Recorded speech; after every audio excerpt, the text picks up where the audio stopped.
Good afternoon from the Space Coast of Florida, where 4 astronauts are about to suit up for NASA's boldest test flight in a generation. This crew could be the first humans to journey around the moon in more than half a century. The Artemis II mission is a test mission of the Orion space capsule. Artemis II will be the first time we put humans on this rocket. We're going back to the moon because it's the next step in our journey to Mars. We were always going to the moon. Pushing ourselves to explore is just core to who we are. That's a part of being a human. And liftoff. We shall return. Continuing to test out every bit of Orion. Coming back to Earth, 7 miles a second. When humanity sets big goals, we can bring together genius from around the world. You have the best people on planet Earth putting this vehicle together. That's what's up. To innovate for the benefit of humanity and to inspire the world through discovery. And here we go.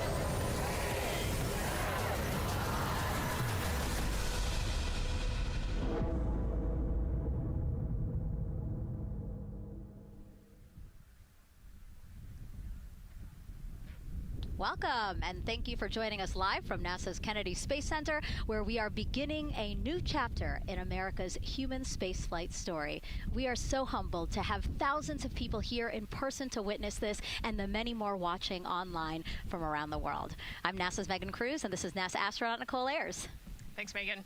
What a historic day to be here. What a historic day to be here. Obviously, for what we see right behind us here, the SLS rocket and Orion spacecraft on launch pad 39B. Artemis II is a nearly 10-day flight test to prove NASA can safely fly astronauts around the moon before attempting to land on it in just 2 years, hopefully. Yes, like you said, it's a test flight, so we're going to put humans on this rocket for the first time ever, and we're going to test out the systems on board and hopefully get around the moon. And why does NASA want to return us to the moon? Man, we want to go back for scientific discovery, right? We want to create a permanent presence on the lunar surface. We want to be able to harness some of the volatiles or the resources on the moon in order to get us onto Mars later. So we're going to use the moon as a stepping stone to get to Mars, but also we're going to use the moon to learn so much about Earth and about the creation of the solar system. The moon is this untouched witness mark for the Earth and the solar system. And what I really love is all the things that we do to get us to explore our universe, all of that technology, all the jobs created to support that, it all benefits us here on Earth. Yes, definitely. I mean, getting this rocket into orbit takes, 8.8 million pounds of thrust, right? And it's the people on Earth who do that and who create that, the engineers, the scientists. There are so many people who make this mission happen. And so if all goes well, this crew could travel farther from Earth than any other humans before them and see parts of the moon no one has ever laid eyes on. And now, speaking of laying eyes, here we are in the suit-up room with the Artemis II crew. Yes. Looks like the commander's getting his comm cap on, so the communication cap. Looks like Victor's already got his on and the helmet going. He's just stretching out his wrist a little bit, right? Yes. And in charge of liftoff today is Launch Director Charlie Blackwell Thompson. She and her team are just across the street from us inside of the Launch Control Center. They kicked off continuous around-the-clock operations just before 5 p.m. on Monday and started fueling the rocket about 4 hours ago. They have a 2-hour launch window that opens at 6:24 p.m. Eastern Time, which our clock in the upper left-hand corner is counting down to. And, we just heard from Charlie Blackwell Thompson in our tanking coverage, which was the broadcast just before this one kicked off. And basically, she said weather is 80% go. Yes, 80%, we will take that. It's a little windy. There's some clouds building, but we're going to keep an eye on it, and 80% is a good number to keep moving today. Yeah, and what she said was a wave of showers are moving west, but they should be well past the pad by the time we launch again. Hopefully at 6:24 p.m. today. Hopefully. All right, so again, let's head back into that suit-up room. We see Reed Wiseman. He is the commander of the Artemis II crew, and Nicole, he is putting on what you guys are calling the communications cap, the comm cap. Yes, so it's a little bit for protection of his, of his head there, but also you can see the mic booms, and he's got ear cups there so he can hear, the rocket's loud. So you're going to wear hearing protection, but then we also want to be able to talk to Earth and talk to each other. So they're getting that settled, and then he will put the helmet on over that comm cap. That COM cap will also connect into the suit, which then eventually connects into the capsule through an umbilical there. So there's a lot of cords and wires. You can see them tuck in that cord under his chin right now. And so the suits they're wearing, they're called the Orion Crew Survival Suits, or OX suits.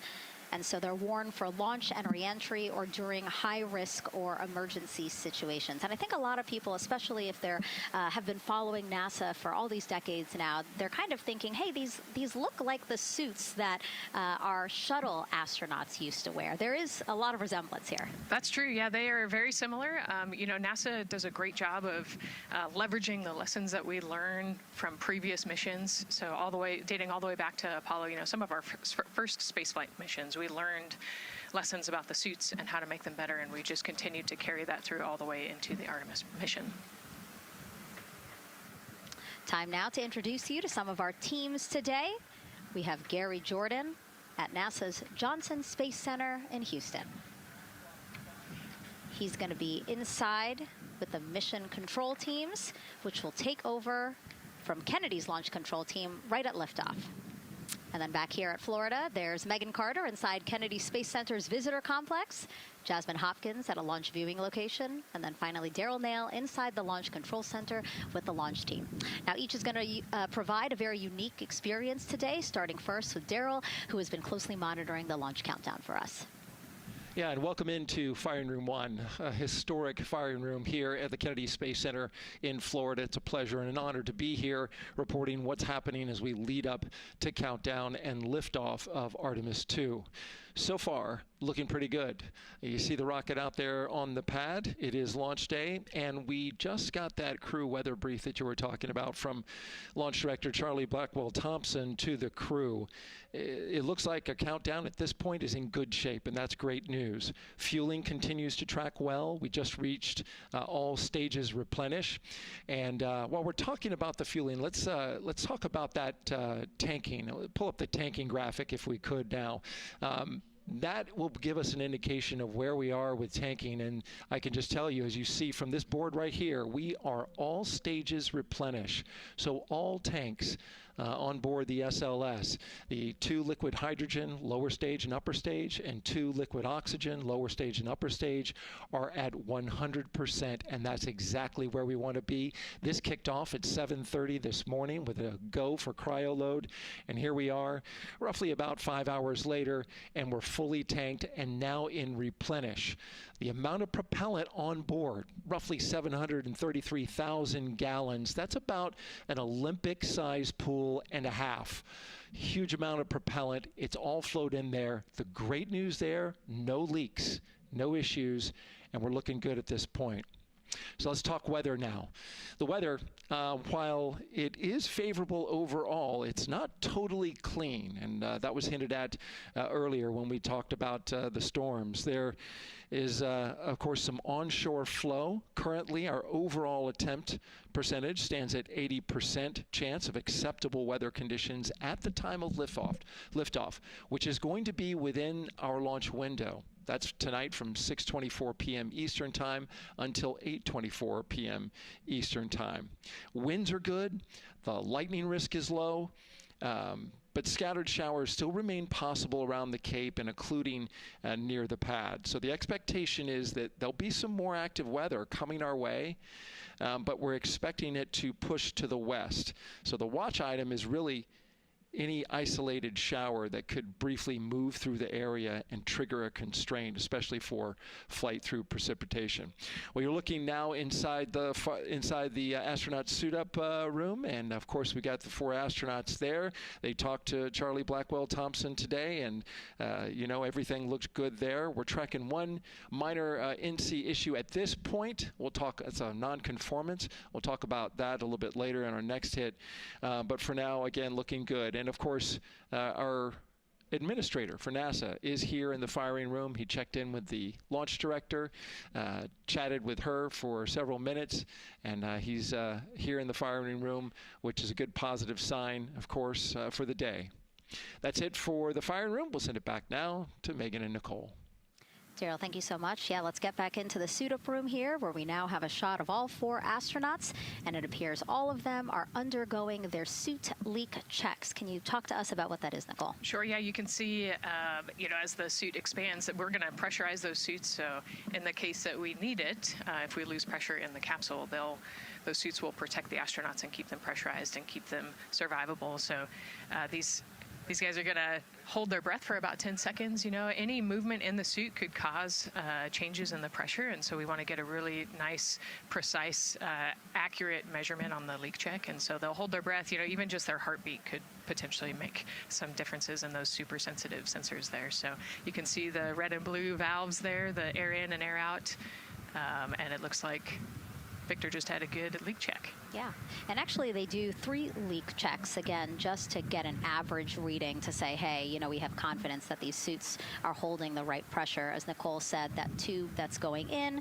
that's putting air into their suits, and then there was that gold instrument that you saw on their other side. That's how they can control how much pressure is being released in order to do these checks. Yep, and they will do the leak checks here in the suit room, and then they'll do more actually in the capsule as well. They'll do another leak check. So we're going to make sure the suits are ready to go before we even step out the door, and then we'll check them with the entire system on the capsule once they get out to the rocket. And you might also notice that some of the astronauts, while they're doing their suit leak checks, you might have seen Victor gave an OK sign. You might also see a thumbs up, and that's because concurrently, while they're doing these suit leak checks, they're also doing comm checks.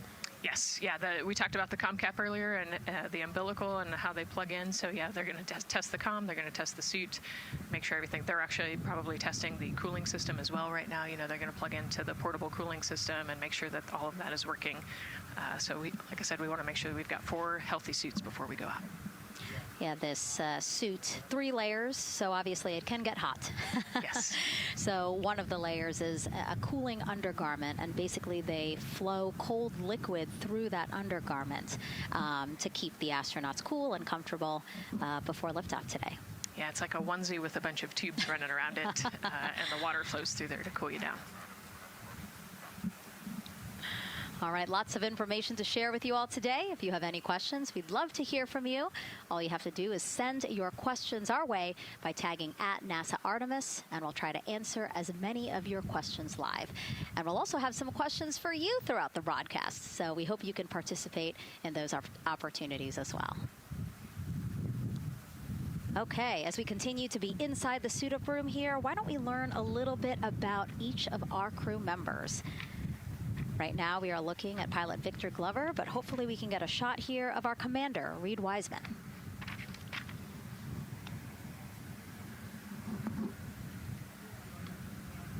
Now, Reed Wiseman is a Baltimore native.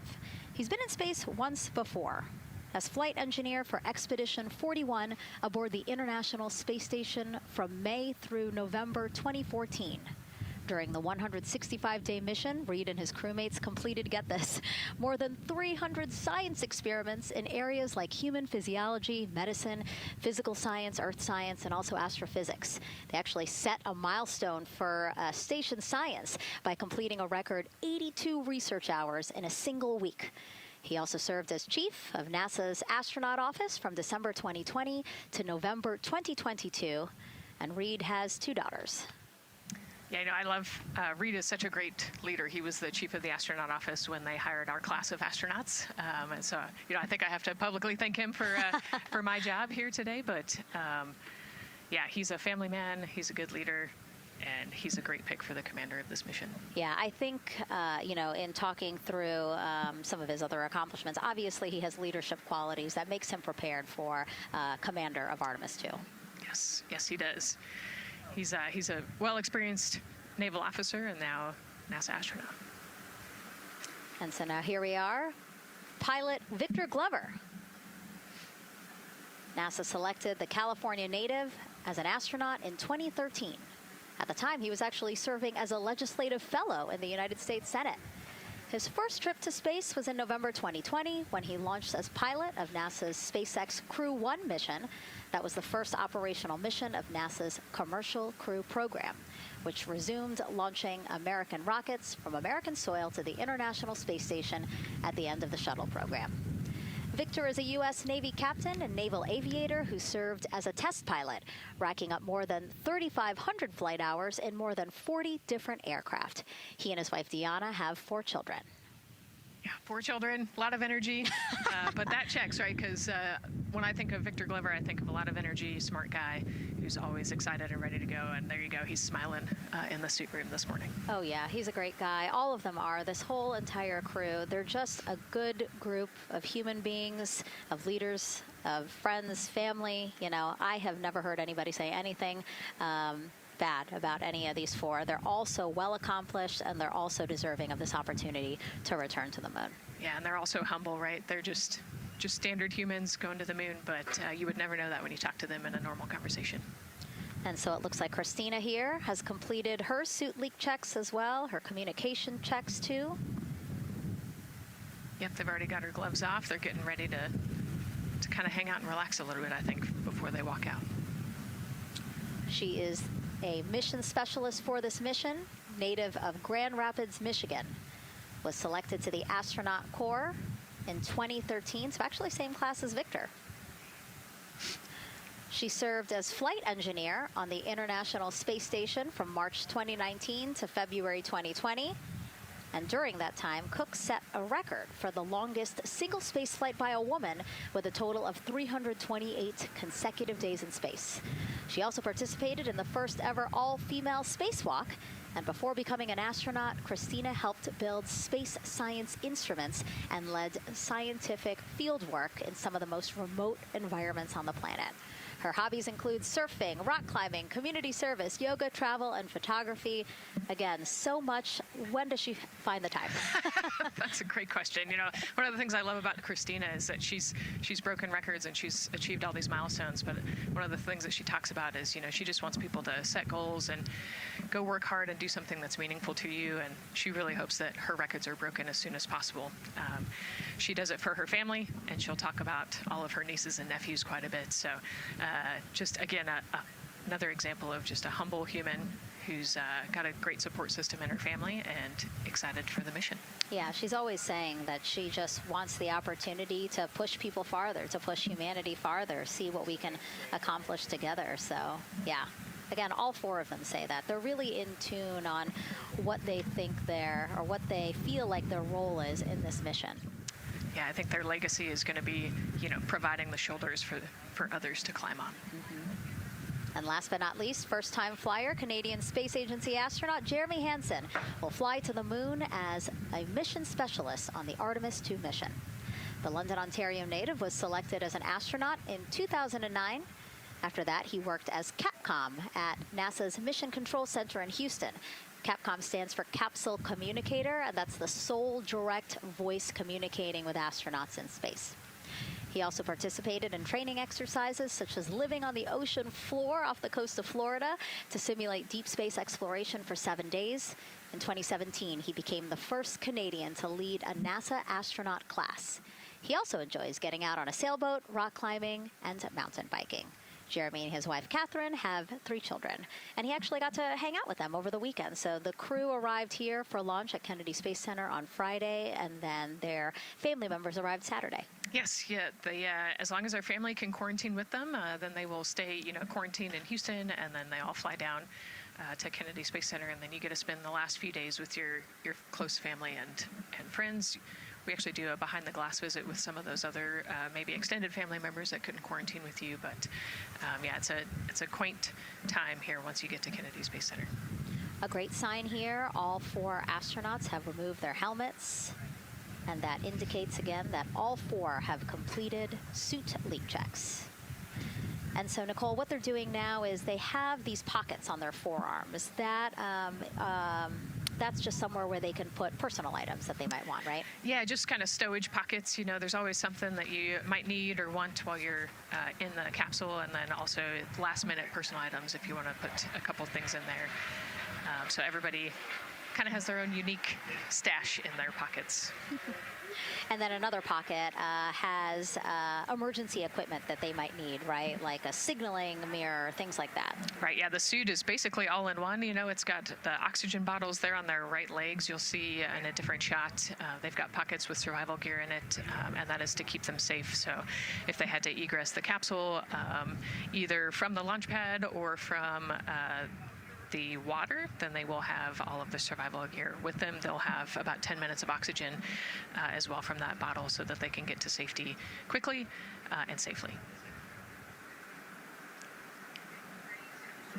We are now 5 hours, 3 minutes and counting from the opening of our 2-hour launch window, and we have our first questions from social media.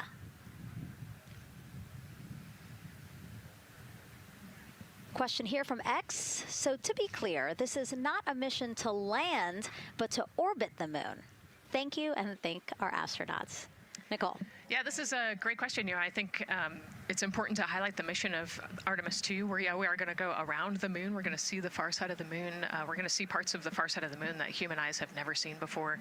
It's very similar to the Apollo 8 mission, right? We're also potentially going to be able to see the landing sites for the future Artemis missions and kind of provide the overall context of those landing sites amongst the entire moon site there. So it's an exciting mission. We'll get to learn a ton about you know, there's so much science that's going to be on this mission as well, right? Where they're going to do some science experiments on humans, learn about the stress of the environment, and we're going to learn about the radiation environment. We're going to learn about the suits as well. We've got some technology demonstrations that are going to happen. So there's a lot going on this mission as we fly around the moon and come back. Mm-hmm. We always say it's about increments, right? Like we're making that next giant leap to Mars, but in order to do that safely and to do that thoroughly, incremental steps. Exactly. And, you know, like we said, this is the first time that we've put crew on this rocket. And so actually before we even head to the moon, right, we're going to stay close to the Earth, and we're going to check out all of the systems on Orion, make sure that it can handle 4 humans, make sure it can handle people sleeping, people exercising, you know, all of the environmental control systems are working. So we want to make sure that the capsule is safe for the crew before we send them, you know, almost 250,000 miles away. Yeah, that was a great question. And we actually have another one that we'll pull up on screen here. Another question from X. How long will it take them to reach the moon, and how long will the entire mission last? Another great question, right? So they're going to do a couple orbits around the Earth. They'll do a perigee and an apogee raise burn. What that means is that they're going to accelerate to get further away from the Earth, and they'll get into a really highly elliptical orbit first.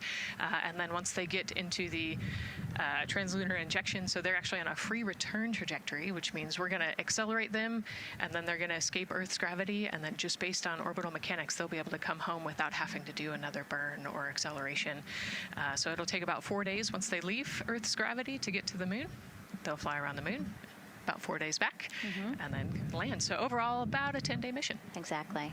Yeah, these are really great questions, guys. We know that, again, we are sharing a lot of information today, so please do not hesitate to reach out. Obviously, Nicole, very smart here, and we're happy to answer any of your questions. Again, tag @NASA Artemis wherever you're watching this coverage. And now we actually have a question for you. Who would you take with you on a trip around the moon? Would it be your bestie? Would it be a pet, family member, or a seasoned astronaut? Think about that one. I know. I like that. I absolutely know what I would say. I think it would make my husband upset, but I have my answer here. But we'd love for you to go to NASA's Instagram or Twitch accounts to vote. Again, who would you take to the moon with you? Bestie, pet, family, or seasoned astronaut? Try to go vote, and then we will share your answers soon. Again, husband is not gonna like my answer. And we're not the only ones with questions today. We will also hear from celebrities during our launch coverage. See what Stanley Tucci, Scarlett Johansson, and others want to know about NASA's Artemis II test flight. Plus the surprise of a lifetime as kids marveled at the rocket and spacecraft rolling to the launch pad. Look at those cute faces there. Oh, I love that. Love those suits. And we'll show you how the astronauts will eat, sleep, and go to the bathroom while in space. Keep in mind, the Orion spacecraft is about the size of a 6-person tent. Yeah.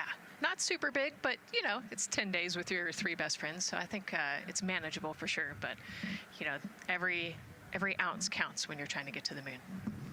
And as we continue to look into the suit-up room here, a fist pump for some of the folks in the crowd there by Victor. Why don't we take a look around the center here?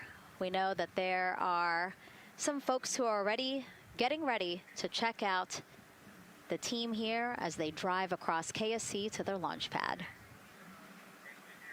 Look at that. Oh, that's so awesome. That's a great crowd. They're waiting there in front of the vehicle assembly building. So actually, they're just down the road from us. This is a good crowd, as Nicole said. Oh, there they are. They just got their cue. Oh, now? Let me wave now. Oh, yeah, they are excited. That's amazing. So all of these folks, content creators that are getting behind-the-scenes access as part of NASA's NASA social experience here. So as you can see, very excited. The crew will get into their convoy and drive past them here pretty shortly. Yeah, what an amazing way to share the Artemis story, right? By inviting these social media experts out to share the story as they drive by. All right, again, let's take a look at the clock. 4 hours, 58 minutes and counting from the opening of today's 2-hour launch window. So why don't we check back in with Daryl with the launch team. Megan and Nicole, and inside Fire Room 1, I'm listening to Launch Director Charlie Blackwell Thompson greet the Ascent crew who just came on console over there at Johnson Space Center. So good to have the Mission Control team jumping on with us. So far, the launch team here in the firing room has had a really good morning. Really smooth tanking that kicked off at 7:30 a.m. this morning. They got to all stages replenish just before 1 o'clock p.m. Eastern time, and it was an incredibly smooth tanking. That's great as we look here watching the crew and also with an eye on the rocket. Weather, of course, we've talked a little bit about that. It's favorable overall, 80% go for our 2-hour window between 6:24 p.m. and 8:24 p.m. We don't have an exact T0 right now because that's going to come to us closer when we get closer to launch, roughly about 20 minutes before liftoff. But it's going to be within that window and towards the beginning, provided everything continues to go smoothly along the timeline, and so far that's been the case. I mentioned that there was a small issue in my previous live hit that actually was incorrect. There was no issue. I've gotten the good data now that I'm on the headset and listening into the loops.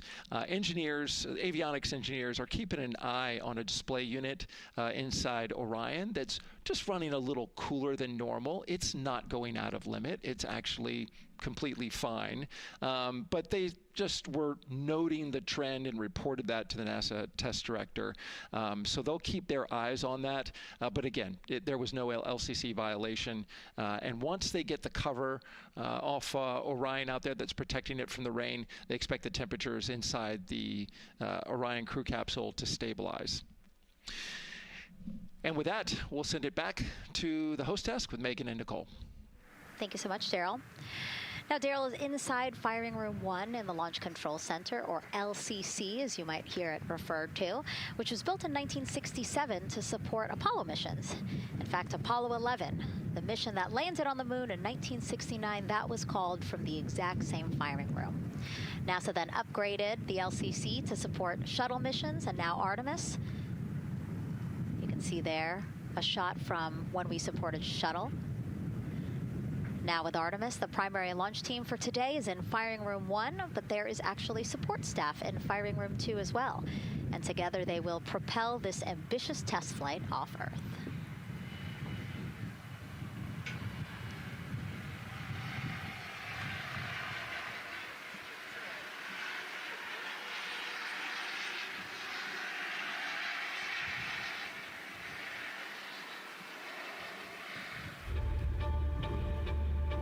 We're going back to the moon because it's the next step in our journey to Mars.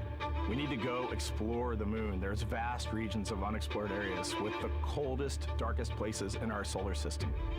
This is a test mission, and when we get off the planet, we might come right back home. We might spend 3 or 4 days around Earth. We might go to the moon. That's where we want to go, but it is a test mission, and we are ready for every scenario as we ride this amazing space launch system in the Orion spacecraft. But another reason we're going back to the moon is to fulfill NASA's mission, which is to explore the unknown in air and space, to innovate for the benefit of humanity, and to inspire the world through discovery. And when we succeed and when we accomplish the things that we set out to accomplish, that inspiration not only can set up new things to happen, but it also is a reminder in tough times that we're capable of doing great things when we work together. The thing I love about the moon is that it's not just a beacon for exploration and this platform of possibilities for incredible missions like this, but it has benefits. That's actually why we're racing towards it. Those benefits are really wide in nature. You have everything from innovation, technology development, not only for future missions going deeper into the solar system, but technologies that come back to Earth. You have inspiration, a whole generation of people starting this pipeline of STEM workers and manufacturers and operators that are excited to see what you can do when you work hard and you come together as a team. When I think about the 4 of us flying around the far side of the moon, seeing that Earth rise, taking images and video and sending them back to you, the feeling that I have inside is hope. We know that Artemis II is not the solution for humanity on planet Earth, but it is a contribution in the positive column. We hope that just for a moment that people will pause and say, wow, it's extraordinary when you look back upon the Earth with over 8 billion people, and you see this concrete example of what humanity can do, this extraordinary thing when we set big goals and we work together to achieve them. Now, Kennedy's launch control team takes us to liftoff, but then mission control at NASA's Johnson Space Center in Houston takes over. That's where we have our Gary Jordan embedded with that team. Hey, Gary. Hey, Megan and Nicole, it's great to be joining you from here in Houston, Texas.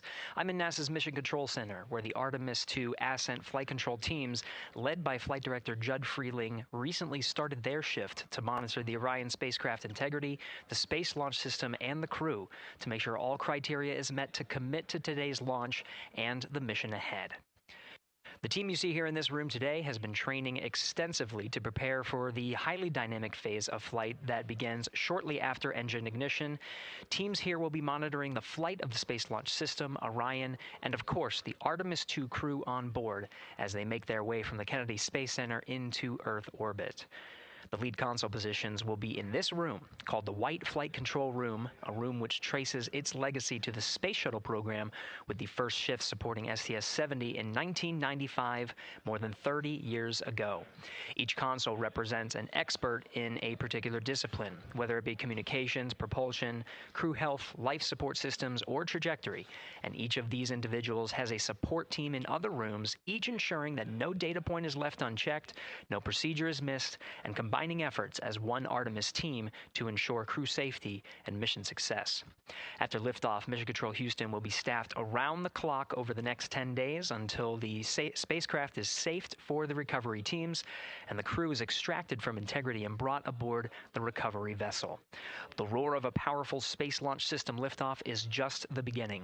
The mission is, of course, a test mission, and the first with humans on board Orion and in deep space.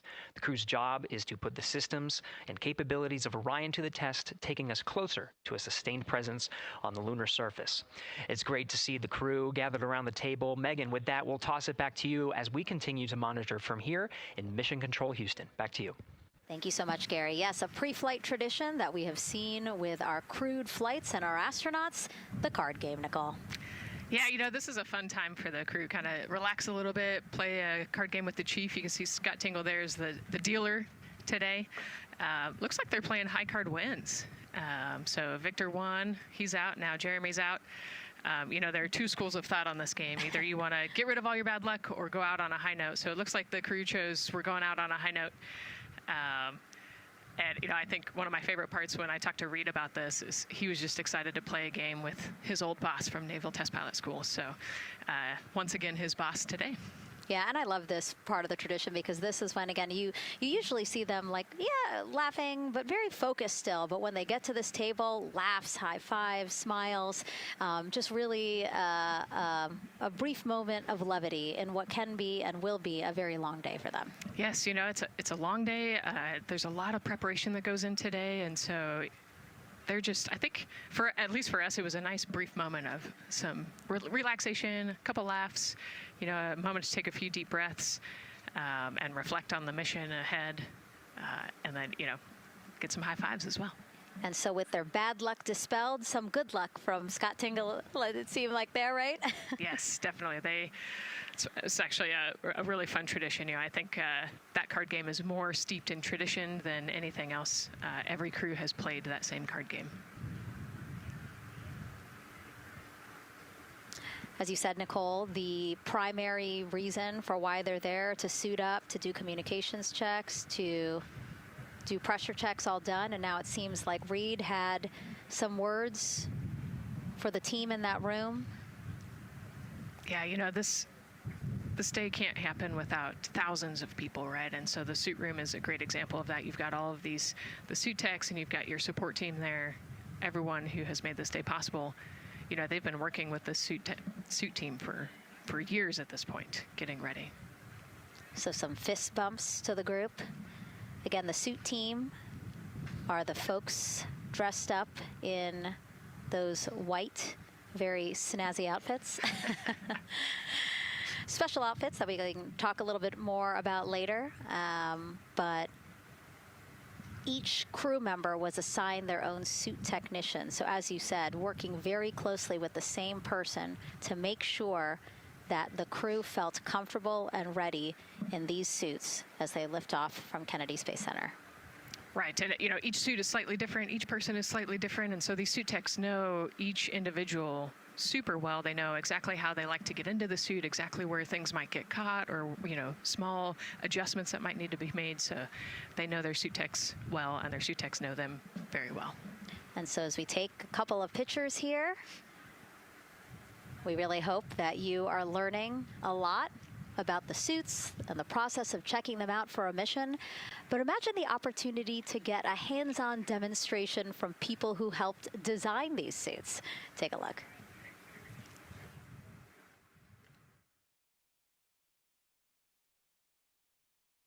Does anyone want to try on one of the gloves? I love showing the kids the suit. I love how excited they get about space. Oh! So that would be... It just goes in there? We got to bring some stuff for them to actually put their hands in, and some of them were very excited because they want to be astronauts when they grow up. I would love to be an astronaut. That would be incredible. I'd like to be like an engineer that like maybe designs the suits. Whether it's the call, the orange color, every aspect has an important function for our astronauts in space. It's going to be amazing seeing astronauts up close to the moon again. And that was a special event at Johnson Space Center. What we just saw there, obviously a big part of why this mission is so important to NASA, really just an opportunity to inspire everyone, especially kids, right, Nicole, to dream big and be curious. Oh man, yeah, the kids are so important, right? I love talking to kids. You know, they are the future of spaceflight. They are the Artemis generation. And, you know, if we could just inspire even one of them to go on to be a scientist or an engineer or maybe even an astronaut someday, that's a win. And now let's turn our focus to the rocket for a little bit. Powering liftoff will be, again, NASA's Space Launch System rocket right behind us. And to learn more about SLS, let's go to Megan Carter, who's at Kennedy Space Center's Visitor Complex at an exhibit dedicated to Artemis and the future of spaceflight. That's right, Megan. I am so excited to be over here at the Visitor Center, but not just because of launch. I get to introduce you to the moon board. This is obviously a very complex mission, lots of moving parts and pieces. So the moon board is going to allow me to break some of those things down for you just a little bit more in depth, starting with that SLS rocket. Now, the SLS, or the Space Launch System, very big, very powerful. It is going to be producing 8.8 million pounds of thrust at launch. And like I mentioned, mentioned, very large, as you can see here, going to stand about 322 feet tall with Orion there on top, just a little bit taller than the Statue of Liberty. Now, there are many components that make up this rocket, so I'm going to point out just a handful that you're going to hear about a lot throughout this broadcast, starting with our boosters. These two twin solid rocket boosters are going to be very powerful. They are going to burn for the first 2.5 minutes of flight, and each one is going to stand 17 stories tall. They weigh in at about 1.6 million pounds each. Now, I am going to jump back out and I'm going to show you a little bit about our core stage. That's going to be known as the backbone, essentially, of our rocket, and it is made up of around 5 components, starting with this engine section down here. This engine section is where our 2 propellants are going to be funneled down through our pipelines, and they are going to be mixed at 2 different temperatures, very complex processing, and they are then going to go on to feed that fuel to our 4 very powerful RS-25 engines. These are going to produce about 500,000 pounds of thrust each at launch, and they will burn for 8 minutes. All right, now jumping up here, we are going to take a look, because I just mentioned those propellants. Obviously, we do need fuel, and that is why we have around 535,000 gallons of that liquid hydrogen. That's approximately about the same amount that you could fill an Olympic-sized pool, just to give you an idea. And then we're also going to have that liquid oxygen, and like I mentioned, there's going to be about 200,000 gallons for that one, and they are going to be funneled down through those lines that you see here on the side. All right, jumping up real quick, this is going to be our upper stage. That is where our core avionics are going to be stored, essentially the brains of the spacecraft. And then jumping out super quick, let's see if we can zoom in here, and we can. Those propellants I talked about are going to be stored at cryogenic temperatures. That means thousands of degrees below Fahrenheit, so they have to be kept very cold. And that, all those bumps and ridges there that you see, those are actually going to be an insulation spray that's going to help keep that rocket nice and cool, keep the propellants ready to go, and get us set up for success. Now, obviously, that was a very quick overview of our rocket. I have so much more to show you here on our moon board, but for now, I'm going to turn it back over to you, Megan. Thank you, Megan. A very impressive demo of the moon board, but also an impressive system, obviously. She mentioned 4 RS-25 engines on the core stage, and actually we have one right behind us here, used during the shuttle program, and I got to get a closer look at it with Space Launch Systems Engines Deputy Manager Philip Benefield. Okay, so Philip, in terms of size, shape, and function, will we see here behind us exactly what we see on the pad? Absolutely, Megan, absolutely. So this is the RS-25 engine. Impressive. We have 4 of these on the bottom of the SLS rocket to propel the SLS rocket in Orion into low Earth orbit. And we've been seeing views of the pad throughout this broadcast, but you mostly only see the bell here. What's happening over here? Right, so this is generally what we call the power head section of the engine. So the purpose here is that it takes in the propellants from the vehicle tanks, the liquid oxygen minus 297 degrees, super cold stuff. The liquid hydrogen even colder, minus 423 Fahrenheit. There's 4 turbo pumps on the engine that pressurize that propellant up to 9,000 psi in areas. It is all directed into the main combustion chamber, where it is burned into hot gas that then is accelerated out the nozzle to produce thrust. When you say hot gas, what are we talking about? We're talking 6,000 degrees Fahrenheit gas. Wow, so we're talking really cold as liquids coming into the combustion chamber, and then it comes out as really, really hot gas. How do you design, how do you engineer something to control both extremes?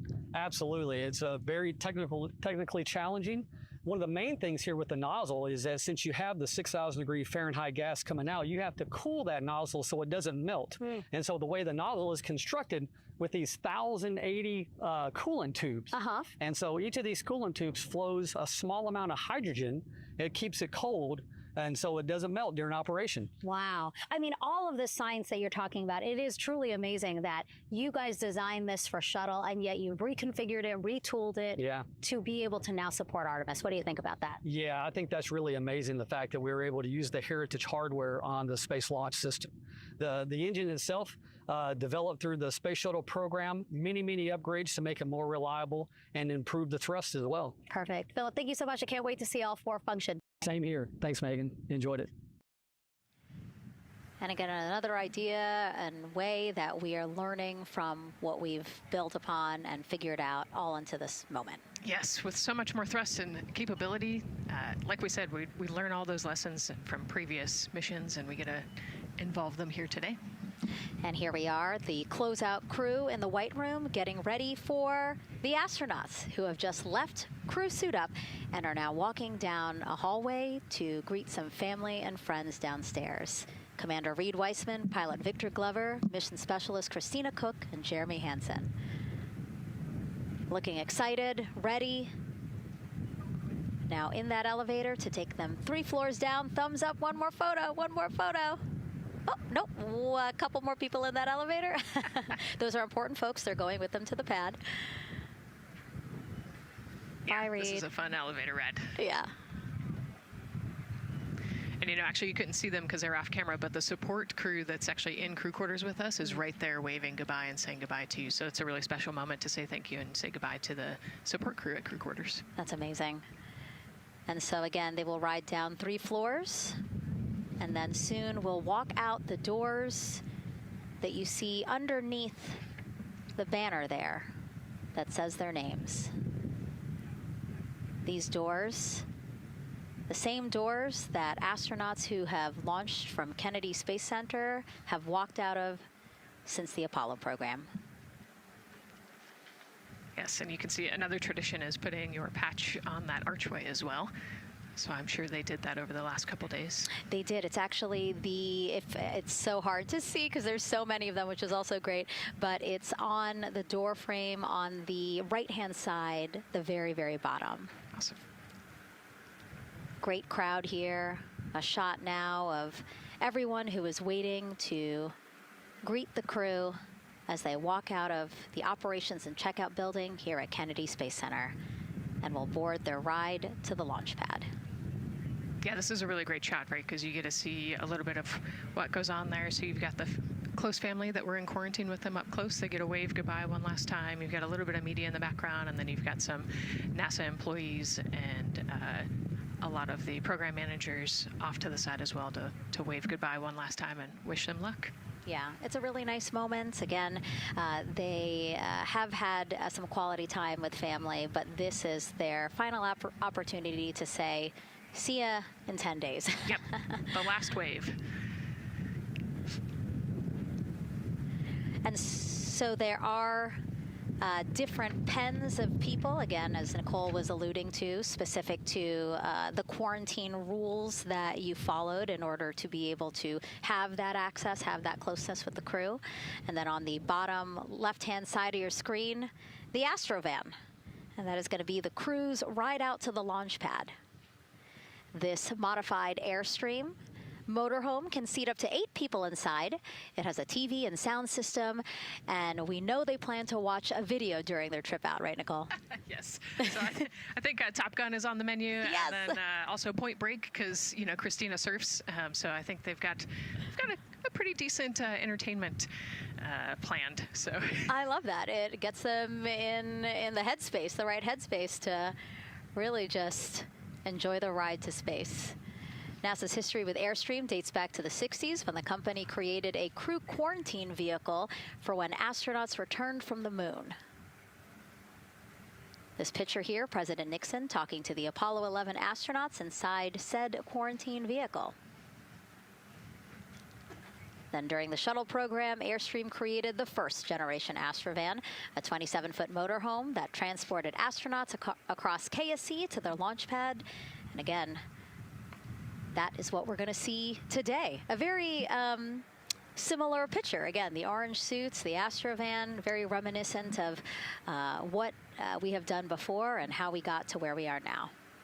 Yeah, and it's a pretty cool ride. You know, you get about 20 minutes to get out to the launch pad and watch a movie, listen to some music.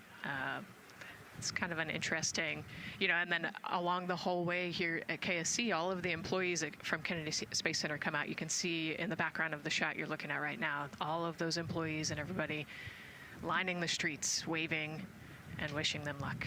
I think this is an emotional moment for a lot of people because this is the last time where a lot of people will be with the crew, because once they get to the pad, there's only a handful of folks with them before launch. Yeah, definitely. This can be emotional for the crew, can be emotional for the families, of course. I mean, you know, I got to wave goodbye one last time to my sister, and when we walked out those doors, and yeah, it's surreal. You know, it starts to become much more real the closer and closer you get to the launch pad. 20 seconds now from when we expect the crew to walk out those doors. It must be really hard for them to patiently wait for these very specific milestones. You've got a whole group back there that's telling jokes and keeping it light. So.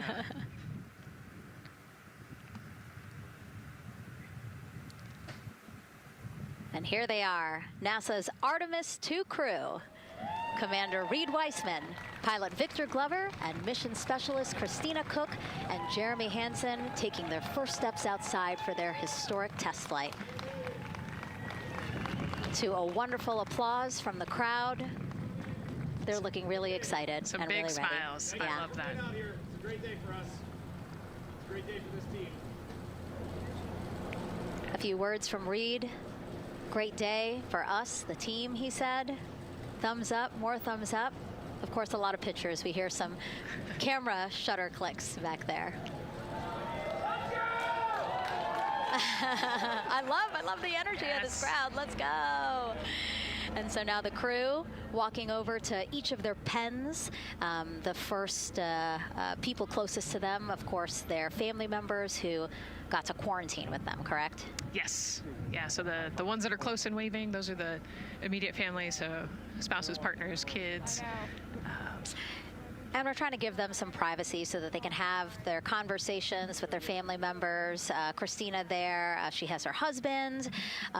Victor has 4 daughters and his wife, they're there.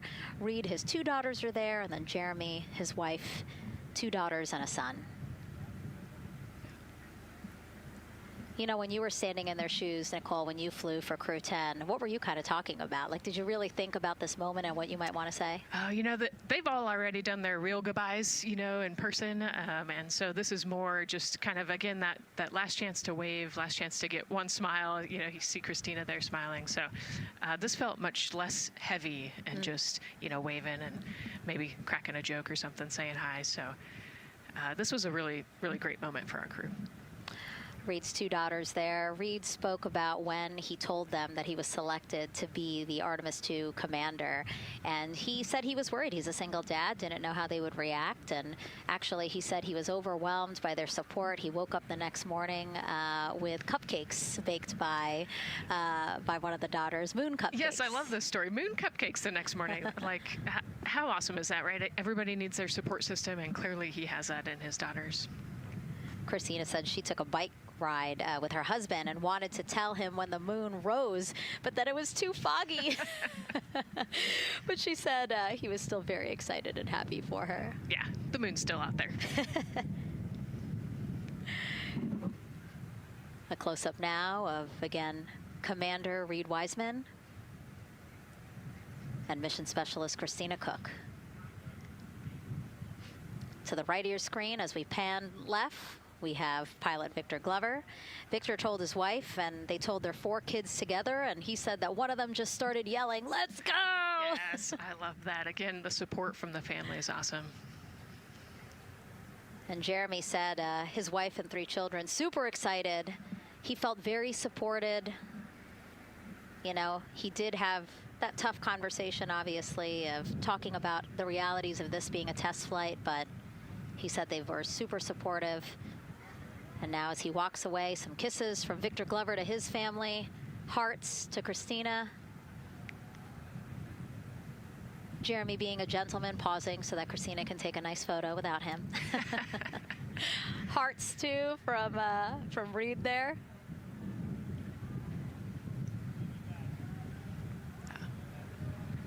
Hearing Victor saying, "Love you guys," saying that to some of his crew members there. Woody. Some more applause from the group. Quick wave to some of the NASA program managers, and I think Norm Knight's out there, the FOD Flight Operations Director.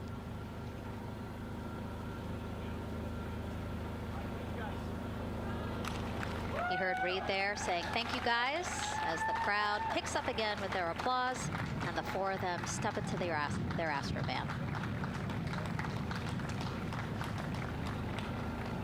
Looking at the clock, very on schedule right now.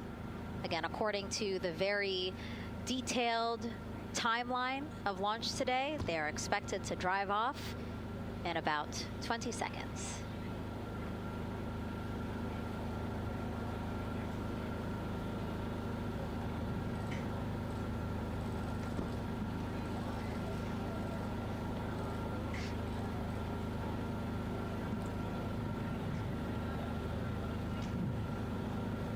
So far, we're marching toward the launch smoothly.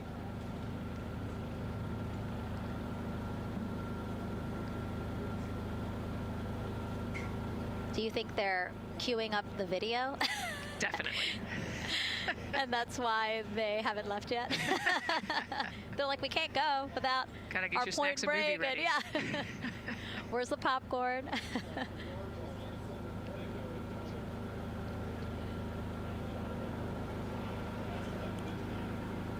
Again, good on the timeline. Of course, they do have these very specific milestones, but this is not one that has to be completely stuck to the second and the minute. Yeah, we will make up that time easily.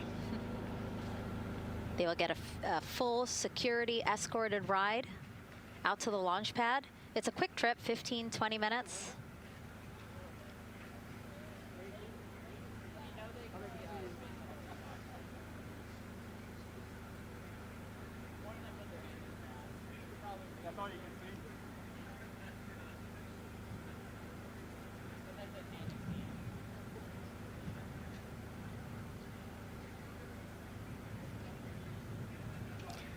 The closeout crew at the pad still just getting everything ready for their arrival.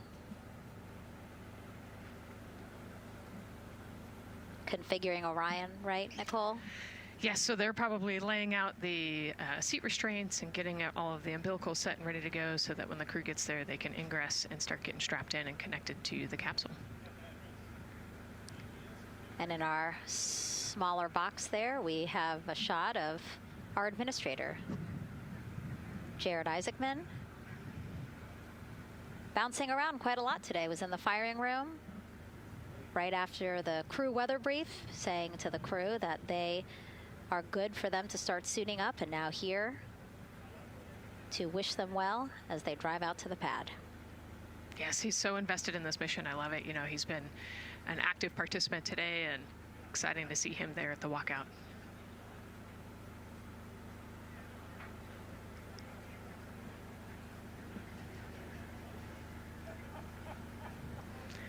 So in the van, they're probably getting hooked up to the portable cooling systems as well. So that would be my guess on the slight delay here, making sure everybody's situated, connected to cooling, and ready to go before they take off.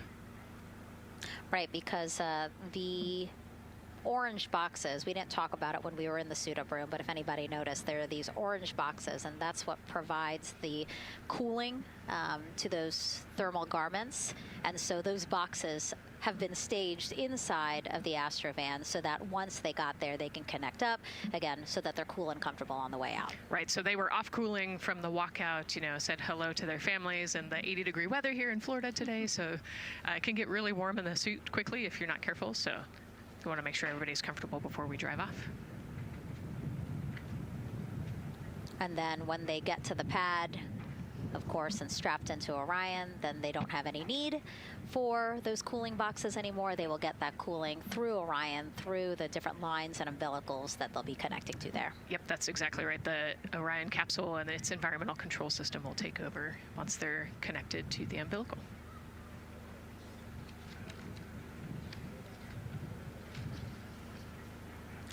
And so when we were watching them get into the elevator, I said, oh, there's a couple more people going in there. And they were, again, those folks in the white suits that we saw. Again, suit technicians. Yep. And there they go. And off they go. Reed, Victor, Christina, and Jeremy now on their way to launch pad 39B, where they will fly to the moon. Something no human has done in over 50 years. They may also set a new record as the farthest humans have ever been from Earth, a record set by the Apollo 13 crew almost 56 years ago today. We still hear cheers as they drive away from the operations and checkout building here at Kennedy Space Center. Now, while the crew make their way to the pad, let's get to know each of them even better. First, Commander Reed Wiseman. The moon, to me, it's the thing that connects me together with all the other humans in my life. I remember being a little kid lying in bed at night and just looking out at the moon in whatever phase it was in, and I was thinking, man, my friends that live like 20 miles away, they can probably look out and see that same exact moon. And then when I was in the Navy and I would look out at the moon and I'd be halfway around the planet, I would think, man, my brother can see that moon where he is and he's halfway around the planet from where I am. To me, it's a connection of life on Earth. We can all look up and see that moon, and it's always changing. The moon is never the same 2 days in a row. I love that. My name is Reed Wiseman. I'm the commander of NASA's Artemis II mission around the moon. I grew up in a little town just north of Baltimore, Maryland, about 20 miles north of the city. There was a National Guard base nearby my house, and there were A-10 aircraft that would fly over every now and then. I just would look up at them and be like, man, I want to be up there. I want to go do that. And then my brother went to the Naval Academy, and I would go every year and watch the Blue Angels fly during commencement, and that just started to grow and grow and grow. For a while, I wanted to join the Air Force, and then I realized Navy flies as well, and they fly from ships in the middle of the ocean, and that was it. Like, done deal for me. That is exactly what I wanted to do for my career. Flying is freedom to me, especially when you're in a jet aircraft coming off of an aircraft carrier in the middle of the Pacific Ocean.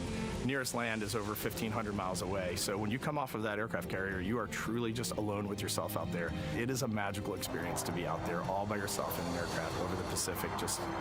It's free.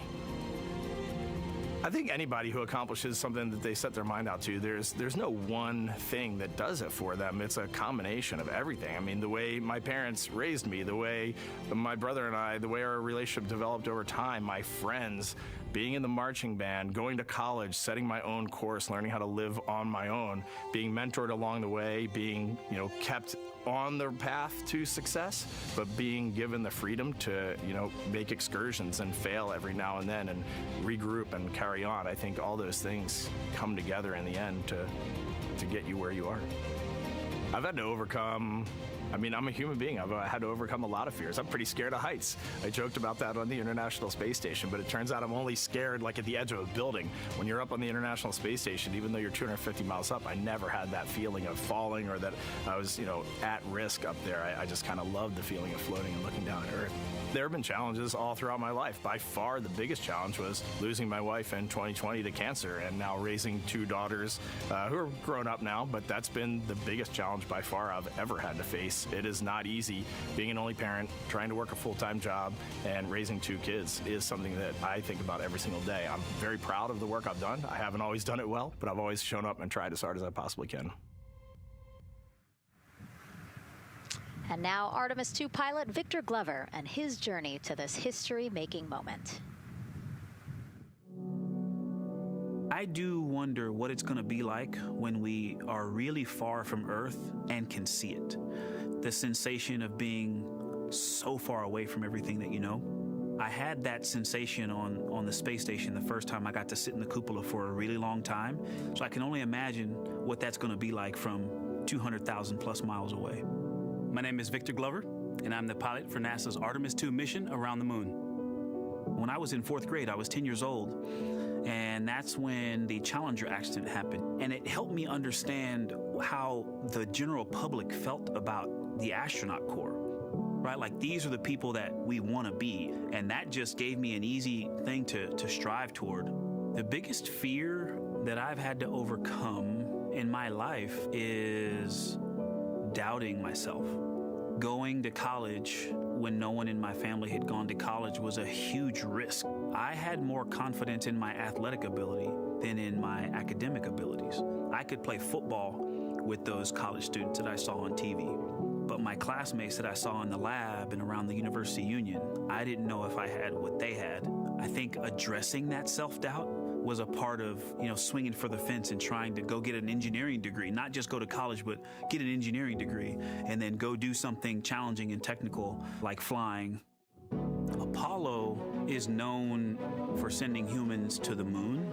Artemis has an opportunity to continue the Apollo story, but I actually think it's important for this story to stand on its own. Artemis is a new program, and we're trying to do new things. And it's great to compare and contrast. When you look at our spaceship, you can see parts that were designed, built, and integrated in another country. When you look at our crew, you see that our crew is international. There are also men and women. And I just think that comparing and contrasting makes the story even richer. The piloting role specifically, I will have an hour and a half or so where I get to fly the spacecraft by hand. We haven't flown that many spaceships. And so the ability to fly one actually in space on a test mission is just a really unique opportunity. I can't tell you how I'm going to feel when we fly by the moon and see the moon up close and the Earth from 250,000 miles away, but I don't use the word excited because I'm focused. You know, what we do, this is very serious and it's very risky, and we are all intimately familiar with that risk. And so if we go out there and we're successful and we can pass that baton on to Artemis II, that's something to really be excited about. Great to hear from Reed and Victor in their own words about how they feel about this mission and their role in it as the convoy turns this corner here onto the road where the vehicle assembly building is and where the group that we showed you earlier today, ready with their flags. Wow, that group has expanded exponentially. Love this. Yes, this is great. So many people. Flags, oh my gosh, I love it. Oh, this must feel so special to the crew to see all of these people here to wish them well. Yes, this is heartwarming. Look at how many people there are. Everyone is so excited about this mission. Signs, people have made signs. I feel like the Astrovan has slowed down a little bit, you know, to really take in the moment. Wow. That's amazing there. Again, crowds continue going as we are now passing the historic vehicle assembly building. This is where the Space Launch System rocket was assembled and stacked with Orion. Its history, of course, goes back to the Apollo days, but today it is home to the Artemis missions to the moon and beyond. Gosh, still people lining the route. Yep. I love that. I do too. It leaves me kind of speechless, you know, just to see all the support, all of the people who want to know that they're thinking of them, they're with them, and the fact that this crew specifically has always said we are going for all by all. This must be really special to them. Yes, and that's just here on Kennedy Space Center. Imagine the rest of Florida right now. Yep. Mission Specialist Christina Cook, who holds the record for the most consecutive days in space by a woman. Let's take a look at what she has to say about this mission. I tell a story, which is one that my dad told me before the Apollo missions when he was just a very little boy. He was looking up at the moon with his mom, and his mom said to him, "Don't worry, Ronnie, we'll never get there." Fast forward maybe 70 years later, it's his daughter that's actually going there. And I think that long arc is something that we can all learn from. The idea that the seemingly impossible becomes possible if you just believe in it and are willing to work hard and come together to achieve it. My name is Christina Cook, and I'm a mission specialist for NASA's Artemis II mission around the moon. When I look back at my dreams as a kid, I definitely never thought I would actually get here. I was very pragmatic. Even though I'm a dreamer, I knew that the odds were way against me again, so I might as well do something I'm loving in the meantime. I definitely loved science and math in school and, did pretty well in those things, but I also loved being active. I was always outside. I loved things that made me feel small. I loved looking at the night sky, oftentimes between the pine tree branches, or I loved the ocean. North Carolina also has mountains, and when we go there, I just loved the vastness of all of those things. I loved how they made me feel and what they made me think about, and the vastness of the universe and how much out there was to learn.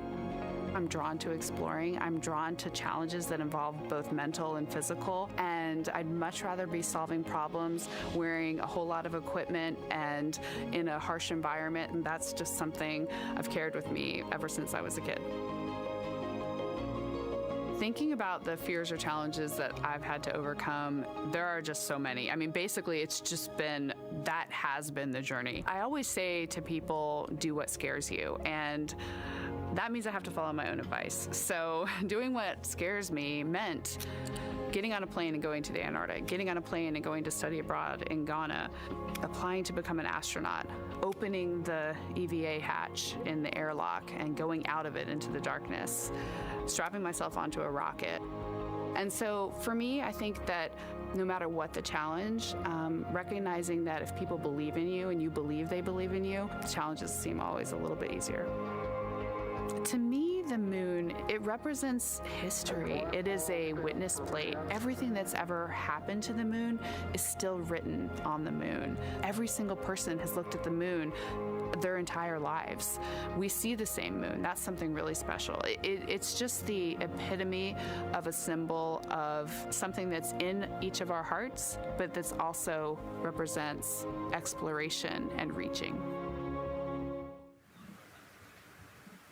And as we continue to watch the convoy, almost at the pad, mission specialist and first-time flyer, Canadian astronaut Jeremy Hansen.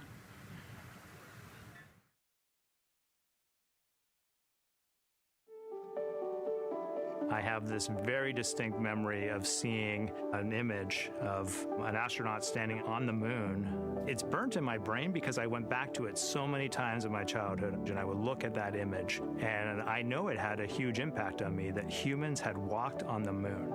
My name is Colonel Jeremy Hansen. I'm an astronaut with the Canadian Space Agency, and I'm a mission specialist on NASA's Artemis II mission around the moon. My elementary school years, I grew up on a farm outside of London, Ontario. I spent as much time as I could with my dad on the farm.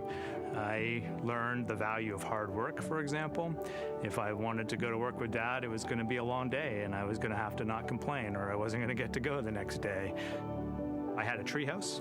I had a vivid imagination, and I changed my treehouse into a spaceship. I made all these dials and controls. I had circuit breakers for switches that I found in the barn, and I was exploring space in my imagination. The most important thing I did to get to where I wanted to go in life, which was flying fighter jets and eventually becoming an astronaut, is I shared those desires with other people. And it turns out, just like you don't go to the moon on your own, if you could, I would have done it a long time ago in my treehouse as a kid. You have to go as a team. I think the biggest impediment to achieving my goals was, of course, myself. And I think that's a common human experience. There are many times where just little things would get in my way, and my immediate interpretation of that was, well, now that goal's out the window. You know, people must have lifted me back up, and somewhere in the back of my head, that persistence came through. And I think that's a common human experience, to doubt ourselves. I've come to this, I guess, realization that I believe that we all have gifts to contribute, and the goal is to figure out how to use your energy towards adding positively to humanity's existence on this planet. But I love it when humanity sets big goals, like sending humans to the surface of the moon with an eye to eventually going to Mars, because when we do that, we can bring together genius from not just even in one country, but around the world. I've also learned from my indigenous mentors that they refer to the moon as Grandmother Moon. So you've probably heard of Mother Earth. They use Grandmother Moon because Grandmother Moon is responsible for the water in their community, just like the moon moves the water around the planet, affects the tides. And I think that's a really beautiful thing for us as we go back to the moon, to think about all the different cultures around the world and how they view the moon differently. And that's really neat because we all share that same moon in the night sky. What's really neat, too, was that drive to the launch pad, that point of view to see what the crew is seeing as well as their Astrovan rides up the pad slope and are now on the surface, about to walk up to their vehicle. Yeah, you know, we talked about how tall this rocket is earlier. Wow. Look at that. Yeah, look at that point of view, yeah.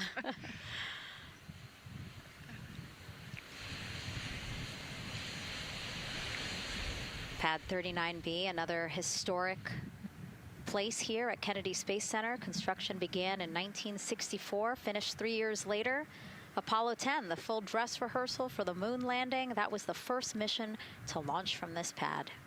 Yeah, you know, we've used this pad for a lot of missions. You know, we modified the pad in the 70s and 80s, and then the shuttle missions actually launched from here as well.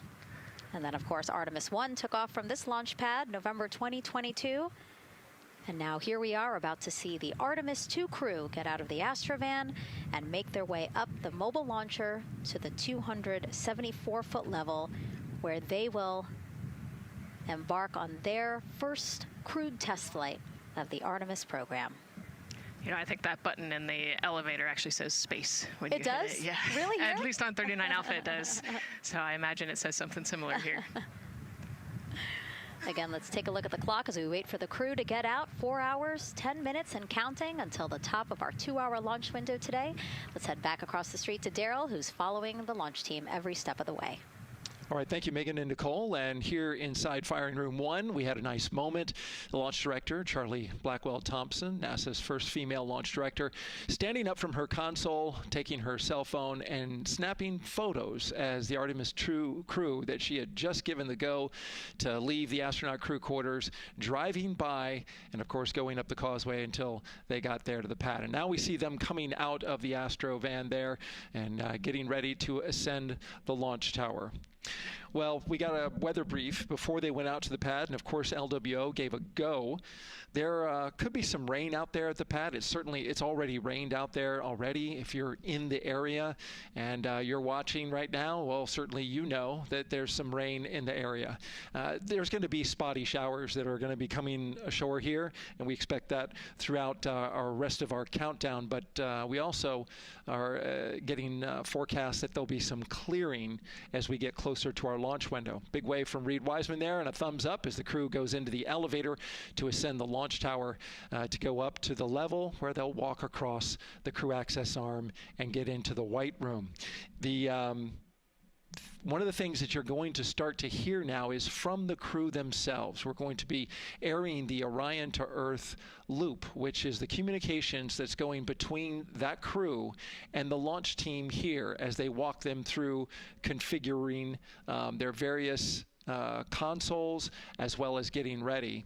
A nice moment here, and I'll just pause to just look and see as the crew walks across the zero deck, as they call it, which is the deck that's right there even with the engines, and they're taking a moment to go over there and stand up and gaze up at the 322-foot tall SLS rocket.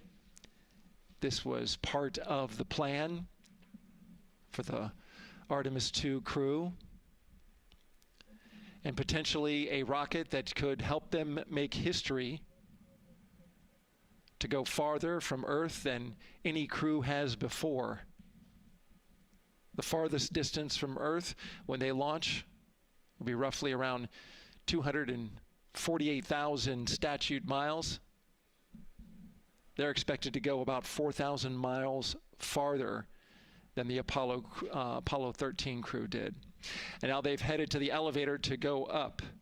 Again, I was talking about the loops. You're going to be hearing from the crew as they discuss with the launch team getting various systems ready to go. And then closer to liftoff, we'll hear the operational launch team loop brought forward ahead of the critical pre-launch polls and then the start of terminal count. And that should be right around L-25 minutes, right before the NASA test director gives their poll and the launch director gives her management poll, which happens at L-17 minutes. Right now, a lot of focus is on, of course, the closeout crew. They've made the way for the crew to get inside the spacecraft now and walk across that crew access arm, and there they are. They have been working on a tight timeline, but they are ready to go, and they are ready to receive the crew and start putting them inside their Integrity spacecraft. That's it from the firing room. We'll send it back to Megan and Nicole. And Launch Director Charlie Blackwell Thompson, again, we mentioned her a second ago. Her team have been training extensively for this moment since Artemis I launched in November 2022. Today, they have a message for Reed, Victor, Christina, and Jeremy.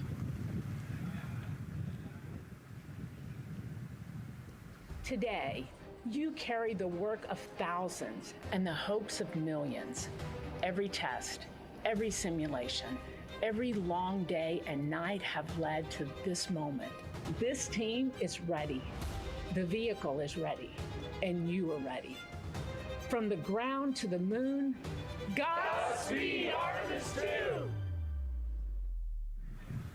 I love that. I just love seeing all of the people who have contributed to this mission and the fact that this is what they've been working for, and now it's culminating today. Yeah, thousands of people have worked on this mission, and we saw there from the launch team, but human spaceflight is like the ultimate team sport, is what I like to say, and that's just a great example of our team wishing our astronauts good luck. That shot there that we were just looking at was aimed at the elevator doors, again, to catch the astronauts as they make their way up to the 274-foot level of the mobile launcher. The mobile launcher is the structure you see there. It is not only a way for the crew to obviously access Orion, but also provides the fuels, communications, all that to the rocket. And now we're watching the crew walk across the crew access arm, getting a beautiful view of Kennedy Space Center. From 274 feet. Woo. Nicole laughs because Nicole is also, like Reed, does not like heights. Do not like how open that crew access arm is. But Reed made it across, so that's good news. It looks like they really enjoyed it. You know, they didn't just walk straight past. Christina and Victor, we definitely saw. Some thumbs up there, looking out, yep, that crew access arm. And then Reed, he knows where that camera is. Taking the opportunity to, again, just tell folks, hey, we're doing good. Ready for it. Yeah. And it looks like they're actually probably signing their patch. Yeah, there's a wall with patches there, and so each crew signs when they get up for their launch.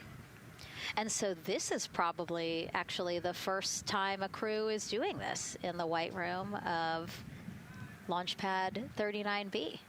Don't quote me on that, but I think the signing started with the commercial crew program. So there's a lot of that in the White Room over at 39A. But again, this is 39B. Yep.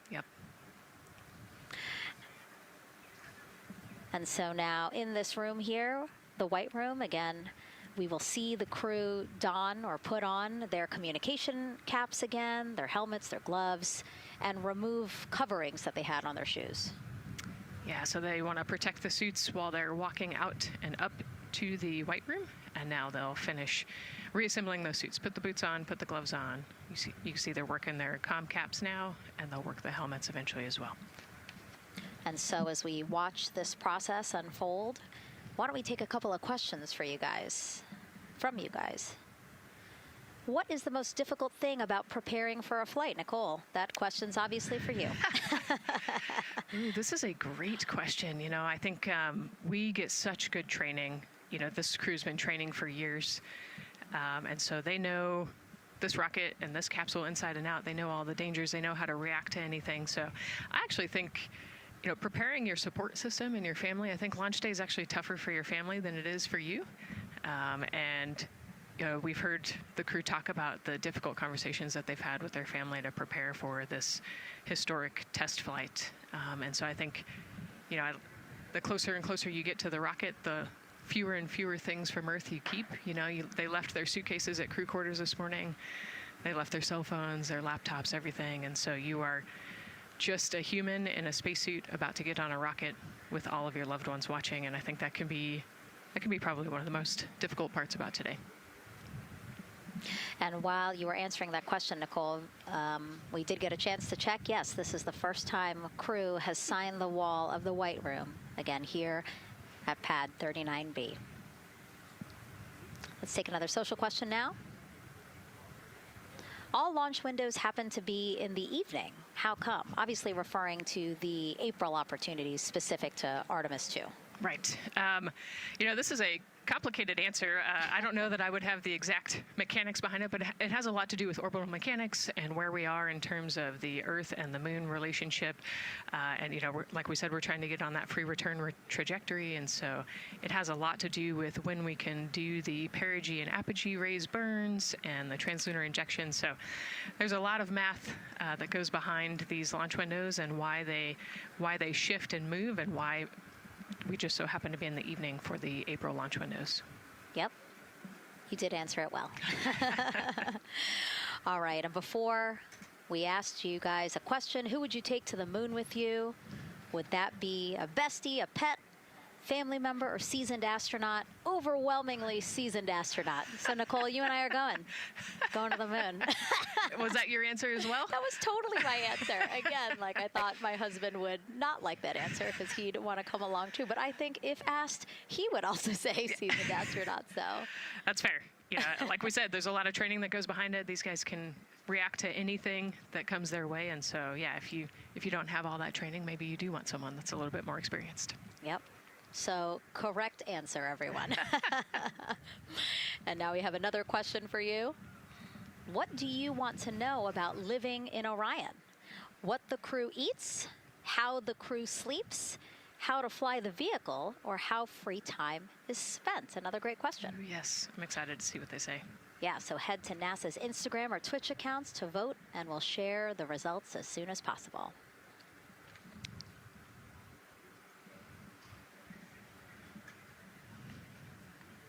And while you're doing that, remember to also sign up to be a virtual guest for this mission.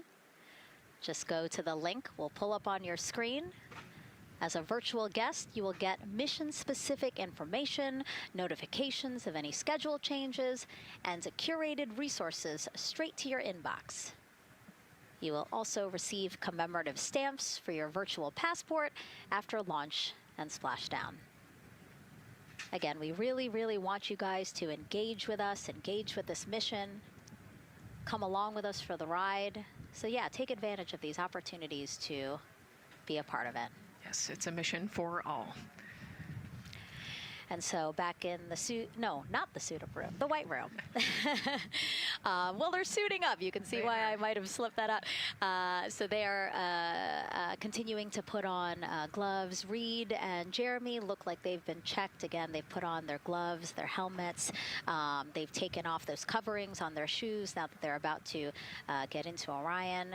And then suit technicians are also helping Christina and Victor.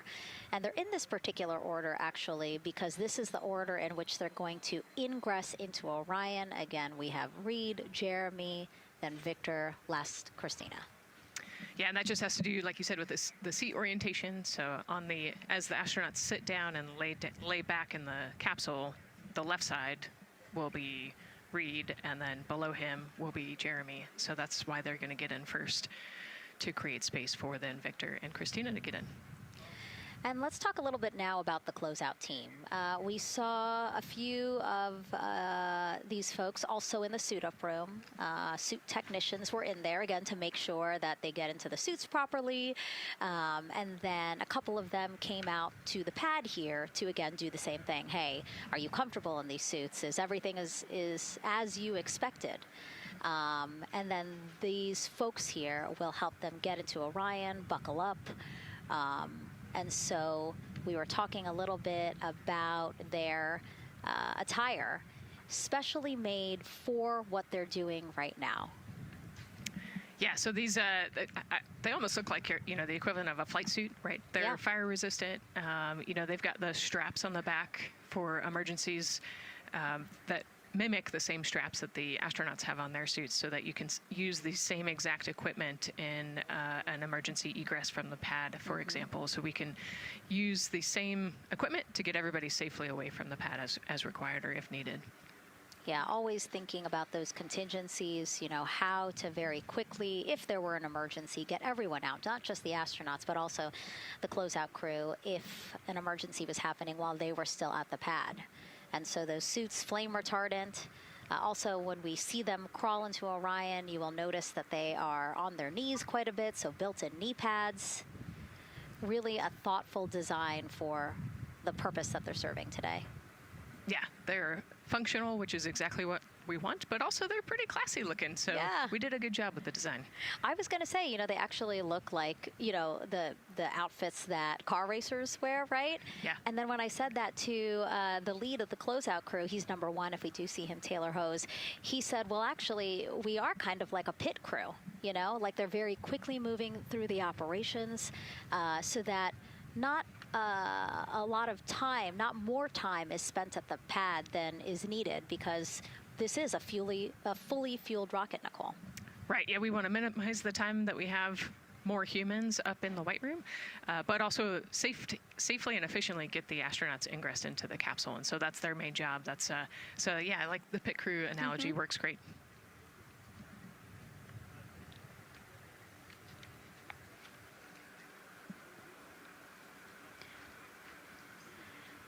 And so, Nicole, as we get ready to see them ingress, I know you'll be, again, an invaluable source as we talk through this part of the launch countdown, because you've been inside a mock-up of the Orion spacecraft. And I know that because you texted me a photo that you took, this selfie in the mock-up, and little did you know I was going to put it in this broadcast. Yeah, this was actually a really wonderful opportunity. Last week, our flight control team at Johnson Space Center hosted an open house of the Orion mock-up there in the space vehicle mock-up facility. And so I got to spend some time in the capsule with some of the flight controllers who are actually sitting on console right now and talk to them about everything inside the mock-up. So you can see I've got a bump cap on. It's like a small hard hat. There are a lot of, metal corners and things, and we are still squishy humans at the end of the day. And so they want you to be careful while you're moving around in there. But I got to see, how the crew will ingress. I got to look at the umbilical and the seat straps, and I got to see, the emergency equipment and the stowage and the toilet. I got to see it all. Got to talk about everything. It was pretty cool. It was a really great time. Michael and Bruce were great with me. They answered all of my questions. Yeah, because it's really good to be able to give that perspective because, and as you guys will see, yes, we do have cameras inside Orion and we'll, of course, take you in, but it doesn't give you a true feeling or idea of how big the space is, how things are configured. Again, like when we see them go in, they're actually on their backs. Yep. So, again, it's just hard to really get a sense of the inside there, but Nicole is going to really help walk us through that. Yeah, you said they're on their backs, and, you have to somehow get there, and so they're actually going to almost barrel roll onto their shoulder to get onto their backs and their feet up on those leg rests. Actually, Andre's holding onto right there. You can see Andre number 2's inside getting everything ready for them. And actually, those leg rests for the pilot and commander seat will come off once they get into orbit to create some more space for them. And it looks like we're getting ready to ingress here. Yep, thumbs up from Reed. Everybody configured with their suits, and so in we go. They actually get inside by walking backwards. That's the easiest way to get in, right, Nicole? Yeah, so he will step down right over the flywheel or the exercise equipment that they've got in there. We'll talk to that in a second. And then you actually step down right on top of the toilet area backwards. You can see him going now. Oh, and he's already turned around and walking in. You can see Dre's protecting his helmet and his visor there from all that metal. Yeah. It's a tight squeeze. But they've done this a lot, so Reed's already all the way across the capsule. Yeah, that was fast. Impressive, Reed. Impressive. That's why you're the commander. Oh, a heart there from Jeremy again. Yep, Canada. Yeah. Canada is about to get into Orion. And so you mentioned Dre. Why don't we talk a little bit about him? So that was NASA astronaut Andre Douglas. And he is actually one of the backup crew members for the Artemis II mission. He trained alongside the primary crew and will step in if any of the 3 astronauts are unable to fly. Yeah, Dre's actually a classmate of mine, so fellow fly. Oh, yeah, so we've worked very closely together. It's exciting to see him in this role. Yeah, Virginia native, selected as an astronaut candidate in December 2021. He completed his training in March 2024 and was subsequently named as the Artemis II backup crew member just months later in July. Before joining NASA, Andre worked at the Johns Hopkins University Applied Physics Laboratory, where he specialized in spacecraft systems engineering. His work focused on the systems that help spacecraft know where they are and how to get where they need to go. So obviously critical for missions to the moon. Yeah, he's a wicked smart guy. He's got like 15 degrees, I think, or something. Oh, my. So. And so now here we are back inside Orion, where the closeout crew, each one with either Reed or Jeremy. So it looks like Andre is with Reed, And this is a camera shot of behind Reed's head. So Reed, while Andre is buckling him in, it's a 5-point harness, Reed was configuring his control panel. Yeah, the displays. We're getting the displays ready so that they can monitor all of the systems and monitor the launch as they go. Christina there signing the wall.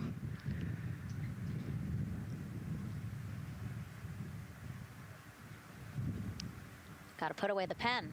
The pen could be foreign object debris or FOD, which is bad for NASA. We definitely want to make sure that we keep track of everything and we know where everything is, because the smallest thing could prevent us from launching or affect the equipment out there.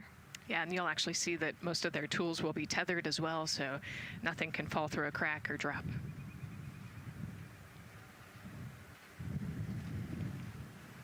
And so as soon as Jeremy and Reed are good to go in their seats and connected to their communication umbilicals, as Daryl had said before, we will start hearing the loops, the audio mission loops, specifically Orion to Earth 1, which is the communication loop that the crew communicate on to the different teams supporting launch today.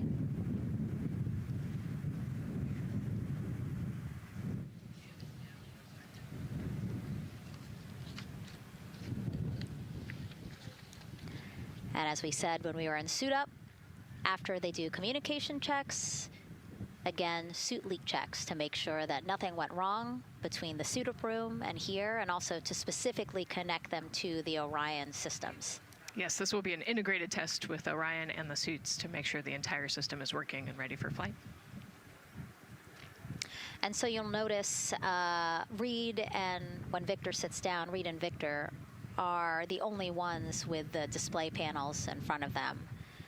Jeremy and Christina will actually share a personal computer device, and that will be on Jeremy's leg, and that's how they'll continue to follow along with telemetry and data.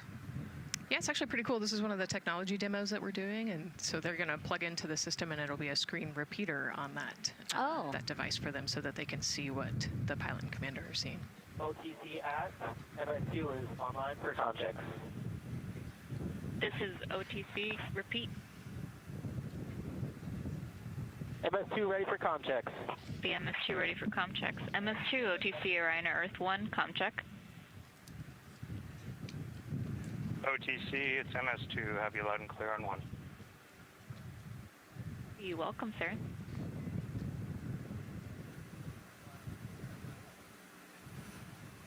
And so that was the Orion test conductor speaking with Jeremy Hansen, again, mission specialist 2 for this mission. So his communication check over, you heard him say 1, Orion to Earth 1, has been completed, a successful test.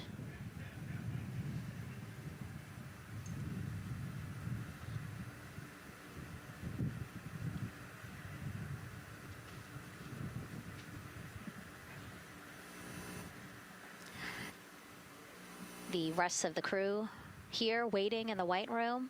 Again, as Nicole was saying, a little tight there for all of those folks. So Christina and Victor will wait until Reed and Jeremy are done getting buckled in. Yeah, I think 4 astronauts and 4 suit techs would be a tight fit in that capsule. Yeah, I mean, take a look at Bill. He's number 3 there, that the suit technician there. He is kneeling where Christina will be in order to get Jeremy situated.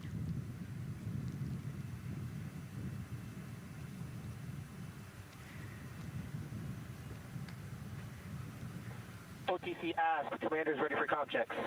OTC copies. Commander. NTD, MIFCO 212, comm check. NTD, have you loud and clear here as well. I'll catch FTS on 194, thank you. Commander, OTC Orion Earth 1. OTC, CDR has you loud and clear. Good comm. Welcome, sir. And there you have it, a successful comm check with Commander Reed Wiseman. And so... And CDR, NTD on Orion Earth 1 for comm check. I got you loud and clear, NTD. And good to have you on board. Good luck today.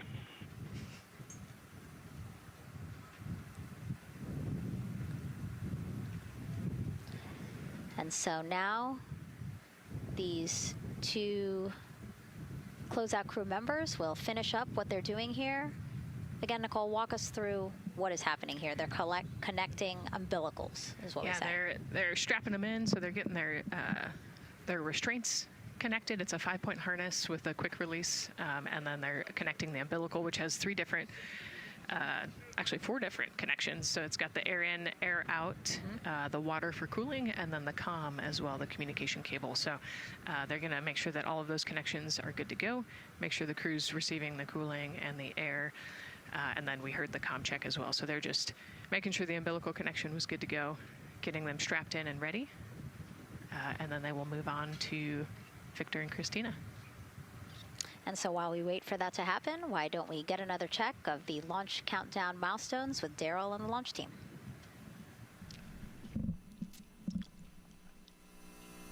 All right, welcome back into the firing room 1 here, where some of the launch team is having some pizza that was brought by the administrator. That was nice of Administrator Jared Isaacman to bring that by for the launch team to enjoy. We're L-minus 3 hours and 44 minutes and counting as you can see the crew ingressing into the spacecraft. There are a number of things that are happening on the timeline. Of course, the closeout crew, they liken themselves to like an F1 pit crew, working quickly, methodically, carefully, as they go through their procedures to get the astronauts ingressed.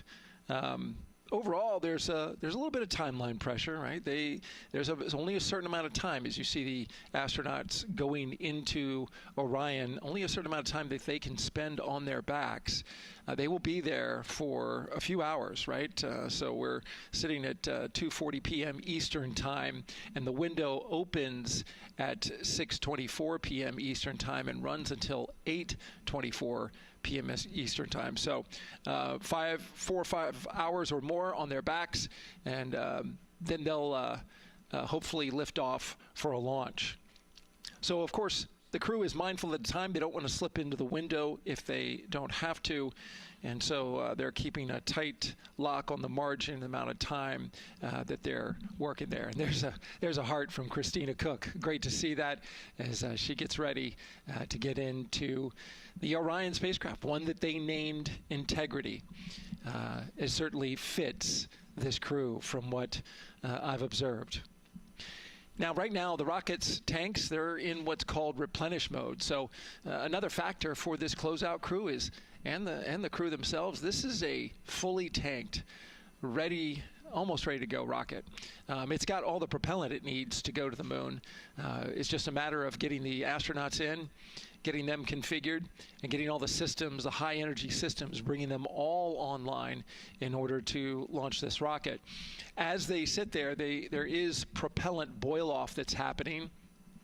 All tanks are at 100%, but the propellant, which is liquid oxygen and liquid hydrogen, those two propellants are minus 423 for hydrogen and minus 297 for the liquid oxygen. They are boiling right now.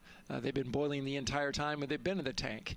And that is vented out, as you can see.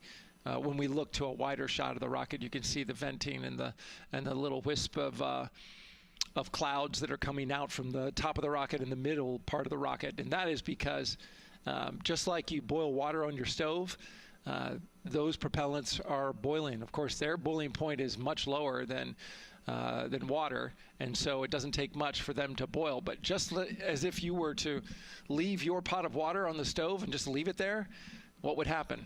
Well, it would completely boil off, and all the water would be gone. Basically turned into water vapor inside your house. Well, it's the same case here. So we are continually replenishing the rocket with propellant, liquid hydrogen and oxygen, running from those propellant lines that you see there going into the rocket. So that continues to go well. Overall look from the launch team here, this has been a very smooth countdown so far. The cryo tanking went exceptionally well. And the launch team is really in a good mood right now. Cautiously optimistic, understanding that with a system this complex, you can have something unexpected happen. But to this point, the firing room is really encouraged by what they've seen so far, and are especially excited to see these astronauts getting inside the spacecraft. L-minus 3 hours and 40 minutes and counting until we open up that window for launch. For now, we'll send it back to Megan and Nicole.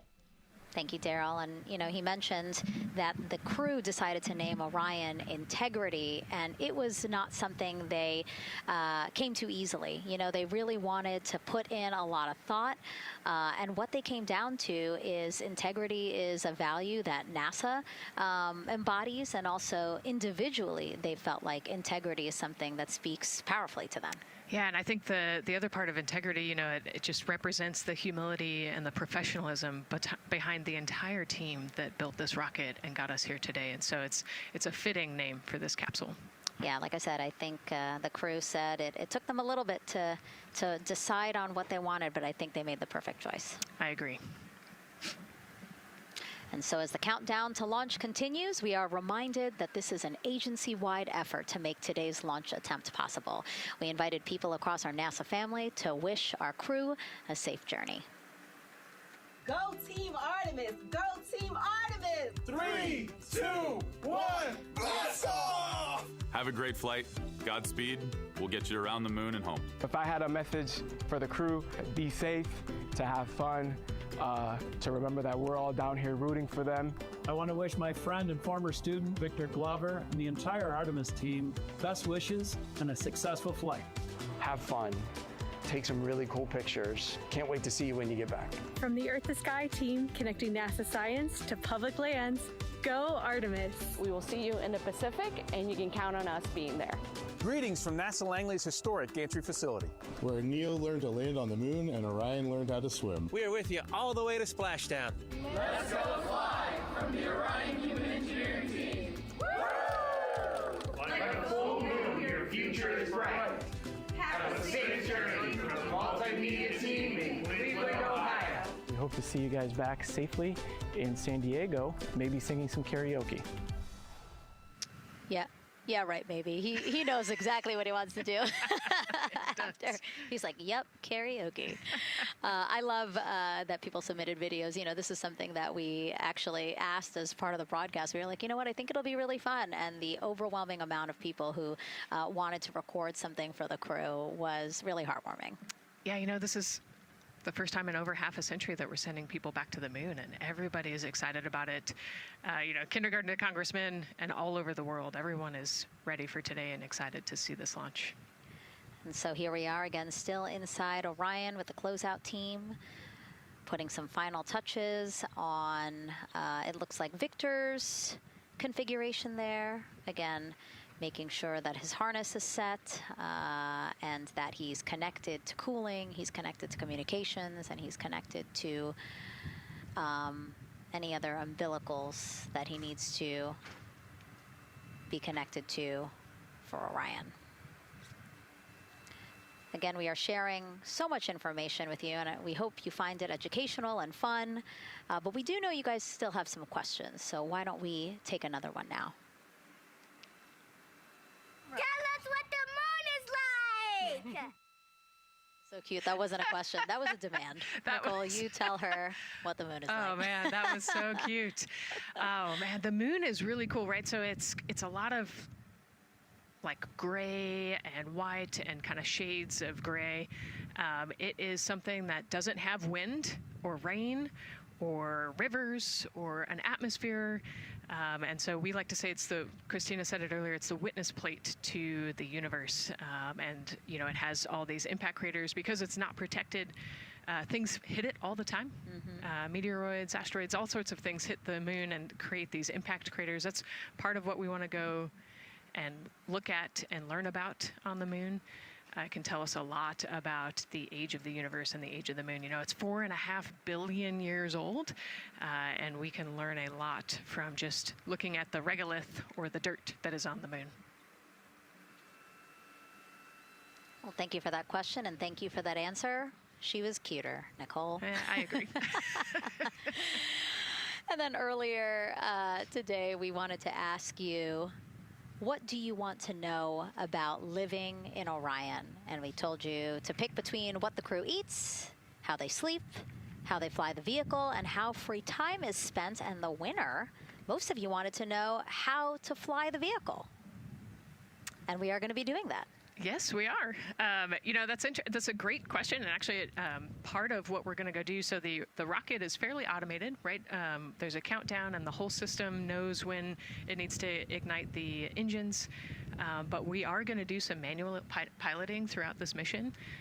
Once they launch and they separate from the ICPS, they're actually going to do a rendezvous and proximity operations demonstration. So what does that mean? They're going to take that portion of the rocket and they're going to try to fly closely to it. And so they will actually take manual control of the Orion spacecraft and try to get nice and close to the other portion of the rocket that had just separated. And so you can see actually a little bit in the view that you have right now. So for Reed, the left-hand person, his right hand, there's a kind of a joystick, if you will, on the right side, and then on the left side there's something similar. And so they've got, you know, translational and rotational hand controllers in order to command the rocket in different axes. Yeah, it's really exciting. I mean, Victor said it himself, like one thing that he's really looking forward to is piloting Orion manually. So we'll get to see that during our continuous coverage. Again, we are covering this entire mission. We started with tanking, and we will go all the way through splashdown, so you will see what Nicole was just talking about, that proximity ops demonstration, where the crew will pilot Orion manually. And so, speaking of their 10-day mission, why don't we take a closer look at the crew's home away from home for the next 10 days. Here's Megan Carter again from the KSC Visitor Complex. All right, thanks, Megan. Yeah, it's getting real out there, so I am going to bring you back to the moon board so I can show you just a few things about the Orion. Obviously, it is going to be very compact, sitting up there on top of the SLS rocket. Very compact, like I mentioned, over 355,000 pieces. So let me show you a couple key components, starting with these three fairing panels right there. When the rocket blasts off, obviously it is going to get very fast. MS1, it's going to NTD get on Orion Earth 1 for comp windy, and so we have these three fairing panels in place to help protect our astronauts. I am also going to take you into a little bit closer look and talk about the LAS, or the Launch Abort System. This is the one piece that is going to be in place to protect the astronauts should something happen to go wrong in the first few minutes of launch. They can actually hit those abort motors, and these can activate within milliseconds, basically faster than you can even blink, and that is going to pull the crew and the crew capsule away from any danger. Now, obviously, we hope that those are not needed, and if that is the case, then about 3.5 minutes into flight, the LAS and those fairing panels will actually activate and jettison away. They'll fall away from the rocket, because at that point, the crew can actually abort the spacecraft safely by themselves. Now, we've talked a lot about the crew capsule right here. This is where they are going to spend the duration of their flight. We're going to talk a lot more about that one in just a little bit, but for now, let me jump down here to the service module. This is the one, we're going to think of this as the powerhouse for the spacecraft. It's pretty much going to provide them with almost everything that they need for the entire mission. Temperature control, removing the carbon dioxide, providing them with oxygen, so much more. You can also do course corrections and things like that. So, super quick breakdown, but as you can see, all of these components together are going to make the spacecraft one that is built not just to fly, but to protect, sustain, and bring those astronauts home. All right, lots more to come, but let's see where we are with the crew. Back over to you, Megan. Hey, thanks so much, Megan. A lot of useful information there, and we did want to point out that you did hear over and the PLT NTD on Orion Earth 1 for comm check. NTD PLT, I have you loud and clear on OE1. And I have you the same. Welcome aboard. And so, again, we are now hearing mission audio loops, specifically the Orion to Earth 1 loop, the communication channel for the crew. Successful comm checks by both Victor and Christina. CDR, OTC Orion Earth 1. CDR. Yes, sir. Configure ARS to shoot mode per EPROC 10.1.1. Crew ingress and vehicle pre-launch config. Step 1. 10.1.1 crew ingress and vehicle pre-launch config. Step 1. Going in work now. And so see, now we are privy to some of the countdown procedures that the team is asking for the crew to do. Yeah, so they're going to work through some of these procedures and finish the ingress portion, as you heard in that procedure. So this is where the crew is going to start building their nest, if you will, running some procedures, getting the capsule ready for humans to be on board. And now look at the clock, 3 hours, 30 minutes and counting until the opening of our 2-hour launch window, and we are pretty good on time. We are as we are expecting in terms of when ingress will be wrapping up soon. And so now let's bring Gary Jordan, again, our commentator inside of Mission Control at Houston. Gary, let's check in with you about mission preparations. Hey, Megan, thank you. Yes, we're following along here in Mission Control Houston. OTC copies. And we'll stand by for those con checks.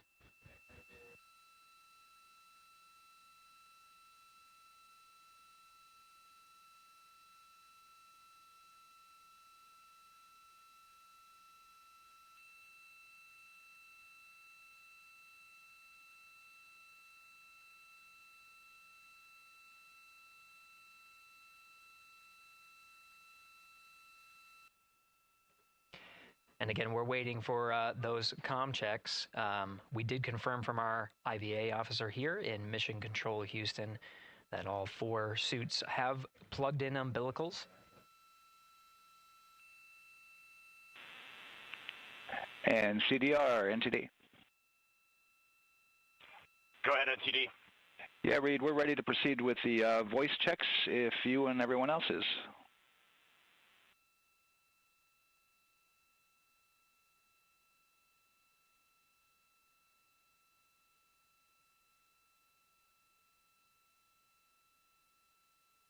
NTD, Integrity crew is ready for voice checks. I copy that. And Integrity for the entire crew, comm check on Orion to Earth 1. CDR. PLT. MS1. MS2. Good comm check by all. NTD moving to Orion to Earth 2.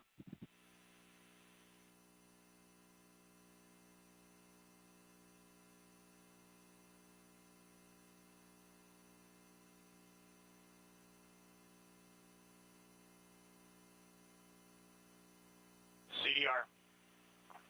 PLT. MS1. MS2.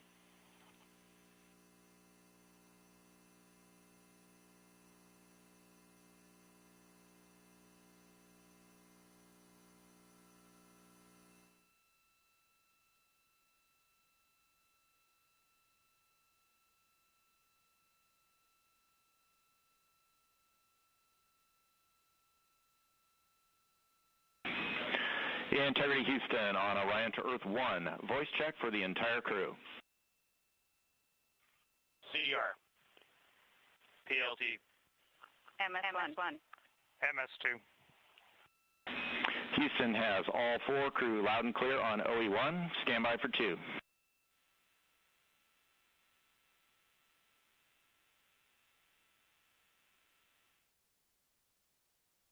Your initial word was broken.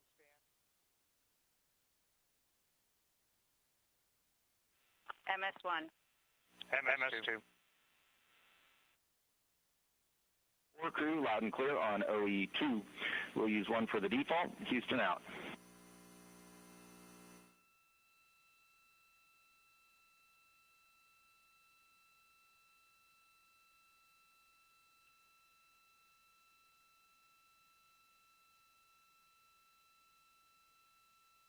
And CDR, NTD? CDR. Yeah, we're going to go ahead and we're going to clear a couple of those messages on your screen here. Just want to give you a heads up that you'll see that. Copy all.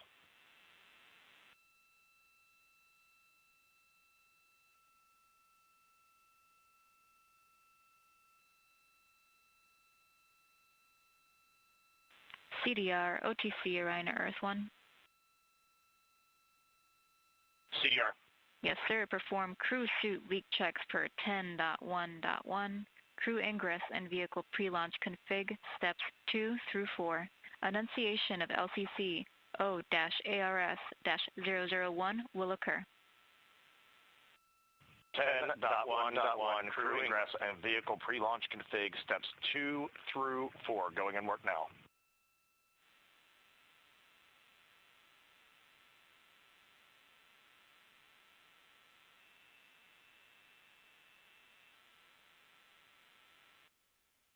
This is Mission Control Houston. We are following along as the 4 crew members of Artemis II work through their voice checks, then the umbilical connections and various pathways to get communications from all of the... Refresh on your screen.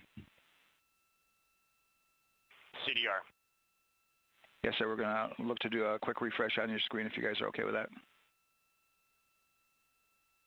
Okay, firm, just let us know when we can continue in 10.1.1. We'll go hands off.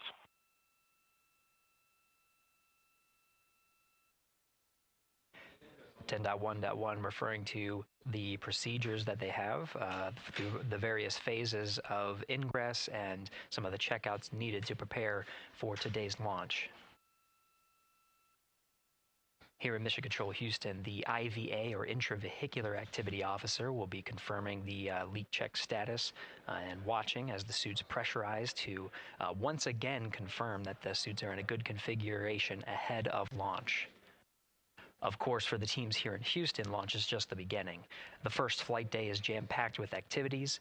Shortly after main engine cutoff, Integrity will enter into a coast phase while still attached to the interim cryogenic propulsion stage, or ICPS, and prepare to deploy the solar arrays. With power being generated, Integrity prepares...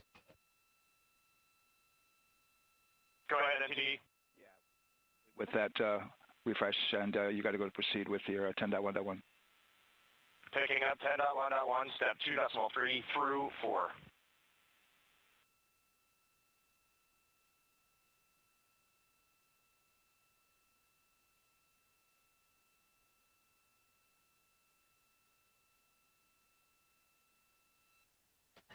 Picking up the procedures, the crew again working through the various steps to prepare for launch, standing by for suit.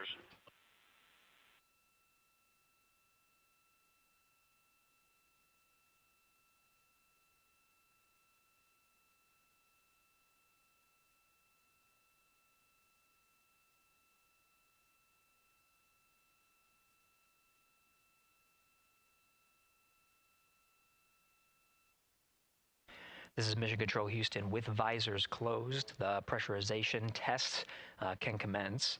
We'll stand by for word of a good leak check on all 4 of the crew member suits for the Artemis II mission.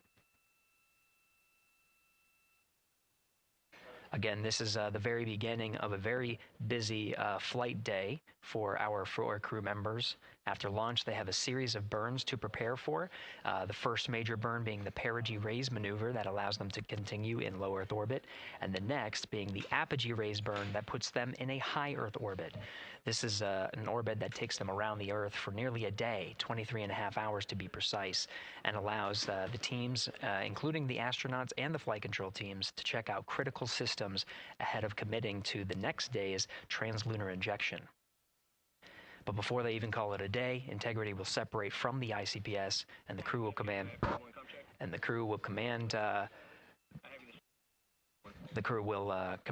the Orion capsule to separate from the ICPS and turn around and approach the upper stage, but not dock. This is to test Orion's in-space maneuvering capabilities and provide further confidence in docking to another lunar space vehicle like the Human Landing System that will be part of the Artemis III mission ahead of future moon landings.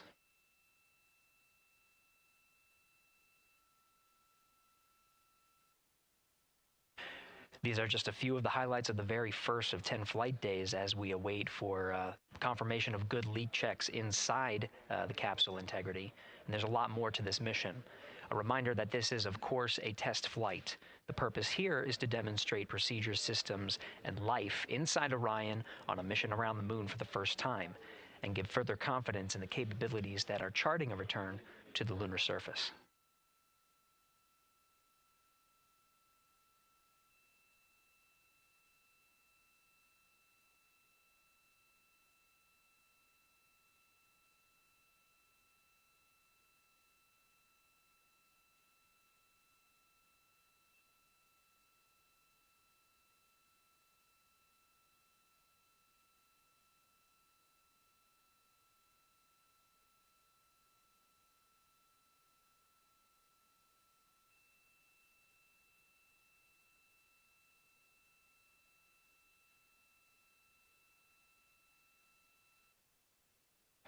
You may be able to see from this view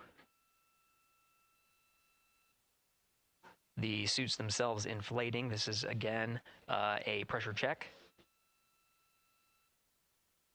verifying that the suits are leak-free ahead of the ascent portion of today's flight. How you see the crew now with visors down will be the configuration of their ascent all the way through core stage separation, about a little more than 8 minutes after booster ignition.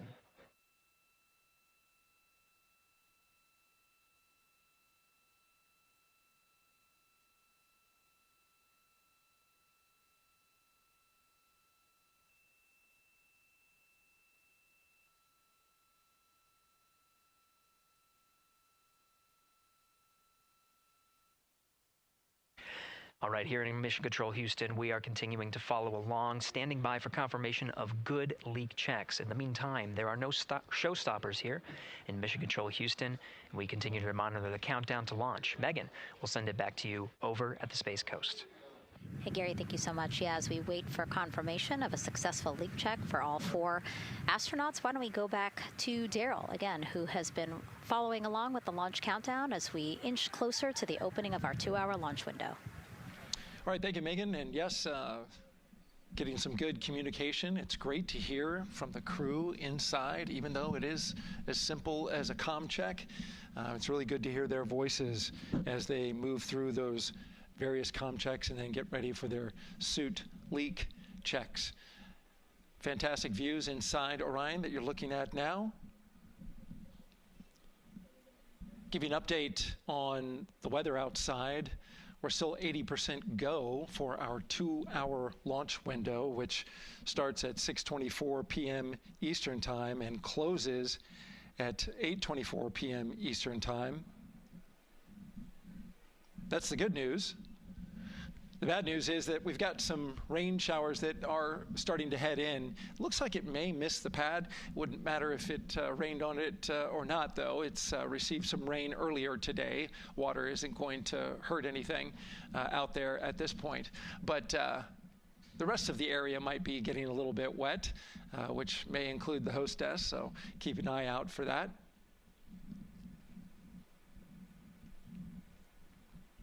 As we're watching with the astronauts inside the Orion Integrity spacecraft, you'll be hearing more and more from them, especially Christina Cook, who is Mission Specialist number 1.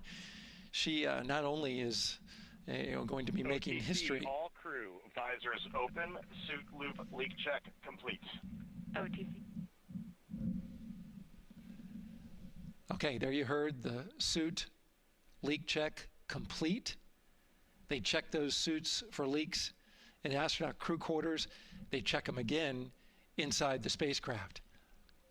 As you can see, the closeout crew, our astronaut support person moving around, turned off the camera, and so now we're looking from outside the Orion spacecraft looking towards, oh no, let's see, get oriented here. Well, there we go. Back inside, we've got the view. But basically what I was saying about Christina Cook is that she will have the role of reading. CM is ready for closeout, performing video sweep using drag-on camera. OT.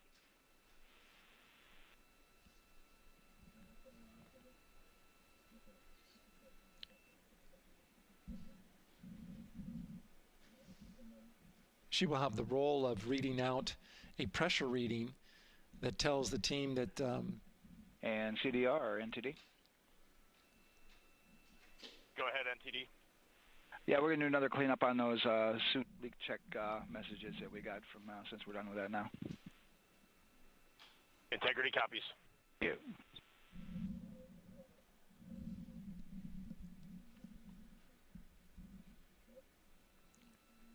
And that's communication going between Orion Commander Reed Wiseman and NASA Test Director Jeff Spaulding. As I was saying, Christina Cook will be reading measurements from the counterbalance assist arm. So you're going to hear her be asked by the NASA Test Director to read that. That CBA, counterbalance assist arm, it's mechanically latched by the closeout crew using tools, but there's a hydraulic assist. It's pneumatically opened and closed, rather, with a pressure assist that helps open it up. Not only that hatch, but also the last hatch. There's 2 hatches there that we'll see that will be closed. But this is in case of an emergency out there at the pad. If the crew, for some reason, needed to exit quickly, then they would exit the spacecraft by pulling that lever, which would open both hatches. Those hatches are heavy. The Orion hatch is hundreds of pounds. ATC cameras 1 and 2 both set to record. ATC copies.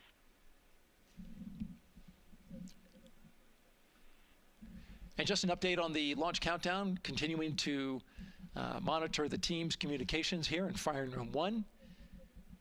Everything going really smoothly so far. We don't have any significant open constraints to launch at this time, so we continue counting down. And for now, we'll send it back to the host desk with Megan and Nicole. Thank you so much, Daryl. And so we heard some of the communications over Orion to Earth 1, and it sounds like we are now moving into the hatch prep and closure phase.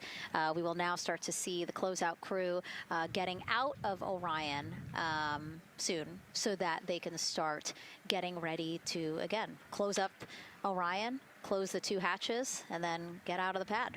Yeah, the closeout team will take the hatch seals off, and they'll inspect the seals, make sure everything's ready to go, and then do a few last-minute configurations before they close that hatch. And then, like Daryl talked about, then Christina will have a role in looking at the CBA there. So. Yeah, you might have heard them say over the loops again that drag-on camera. So basically, it's a camera that they can move around, and you might have seen it in a couple of our shots already. But they will take that camera and literally go and inspect the seal that. There's 2 seals, actually, 2 seals that go around the entire area of the hatch just to make sure that everything looks good. And that camera feed is being directly shown to NASA teams who need to monitor that. Yeah, they want to make sure there's not a single hair or piece of dust on those, make sure that there's no damage and everything's ready to go so that the seal, they will do a leak check on this hatch seal as well. Make sure it passes. Yeah, and we'll know they're doing that because we will actually see one of the closeout crew members with a hand pump, and they will pressurize, again, just the seals, and they have to see if it will hold pressure for just a minute. And if it does, then they will go ahead to pressurize the entire Orion spacecraft, and then that again is to make sure that the spacecraft is holding the right amount of pressure. And that one's a lot longer. It'll take them like 8 minutes. Like it takes time to pressurize it, then they have to hold pressure, and then it takes time to depressurize it. Right, and they want to measure the difference in pressures at the beginning and end of that and make sure that it holds the right amount of pressure so that when they get to the vacuum of space, obviously the capsule holds its pressure. Yep. Okay. Well, again, as we continue to watch operations that are happening at the pad inside of Orion, why don't we go over to Banana Creek? It's one of our viewing locations here at Kennedy Space Center. They will have a spectacular view, and we actually have NASA's Leah Martin there chatting with a big group of people surrounded by a lot of folks on bleachers there. Hey, Megan, yeah, tons of people out here today, thousands of people gathering at Banana Creek to enjoy NASA's Next big mission and humanity's next great leap today. It's a gorgeous day, and I'm joined here actually by some people who are probably the only people on center who are a little bit more excited than me to see this rocket lift off. Where are you from, and why are you here? So we're from the University of Tennessee, Knoxville. We're a group of 7 aerospace senior engineering students traveling here with Josh Dobbs, former quarterback of the University of Tennessee, with his extraordinary Dobbs Foundation. Now, you were actually telling me a little bit earlier, you're here local, you're from Orlando. What's it like being an aerospace engineer and then having the opportunity to come back here to the Space Coast and see this mission lift off today? It is absolutely amazing. I feel like the little 9-year-old girl inside me is so excited. Like, I'm from around here. I grew up watching launches in my backyard, and so this seems like such a full circle happy moment for me. Now, you are an aerospace engineer looking hopefully to join the workforce in the future. How does it feel to be here and see firsthand what that work does? It's just so cool to see what I've been working for the last 4 years and then 12 years before that just actually be physically happening in front of me. It's something I never dreamed of as a kid. And I'm actually joined here by the pastronaut himself, Mr. Josh Dobbs. Now, you have a history with NASA as well. You did an externship here. And how did that kind of play into your passion for aerospace and then the foundation that actually provided this opportunity for these students today? 100%. So I spent a month here around the Artemis I mission, which was a tremendous opportunity to learn about the space program and also what's next. And so to be back here for Artemis II, and unfortunately, Artemis I went in the middle of the season, so it's surreal to be here for Artemis II. And with my foundation, like, the goal is to be able to take advantage of the opportunities that I've had and pass them along to the future of the industry and give them the opportunity to see what all their hard work can accumulate into. So it's an honor to be here. We're really appreciative of all the engineers and all the hard work that's gone into this moment, and we're excited to watch history happen today. Absolutely, and as a group, I think if you guys had one well wish for the team today, what would you say? I think we can all join together and maybe say, go Artemis. Go Artemis. That was a fun interview, and again, just so neat to see all the people who are here. I mean, still hours before liftoff. Not even hours before liftoff, but hours before a 2-hour launch window. So people just really committed to being here and seeing it in person. Yeah, you can see the Banana Creek is already buzzing. Yeah. There behind Leah. You could hear the chatter in the background. It's an exciting time. Yeah, you could tell that it's a lot louder than we noticed because we just have very good mics. But, you know, she's obviously yelling over a huge crowd there. So super fun, super exciting. And yes, I hope that we all get to see liftoff here shortly. Okay, so as we know, Victor, Reed, Christina, and Jeremy will have their hands full during their mission. So for some of their test flight objectives, let's go back to Megan Carter at the moon board. All right, as we have seen from those camera views, their capsule is very compact, obviously. So let me show you a few cool things about this piece. The Orion capsule is going to only be about 16.8 feet in diameter and a whopping 10.5 in height. Think of it about the same cubic feet as 2 minivans. So obviously every piece of that capsule has been planned with purpose. And a really great example of that is going to be these seats that we have seen that live view of. Now, these seats are going to be out for launch, re-entry, and splashdown, but in between, they are stored in between to give them more room for daily activities and things like that. While they are on board, obviously they are going to have a lot of things to do. One of those is going to be to manually fly Orion, as we've discussed, but they also have several other objectives as well. And they are going to be doing lots of system checkouts, checking out the service module, making sure everything is working correctly. They're also, like I said, going to have a chance to manually fly. Now, this was taken during one of their training simulations, but as you can see here, they will have advanced flight displays, hand controllers, touchscreen interfaces, so much to work with and practice with as well. Now, while on board, they will also have the ability to eat those shelf-stable meals that are designed specifically for microgravity. I think I saw somewhere that one of their meals is going to be mac and cheese and brisket, so that makes the Southern me very happy. All right, but they are going to have also some time to look at some things like power and propulsion. They will have 3 key propulsion systems that are going to help power Orion as well. And speaking of power, I want to bring you back to the service module real quick because I wanted to point out these 4 solar panels. These are going to take about 18 minutes to unfold like giant wings, and they're going to stretch 62 feet from end to end, and these are going to help power the service module and in turn provide what the crew needs for their journey. So as you can see, spacecraft is built specifically for what we need and to guide them and get them home safely. All right, back over to you, Megan.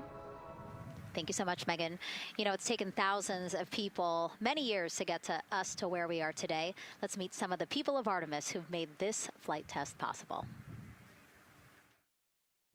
I am the Artemis Launch Director.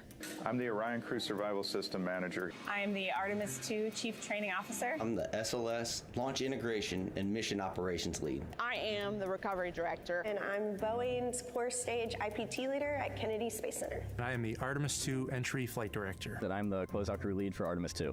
Our job is to design the spacesuits that the crew will wear for the Artemis II mission. The team here at Johnson Space Center in the Orion Crew Survival Systems Lab does pretty much everything involved with processing the suits, designing the suits, qualifying the suits, testing them for the Orion mission. The role of the Chief Training Officer is to manage both the planning and the development of how we are going to train our astronauts and run our simulations for our flight control team for the mission, and then go implement that plan. Recovery team is responsible for 3 things. So recovery is what we call our nominal recovery situation, where we go recover the crew and the capsule at their designated landing site. Rescue is in case we do need to rescue the crew or they landed somewhere else that we did not plan. And then the retrieval is us getting the capsule if they did land somewhere where we did not expect them to. My job on SLS is to manage the operations architecture on the SLS program. One of the specific things that we do is support launch operations. It means a lot to be a part of this Artemis team, to show the next generation in seeing what may come. I am responsible for our core stage processing at Kennedy Space Center. My team is responsible for that core stage, and it's our responsibility to make sure that core stage is safe, built correctly, and there's going to be 4 of our astronauts, and it's going to get them to their ride around the moon. I've been a flight director for over 10 years now.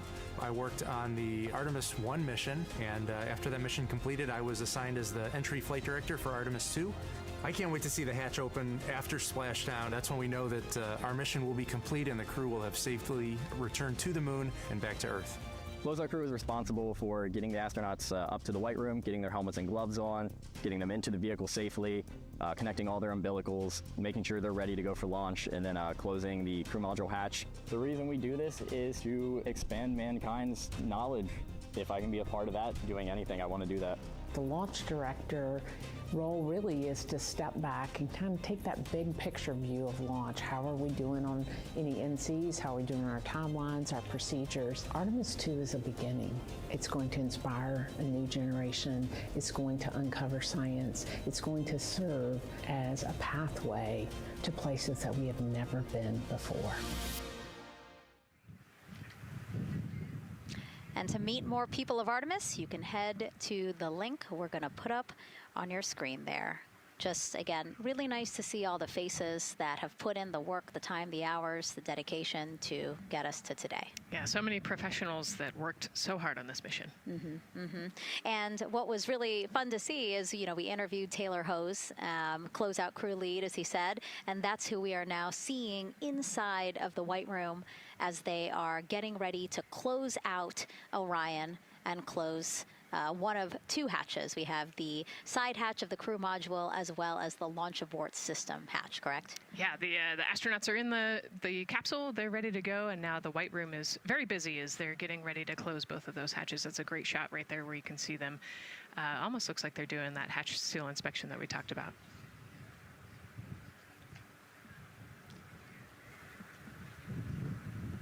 And so, Nicole, as we continue to see them get ready to close that smaller hatch, again, the crew module side hatch, let's take some questions now. Sounds good. A lot has changed since Apollo, and I have a few questions about what's next. What part of the moon are we exploring through Artemis, and what are some of the key points that NASA needs to consider when planning missions like this? Were you expecting to see Scarlett Johansson? I think that took you. Yeah, I mean, took you aback. We've talked about this, but everybody has an interest in this mission. You know, it's humanity trying to explore and go back to the moon. And I love this question. You know, what part of the moon are we going to? You know, eventually we want to get to the polar regions, the South Pole specifically. We think that there are volatiles there, so water ice, something that can be harnessed as a resource as we create the permanent base on the moon and then try to get onto Mars. But getting to the moon is a tricky mission. You know, we're going further than we have in a long time. And, you know, on the International Space Station, we're 250 miles from the Earth. And so we're pretty close. We resupply that spacecraft pretty often with cargo missions. But the further and further you get away from Earth, the more you have to think about the lack of cargo, the comm delay. You know, there's a communication delay the further away you get. And so there are different and unique problems as we continue to explore further and further out into the solar system. And there is so much to learn about the moon. So it's no surprise that, yes, even though our goal is to have a moon base at the lunar South Pole, the lunar South Pole is not the main focus of this lunar flyby. So instead, the crew is going to be focused on observing the far side of the moon. So this is actually an animation of what teams expect the moon to look like if the crew launches today. So this is, of course, the side that faces the moon, and this is the far side of the moon, which when, again, the crew does their lunar flyby on flight day 6, we are expecting this will be their view. What an amazing view and an opportunity. Yeah, you know, there's so much to learn from this particular mission, because obviously we're not landing with this mission. And so they actually potentially could see the South Pole and kind of scope out what our landing regions look like in the context of the entire moon. But also they're going to see parts of the lunar surface that have never been seen before by the human eye. And so they're going to take these detailed notes. They're going to record themselves talking about what they see. You know, we do a ton of geology training as astronauts, especially this Artemis II crew. They did a ton of geology training working with scientists to learn how to pick out the unique portions that we want to go study. You know, what is the context of the moon? What parts of the moon look interesting and look different? You know, the impact craters that we talked about earlier. So really trying to take all the pictures, take all the observations, write down, talk about their observations, and record as much data as we possibly can for the researchers back here on Earth. Yeah, it's so important to, yes, we're all talking about what they hope to do during this 10-day mission, but you really do have to think about all the training that goes into this. I mean, you have 4 crew members who won't, you know, have the support the way that they've been having the support. I mean, they'll be talking through communications, but you know what I mean? It's just them and the moon, right? So they need to be fully aware and equipped with everything that they'll need to do to be able to accomplish the objectives that we hope to accomplish during this mission. Right, and their specific flyby around the moon, you know, the lighting will be different and the path will be different depending on when we launch. If we launch today, it would be different from tomorrow. And so, you know, they actually had to learn the geography of the moon so that they can orient themselves when they're on the backside of the moon, because they're not going to have communication. You know, they're just going to have a, I think, 45+ minute blackout while they're, while they're on the far side of the moon. And so they themselves have to know what things look like on the moon, how to orient themselves, and how to get the data that we're looking for. Yeah, really ambitious mission. Excited to be here at the start of it. All right, so another check of the clock, 2 hours, 57 minutes and counting to the opening of our 2-hour launch window for Artemis II. This pivotal test flight comes 250 years after America began its journey as a nation. As we celebrate that milestone, a special live performance now of our national anthem by singer Ann Wilson.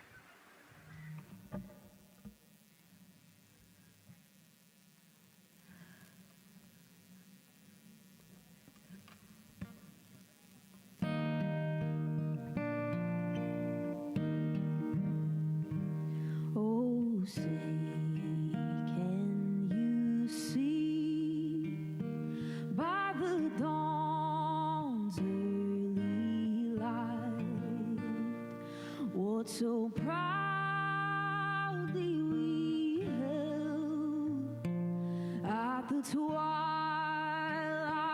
last gleaming, whose broad stripes and bright stars through the perilous fight, o'er the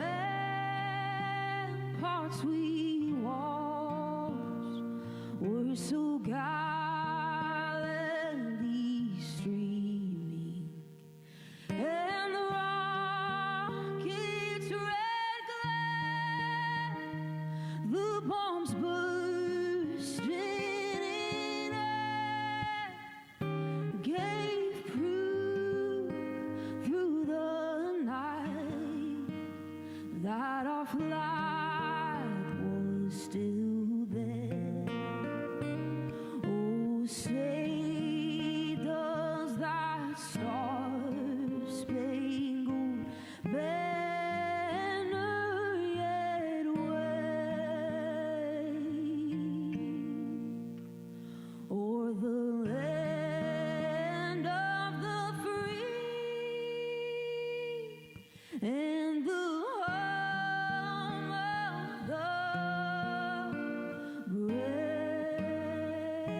A beautiful rendition. Honestly, I'm a little emotional, a little speechless. Yeah, that was gorgeous.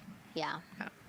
I mean, again, we are a nation of explorers, a nation of curious minds, and to see us again 250 years after our Declaration of Independence was signed to when we are trying to return to the moon for the first time in more than 50 years, really powerful. Yeah, leading the way back to the moon. It's exciting. Mm-hmm.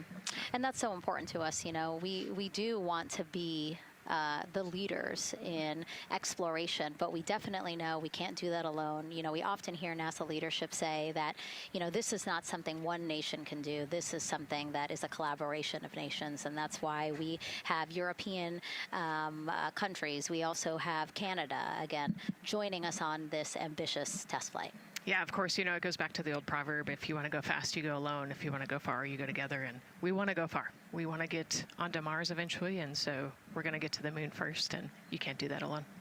So thank you again, singer Ann Wilson, for that beautiful rendition, again, reminding us of what it is we are trying to accomplish for all, by all. We are now back inside the White Room with the closeout crew. Again, backup astronaut Andre Douglas, number 2 there, just outside in the White Room, which is right outside Orion there, with the crew seated comfortably inside. As you can see, they've dimmed the lights a little bit. The crew has the opportunity to set the ambiance, if you will. They were given the opportunity to adjust the lighting as they see fit, again, just so that they can get comfortable. It's kind of like when we are on a plane and you get the opportunity to... Sure, yeah, you don't want the bright lights in your eyes. Also, you want to be able to see the screens well, or see the, you know, the tablet on Jeremy's knee well, so they're going to adjust the lighting to what makes sense for the mission. And we saw in that very quick shot there, our best camera view of the 2 hatches is actually that drag-on camera, like we were saying, that kind of moves around. So sometimes it's hard to show that. So there you have it. You can see that the closeout crew has closed the side hatch.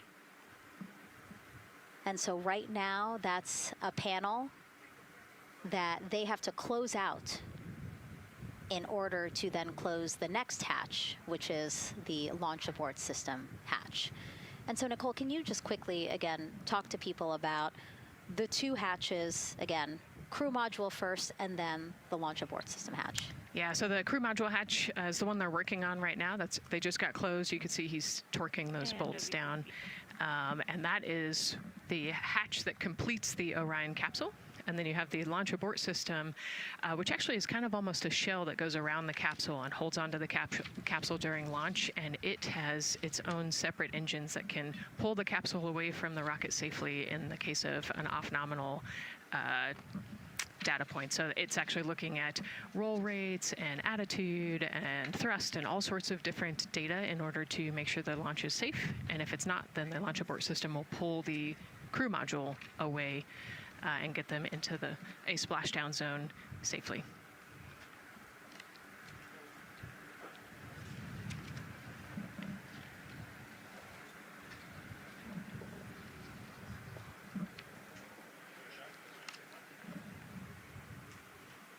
And as we wait for the crew to complete closing that side hatch of the crew module, let's head over back to Banana Creek, where we have Leah Martin standing by with the person who designed this mission's zero gravity indicator, named RISE. It was 2nd grader Lucas Yee from California. Hey, Leah. Hey, Megan. Yes, of the many special guests we have with us today, I think one of our most exciting guests is Lucas, who's joining us, like you said, all the way from California. He and his family actually worked this as a group project to design the zero gravity indicator. Lucas, can you tell us a little bit about your design? Yeah. So you named him RISE. Can you tell me why you picked that name? It was very remote, representing the Artemis II launch and Earthrise. And yeah, that's pretty much it. So were you really excited to find out that you won the competition and that your zero gravity indicator would be going to space? Yeah. So how does it feel? We're actually just across the river right now from Artemis. We can see it from where we're standing. How does it feel to know that design you created is actually currently on that rocket just a couple hours away from going to space? Really, really, really, really, really, really, really surprised and very happy. And very happy. Now, Mom, you were telling me on the way over here that it was kind of hitting you what was happening. Tell me a little bit about that. It's definitely very surreal to be here in person. That Commander Weissman said that it's for all and by all. That we couldn't have said it better. We're just very grateful to be here. Super, super excited. And we're so excited to have you here too. Now, Oliver, this is your first launch too. Is that right? Yeah, that's right. And how does it feel to be here just a little bit away from watching the first group of astronauts in your lifetime on their way to the moon? It feels like very, very happy and surprised. So if you had one word of encouragement or something to say to the crew who's sitting on that rocket right now, what would you say?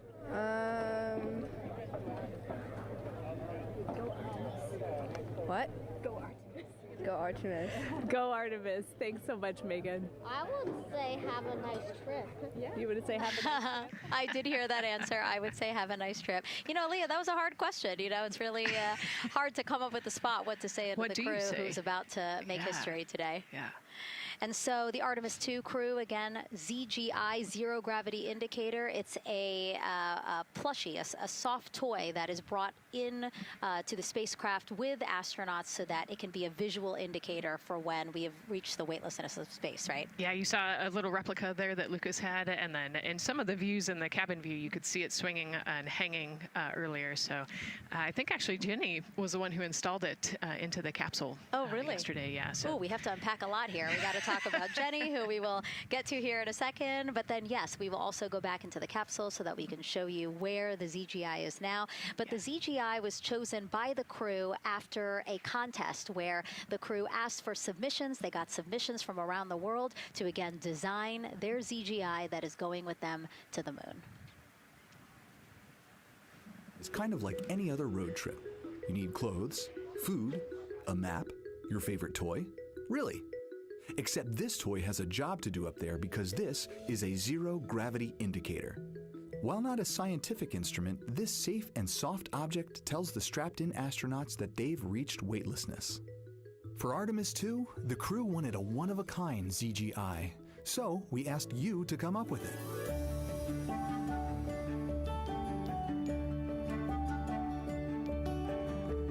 Thanks everyone for sending in your entries from around the world. Over 2,600 of you submitted. And we loved seeing all of your contributions. It was a really difficult decision because each design had a unique quality that stood out to our crew. In the end, we were able to narrow it down to a top 5 from Finland, Canada, Peru, and 2 from the United States, Kansas, and California. In the end, we went with one called Rise. It was a design inspired by the Earthrise photo taken on Apollo 8, which is very special to our crew.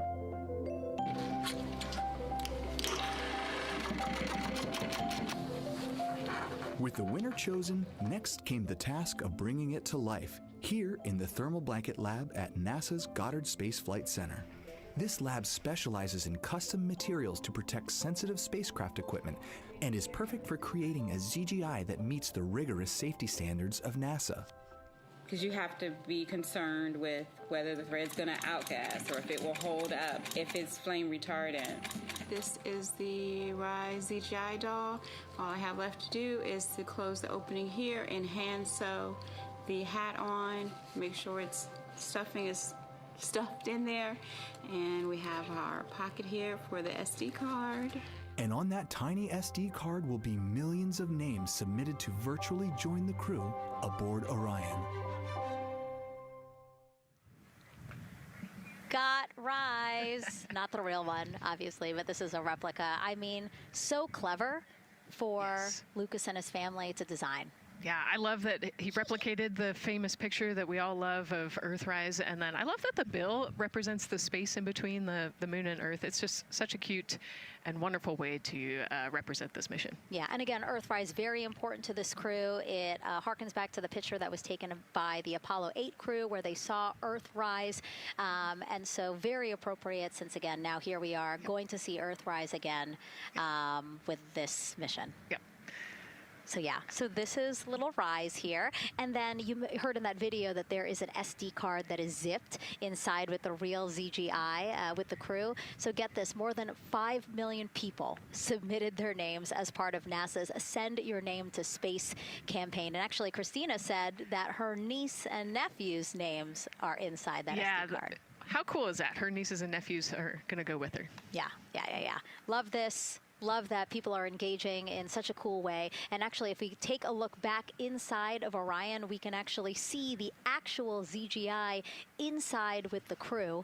As we said, the purpose of zero gravity indicator is to show when we've reached the weightlessness of space. Now, I know that it's probably dark in there because, as we said, the crew decided to just dim it a little bit for them. But here again, as we see, Reed on your left, Victor on your right.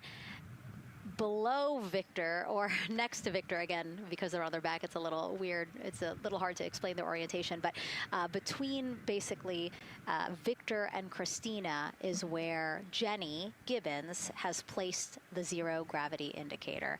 And Jenny, who, again,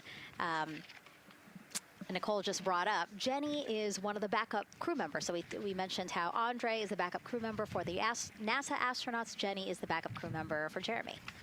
Yeah, Jenny's one of our Canadian astronauts. And yeah, so she's been also helping with preparations for today and helping get the White Room ready, get the capsule ready. And she's actually going to be a Capcom for Artemis II as well. Yeah, she's from Calgary, Alberta, completed astronaut training in 2020. Mechanical engineer, combustion scientist, and actually before becoming an astronaut, she was an assistant professor. So again, another very well-accomplished person on the team. And I know the Artemis II crew has really enjoyed working alongside both Andre and Jenny. Yeah, actually, Jenny was our EBQ mentor when I went through our AskCanner initial training. So she helped us with all of our spacewalk training, which was kind of cool as well. Okay, and there we have Andre again, number 2, with the rest of the closeout crew team there. Why don't we get another check with Daryl and see how the launch countdown is going.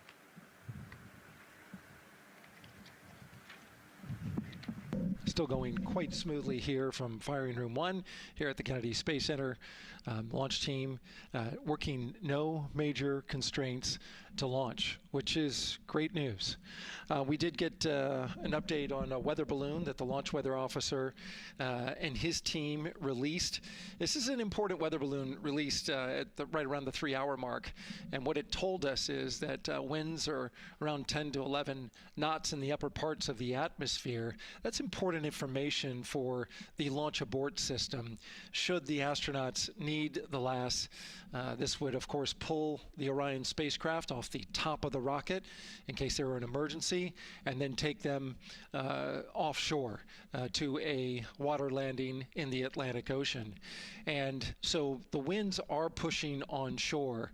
And because they're pushing onshore, the launch weather officer is keeping a close eye on the strength of those winds, because if the Orion were to come off the top, and it's powered by 3 rocket motors which can propel it or pull it especially fast off the top of the rocket, it would go up into the air thousands of feet and then splash down in the water. And if you've got wind pushing against it, you don't want that spacecraft to come back and land on land. So they're watching that very closely because of the onshore flow. That onshore flow is also what's giving us a little weather action down to the south of us along what's called the beach line, 528. We got a whole lot of people out there. We're getting ready to watch the Artemis II historic launch. Well, they just got a good soaking. Line of rain showers, I should say, passed through that area and soaked the place. So Certainly, rain is a possibility. Spotty showers from time to time. But overall, the launch weather officer tells us that we are trending towards getting that stuff to all push to the west the closer we get to our launch window. A reminder, that window is from 6:24 p.m. to 8:24 p.m. Eastern Time. We don't have a specific T0 at this moment. There's a lot that needs to be calculated before we get there. We also need to get through the rest of the countdown on time. As of right now, we are right on time. The launch countdown is going exactly as planned. That's not something that we saw certainly in Artemis I. There was a lot of flexing in the timeline during those 3 launch attempts back in 2022. But so far today, on our first launch attempt, we're really enjoying some really solid countdown work, some solid operations by the launch team so far. And to quote our friend Lucas, who created Earthrise, we all really like that. We'll send it back to the host desk. Thanks so much, Daryl. Yes, we really like that, and we really like Rise and Lucas. So thank you for that. That was really cute. Okay, so again, here we are in the big box here. We have our full view of the rocket, looking glorious on there with, again, some clouds, but still weather is good for launch today. And then we have the closeout team continuing to do work in the White Room. We got confirmation that they have successfully completed pressurizing the counterbalance pressurization. Basically, as Daryl explained it before, the side hatch for the crew module is very heavy. So in order to open it, there needs to be pressure applied to it, and that's what we just completed, right? Right, that's exactly it. So the CBA, that counterbalance assembly that we're talking about, has to be pressurized. It's a pneumatic system to help. So in the case of an egress, Christina's the one that has to open that hatch. So once she gets it unlatched and unlocked, then that pneumatic system will help move the hatch. It weighs a lot, and so the average human cannot open that hatch by themselves. And so that's why we want to make sure that the system is pressurized, that it's not going to leak, and that it is ready to go in case they need to open the hatch. So that is complete, and now what is happening are the seal leak checks. So that is in progress. Again, 2 seals go through the entirety of the hatch, and we will take the seals to pressure, hold it for about a minute, and just make sure that it is holding pressure. Again, we want to make sure that the crew has a safe, pressurized environment in any sort of situation while they're in Orion. Yep, that's right. So we're going to take a look at it. We're going to take a look at the starting pressure, and then after a certain amount of time, we'll take a look at the ending pressure, and then there are certain tolerances that we will accept for flight. 2 hours, 37 minutes and counting from the opening of our 2-hour launch window today at 6:24 p.m. Eastern Time. After liftoff, it takes less than 10 minutes to reach Earth's orbit. Let's learn more about today's ascent profile with Gary in Mission Control. Hey, Megan. We are monitoring here in Mission Control Houston. Flight controllers are looking at data from integrity in the Space Launch System during the countdown. We're looking at some of the events happening in the White Room now and just making sure that all criteria is met to commit to launch and ascent today. It's the team you see in this room that would be looking after ascent, which is a very dynamic phase of flight. And after solid rocket booster ignition of the Space Launch System, it's this team that takes over control of the mission. There are voices you'll hear upon ascent, calls being relayed between Stan Love, the Capcom you see here in this shot in Mission Control Houston, that's the voice from this room, and the Artemis II crew on a communications channel aptly named Orion to Earth. Here are the calls you may hear during this part of the mission. Capcom Stan Love, his first call after responding to the crew's successful roll pitch maneuver at 30 seconds is AMT high. This notes that should we lose just one of the main engines, an alternate mission in low Earth orbit can still be achieved. At 1 minute 25 seconds, you'll hear max Q on PDL. This notes that reaching the moment of maximum dynamic pressure on the spacecraft. This event happens to be in line with a communication switch to another ground station, the Ponce de Leon Inlet Tracking Annex located about 35 miles north of Kennedy. At 2 minutes 45 seconds, you'll hear SM primed, upper stage RCS ready. This means that the European Service Module propulsion system that's prepared for the next phase of aborts after the launch abort system jettisons, and the reaction control thrusters on the inner rim cryogenic propulsion stage that enable pointing and maneuvering are ready. At 3 minutes 50 seconds, you'll hear voice check on TDRS at the Kármán line. At this point, the launch abort system has jettisoned and revealed the Orion capsule underneath. This check verifies that the now exposed Orion antennas have a good signal over the tracking and data relay annex, tracking and data relay satellites which is part of a geosynchronous satellite network and the same assets that are used aboard the International Space Station. This communication switch happens to be at the Kármán line, a widely recognized boundary about 62 miles, statute miles, or 100 kilometers above the Earth's surface, where the air is too thin for conventional aircraft to fly and marks the point where our astronauts leave Earth and enter space. At 5 minutes 16 seconds, you'll hear the call 3-engine press. This notes that if one of the 4 main engines on the SLS core stage were to fail, 3 engines can carry the crew to a nominal main engine cutoff and proceed with the expected mission timeline. This is an important call that gives more assurance of continuing today's moon mission. At 7 minutes, you'll hear expect nominal shutdown. You'll hear this call should the main engine performance be as expected up to this point. Shutdown plans can vary and may impact G-forces experienced by the crew or future burn plans, but a nominal shutdown is more indicative of continuing the mission on the expected timeline. At 7 minutes 30 seconds, you'll hear AOA open. This notes crossing into a new abort profile. At this point, an abort would use Orion engines to escape the core stage, and the altitude and velocity are enough to make it 1 lap around the Earth and aim for a splashdown in the Pacific Ocean instead of the Atlantic. And then, of course, shortly after 8 minutes, you'll hear nominal MECO. You won't hear MECO right away. Teams here wait until the core stage has separated and the trajectory is confirmed as expected before that call to the crew. Now, this ascent profile is approximate, as there may be calls that move a few seconds depending on the trajectory, and of course these are the calls and times for a nominal trajectory. Teams in this room have been training extensively to prepare for any and all scenarios, and they are confident and ready to take this crew into space today. In today's pre-brief, the flight director, Judd Freeling, expressed his confidence to the team, citing the hundreds of simulations to prepare for this very moment.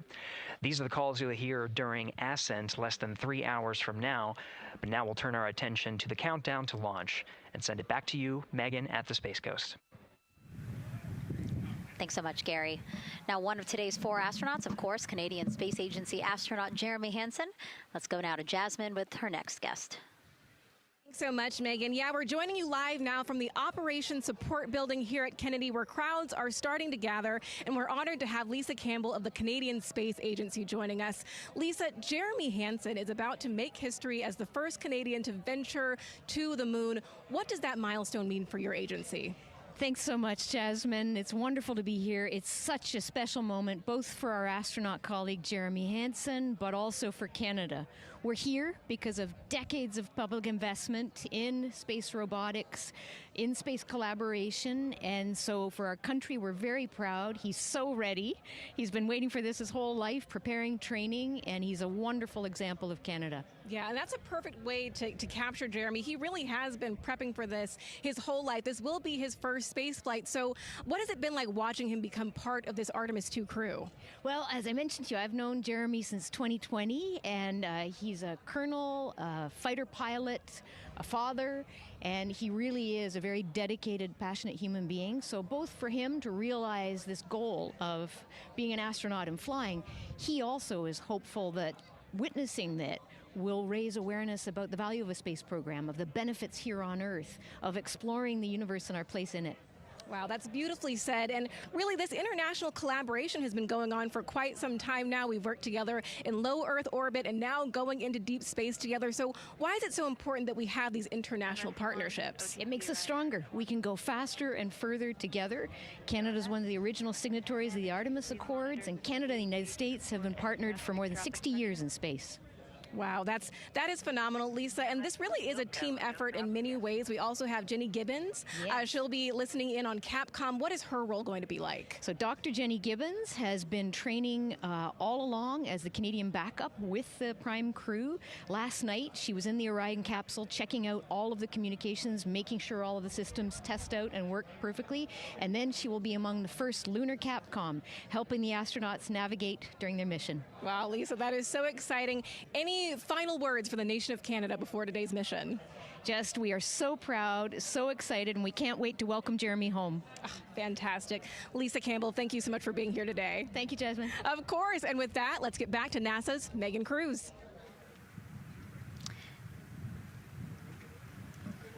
And right now, Go ahead. Ma'am, CBA press has been completed. Did you see any drop in pressure? And MS1, we saw just a little bit. It is just over 2,600 now. Copy. Thank you, ma'am. again, a call out to mission specialist Christina Cook. Again, it was her responsibility to monitor the pressure on the counterbalance system that will help open the side hatch. And she did report a drop in pressure, but it seems like it's within nominal limits. Right. They might have had a small drop, but you know, we have a starting pressure and an ending pressure, and as long as the difference isn't too high, then we will take that. And the engineers know exactly what they're looking for in terms of that delta pressure.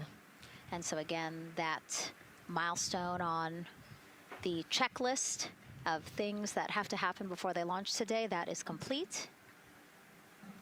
The crew, again, still inside comfortably as the closeout crew team work to close the side hatch. Again, a separate seal leak check, followed by a full cabin leak check, and then they will close the last abort system hatch.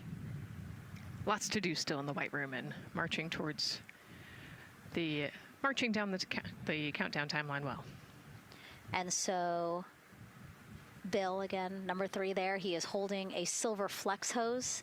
That hose is what will be connected to Orion in order to do that cabin leak check. So again, it does seem like we continue to march down through the milestones in this countdown.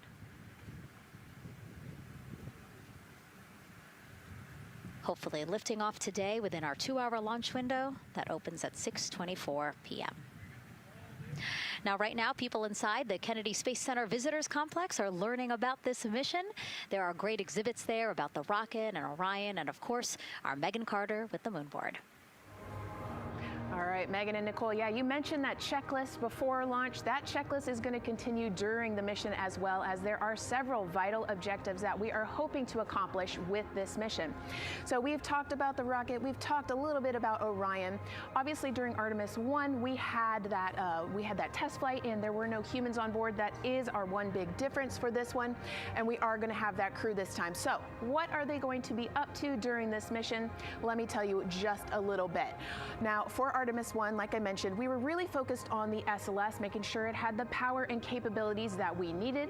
We were also checking out the Orion spacecraft in deep space environments, making sure that it was good to go. Now for Artemis II, we are going to be taking the testing for Orion to the next level by adding that human component. So those test objectives are going to start even before launch. Like you mentioned, they are out there making their way through that checklist. But these objectives are going to start now, and that includes safety. So one really great example of safety is going to be something called the egress baskets. They're out there in the spacecraft, obviously, and should a situation happen to come up, they are going to have something called the egress baskets they can get in, and those are going to zip line them essentially down to the ground within seconds to safety. Another great example of those safety procedures are going to be the LAS, or the launch abort system that I mentioned earlier. Just a reminder, that's the one that can pull the crew and capsule away from any danger within a few minutes of into the launch. Now, those are just a couple quick examples, but our recovery teams have been training extensively, quite a lot, to make sure that they are ready and prepared for any challenging situation that could possibly arise. All right. Several other objectives that we are going to be looking at are also going to be communication checkouts. That is going to be vital. I know we talked a little bit earlier about all the maneuvering that they're going to be able to do, but we want to make sure that they have full communication ability from space to ground so that we can fully support them here. We are also going to be checking out those life support systems. Obviously, we've talked a lot about the service module and what it is going to do for the crew, but we want to make sure that those life support systems are fully functioning, obviously, before we send them farther into deep space. That's going to be critical for them.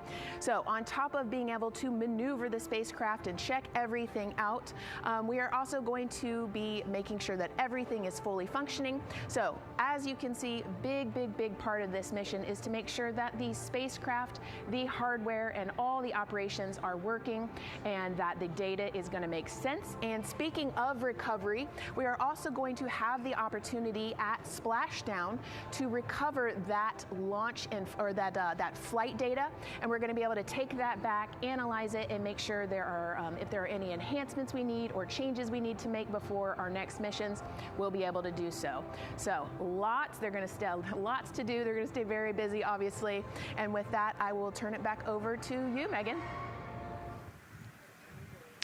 2 hours, 25 minutes and counting, and the crowd, check it out, continues to grow at our Banana Creek viewing location. They will have a great view of launch, and we will go back now to Leah Martin, who's standing with her next guests. Hey, Megan, yeah, we're surrounded by thousands of people, some here local from the Space Coast, but we actually have quite a few people who have traveled a pretty far distance to be with us today. I'm actually joined here by a group from the International Space Station Ambassadors Program who have come from all over the globe. Saku, you're here from Japan, you've come Val from Mexico, and then we have brother and sister Cosma and Jesko here who are visiting from Germany. You actually told me that you participated in the NASA Rover Challenge in Huntsville. How was that experience, and how is it kind of participating there in Alabama and then being here today? So it is an amazing experience because you meet so many young people with visions, with dreams, with ideas which inspire you and motivate you. And it's even better to be here now to see the SLS launch because we are going back to the moon, and that's what we're working for. Absolutely. And, you know, the Artemis missions, we talked a lot about the Artemis Accords and this being an international effort. You were actually telling me, Saku, that you're interested in becoming an astronaut with JAXA, pursuing your PhD to be able to do that. Tell me a little bit about that. Yes, actually, I applied for the Japanese Aerospace Agency, the astronaut selection like 2 years ago, and then I didn't make it all the way, but I'm still working on it, and hopefully I can be at the launch pad sometime, and then I hope to go back to the moon and Mars, and yeah, I'm working on it. Absolutely incredible. And Val, you're from Mexico. We were talking a little bit about women in space. This is a team who, you know, is predominantly made up of women. What is it like knowing that Christina is on that rocket right now, about to be the first woman to travel around the moon? I think that's such an amazing news. It's just so inspiring that we are taking the first black person and also the first woman to the moon. It's just the first step in humanity and a big step in equality as well. Megan, a lot of excitement here, not just in Florida, but from around the globe, and we're keeping our eye on that rocket, and we're ready to see it lift off. Thanks, Leah. Yeah, a lot of excitement, but also a lot of inspiration. Again, this is part of, or a big part of the reason why. 130.6. Good readback. Aux 1 voltage, 131.3. I copy 131.3. Again, those numbers you hear, they're referring to specific steps in the launch countdown that the crew have to step through in order to get us to launch today.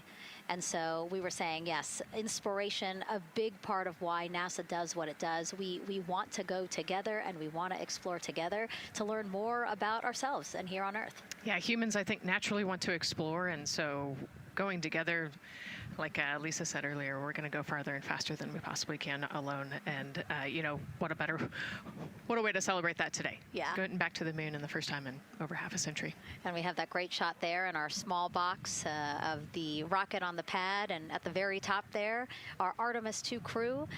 Right now, we know that the crew has begun the closeout crew has begun doing that cabin leak check. So they are currently pressurizing the cabin, and it sounded like it would take about 6 to 8 minutes for them to get to pressure, and then they have to hold that pressure for 5 minutes, right? Yes, that's correct. Yeah, so there's quite a bit of volume. You know, we talked about it being a 6-person tent. I think it's 330 cubic feet. Don't quote me on that number, but you know, they have to, like we talked about, take that initial pressure, wait 5 minutes, and take the second pressure. Yeah, and then it takes about 6 to 8 minutes again to depressurize the cabin. So this process will take a few minutes. Ascent switch configuration complete. OTC copies. Thank you. And then after the cabin leak checks, then they will finally close the last abort system hatch. So again, chugging along in the countdown, really excited to, again, continue to hear the crew's voice inside Orion, stepping through all the procedures. Yes, it's exciting to hear them making progress, right? It's all good news hearing the crew talk to the ground and working together to get to the launch. And what I think is really cool is that this is the first time NASA is going to have astronauts in low Earth orbit, but also in deep space at the moon. So here's a message from some of the crew aboard the International Space Station right now. Hello, Megan, and a big hello to everyone around the world counting down together to the launch of this historic flight test. If we weren't in microgravity, we would also be on the edge of our seats. Here on the International Space Station, all of us are honored to have the chance to wish our fellow explorers Godspeed. Throughout human history, the moon has sparked our imagination, curiosity, and wonder. With our return to the moon, we're not only going to be learning about its history, the history of our solar system and of our planet, but also about our place in the cosmos. We are so proud of the Artemis team and so excited for what you will see and learn on behalf of all of humanity during your trip around the moon. As we push the boundaries of exploration and expand our knowledge with scientific discovery, we advance our collective civilization together as one. Test flights are crucial to the mission of exploration. We all learn in test flight schools that the more challenging the missions are, the more incremental the tests should be. This Artemis II mission is one more increment on the way to further exploration. Thank you to the crew, our friends, for your dedication.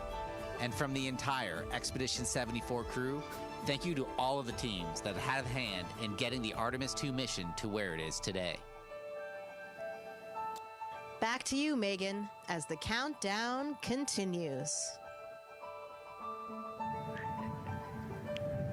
Oh, I love that so much. I just love seeing them there. And again, you have to remember the International Space Station is an orbiting lab. We learn so much there, and we're going to learn so much more from Artemis II, because this isn't just a test flight. It's an opportunity to learn more about the moon, deep space, and how humans can live and work so far from home. So here are some of the science objectives that NASA hopes to accomplish with Artemis II.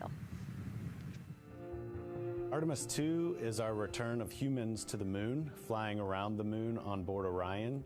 But along with that, we're doing a lot of great science. One of the exciting things about the Artemis missions to the moon is that science is actually a fundamental pillar of why we explore, why we're going, what we're doing in Artemis. I think it's incredibly exciting that not only are we testing the vehicle, but we're testing science on board. Science where the astronauts are conducting experiments, science riding along with the astronauts. We have astronauts looking outside the window and really observing the lunar surface. It will help us understand the deep space environment. It will help us understand how that environment affects our astronauts, our systems, and life in general. So deep space is a challenge for us because you have to leave Earth's protective magnetic field. Here in low Earth orbit, the crew members are protected from some of the harmful radiation. Going to the moon, they'll no longer be protected, so they'll have a higher radiation exposure. Much like Artemis I, we have so many radiation sensors and detectors that are inside the capsule so that we can fully understand and appreciate the radiation environment for protecting our astronauts. In my hand here, I'm holding a tissue chip model. This is the exact design that's going to be flying alongside the astronauts. We'll be collecting samples from each of the crew members, and we can make these organ chips out of the astronauts themselves. So every crew member will have their own avatar on board, and then upon return, we can evaluate that deep space radiation environment and what that compares to the astronaut themselves. Not only are they going to help change the course of medicine for the astronauts, but revolutionizing that on Earth as well. We're looking at sleep, we're looking at team dynamics, we're looking at how you interact with the environment. We're also looking at the immune system, so what are the biomarkers? We're using saliva as a method to study hormones and different things in your body that may change during a mission like this. And then finally, how do we function after microgravity, being close to the moon, then returning to Earth. Which will ultimately help us achieve our goal of getting humans to Mars. And then on top of that, we have an opportunity to look at the moon from deep space on the far side for the first time in over 50 years. Having human eyeballs and brains back around the moon is going to unlock a new generation of lunar science discovery. The human eyeball is capable of taking in so much data in just a split second. They'll be able to tackle impact history, volcanic history. They'll be able to look at how the albedo, or kind of the shade and hue of the moon and the color of the moon, can tell us something about how that terrain evolved over time. We're integrating science in ways that have never been integrated into human exploration before. We have a front room mission control flight controller position called the Science Officer. We have a brand new science back room where it's basically our brain trust of lunar scientists and geologists supporting the crews of the future. And Artemis II will allow us to really test how this works so that future missions are really set up for success. We'll also be deploying some CubeSats. They're small shoebox-sized spacecraft of their own. They're each provided by another country, one of our partners. As they conduct their research, they'll complement what we are doing at the moon with Orion. It is so incredibly exciting to be a part of this mission. And it has been, really one of the privileges of a lifetime. I can see the work I'm doing benefit crew members right now and benefit the crew members in the future. So it's incredibly exciting and it's very rewarding. As this rocket launches humanity off of the Earth, we'll be setting the stage through our science to prepare humanity to leave Earth and explore the solar system. And what we learn during this and future Artemis missions to the moon will eventually get us to Mars. Here's Jasmine Hopkins again, now with Nikki Fox, Associate Administrator of NASA's Science Mission Directorate. Thanks so much, Megan. Yes, we're back on the balcony now, joined by Dr. Nikki Fox. Nikki, in this nearly 10-day mission, we are covering a lot of science, from CubeSats to tissue chips. What are you most looking forward to learning? Oh my goodness. I think for me, the most exciting thing is actually being able to interact with the crew while they are flying, doing this historic journey on the far side of the moon. They are going to be seeing pieces of the moon that no human eyes have seen before, which is really spectacular. It's going to be an interesting trajectory. Some of it is in darkness. Then at the Terminator, so in darkness, they'll be able to look for like impact flashes and things when micrometeorites pummel that poor moon. And then at the Terminator, they can see shadows and interesting things, which kind of gives you depth perception. And then, of course, in the sunlit, picking out everyone's favorite craters. Also, if we launch today or tomorrow, they will see a total solar eclipse from the Orion capsule. How cool is that? That is very cool. We are thrilled for this Artemis II crew to be able to see the moon in a way that we've never seen before. What is so unique about that far side? Why are we going there? I mean, honestly, it's just, it is unique. It's very different to the near side of the moon. The actual sort of terrain, the morphology, it's very, very different.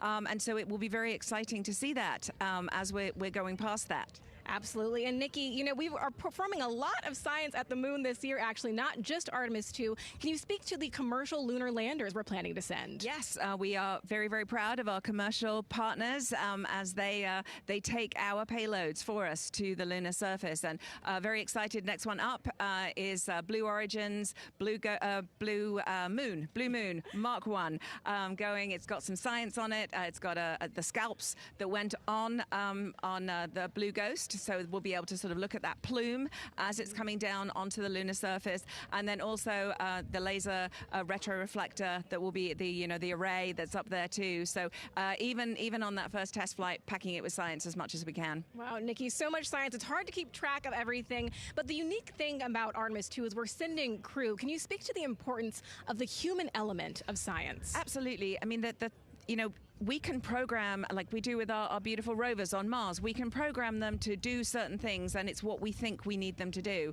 When you have an astronaut up there, they can make that sort of like really unique split-second decision. The thing I'm most looking forward to is when they think they're going to be looking here, is hearing one of them say, "Oh my goodness, look over there." And I think that's just incredible about how we do that. Also, flying our tissue chips with the astronauts, our Avatar experiment. Here we go, Avatar. Wow, look at that. And that's got the tissue chips samples that matched to the crew, so we'll be able to monitor the effects of microgravity and radiation on that human tissue as we prepare for more and more missions to the moon for longer and longer durations, and then off to Mars. Wow, Nikki, so much science ahead of us, but first we have to launch. Thank you so much for being here today. Thank you so much. Go Artemis. Oh, of course, go Artemis. And with that, let's turn it back over to the countdown with NASA's Megan Cruz. Nikki is so fun. She has so much energy and so much passion about the science. And again, yeah, it's just so important to remember that so much science is happening with this mission. It's not just to test out the hardware and the life support systems. Yeah, you saw the science video, and then we talked to Nikki. Man, there's so much going on, right? We talked a little bit about the lunar observations that we're going to do. And then, she talked about, made a really great point about, the human eye can pick things out that, that a camera or a robot can't necessarily pick out. And so that's why we're sending humans. But also, we're not just doing the lunar observations. The Avatar, that's a really cool experiment. They took blood samples from the crew, and then they used those stem cells to make bone marrow and create those little Avatar chips, which is feels like scientific, sci-fi movie stuff. But, we're going to look at radiation. We're going to look at all sorts of different scientific experiments. We got the little CubeSats. We're going to go look at space weather. Lots going on. Yeah, even collecting some of the astronauts' saliva. You can learn a lot about the body through the saliva. So just really a lot in a small amount of time in a small capsule.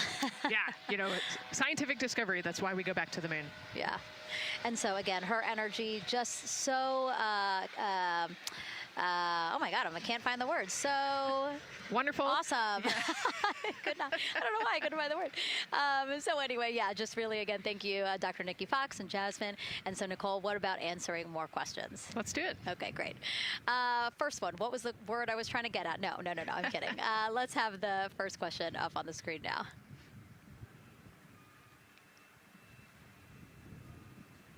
I know we got them. I see him being asked. And CDR, OTC, or Earth 1? Go. For your awareness, scrubber cycling is about to be restarted. Integrity copies.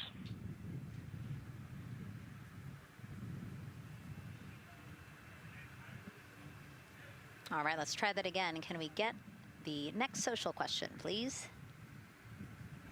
What are the G-forces experienced by the Artemis astronauts during launch and reentry? Ooh, these are actually pretty similar to, a Dragon launch or a shuttle launch.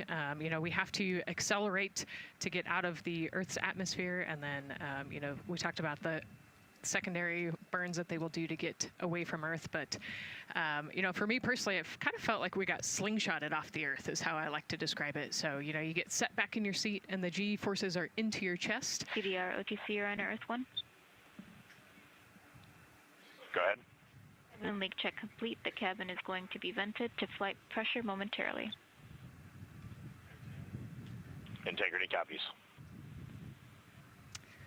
That's fantastic news. Yeah. Again, so the spacecraft is holding pressure as expected, and so now they will depressurize it, which will take about 6 to 8 minutes. Exciting. Yes. Yeah. Go ahead, Nicole. Like we talked about, continuing to march towards the launch. So the G-forces are into your chest, and it's kind of a slow build, and you can get all the way up to 4.5 Gs into the chest during the launch, and often they have to back off on the thrust a little bit so that you don't get too high in the G-forces, and especially as we go through kind of max Q or that max aerodynamic force, so as they get through the thicker parts of the atmosphere.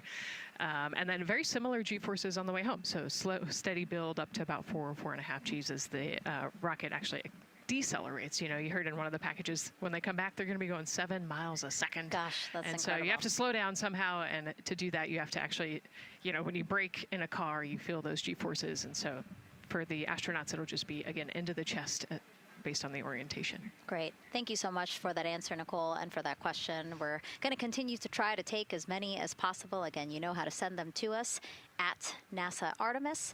But now we again have another question for you, for our audience. We want to know, what part of Artemis II are you most excited for?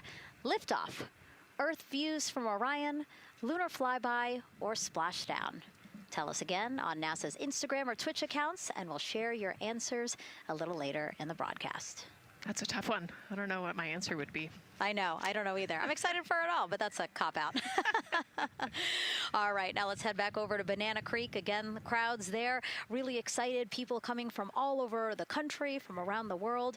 Why don't we get another check with Leah Martin to see who she's caught up with now?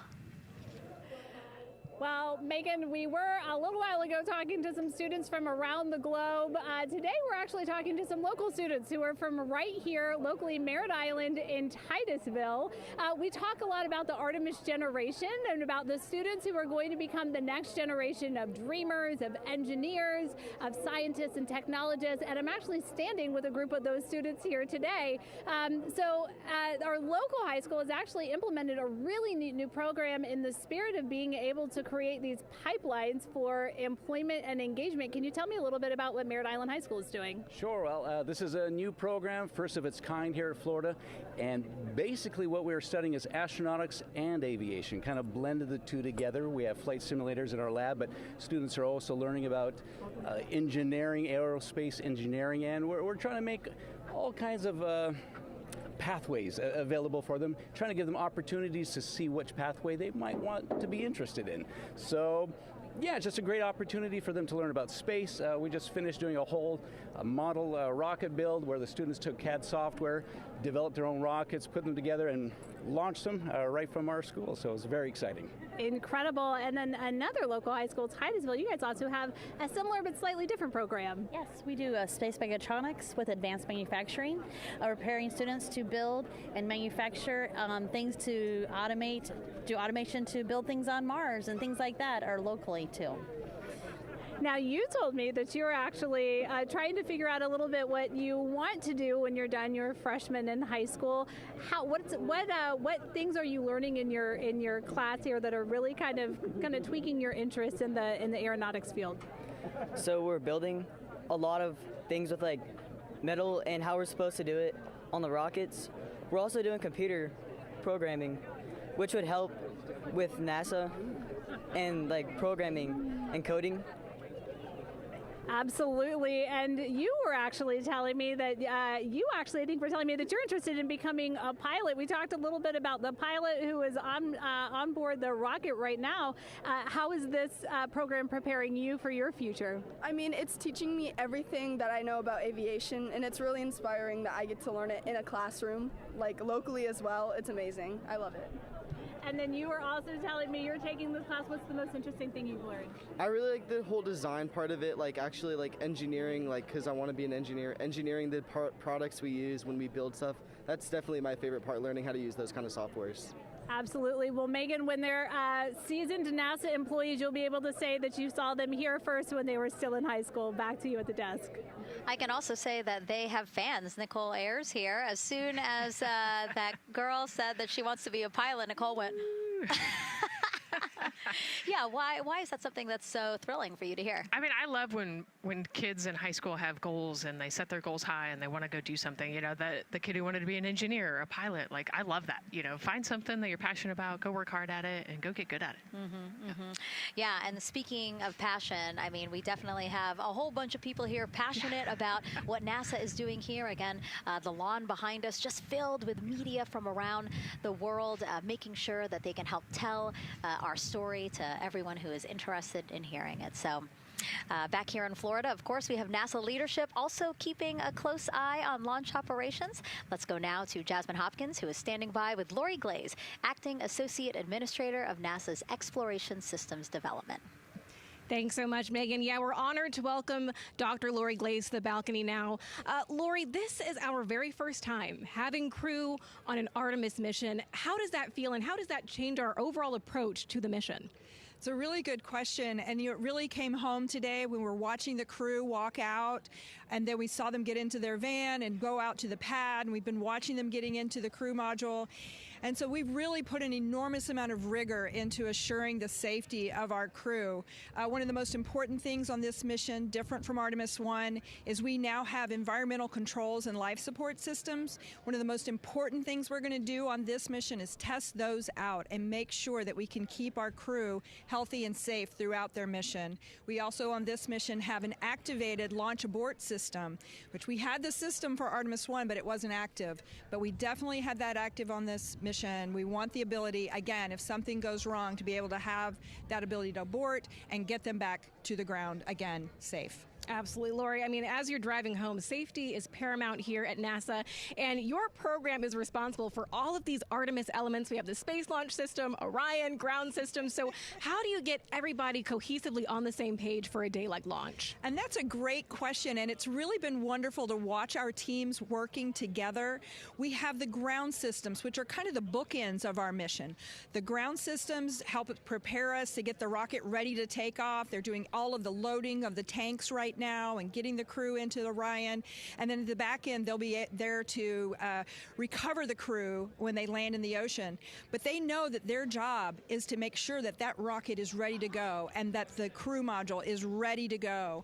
And then the rocket itself, the space launch systems, they know that their job is to deliver the crew module to the right point in space so that they can conduct their mission.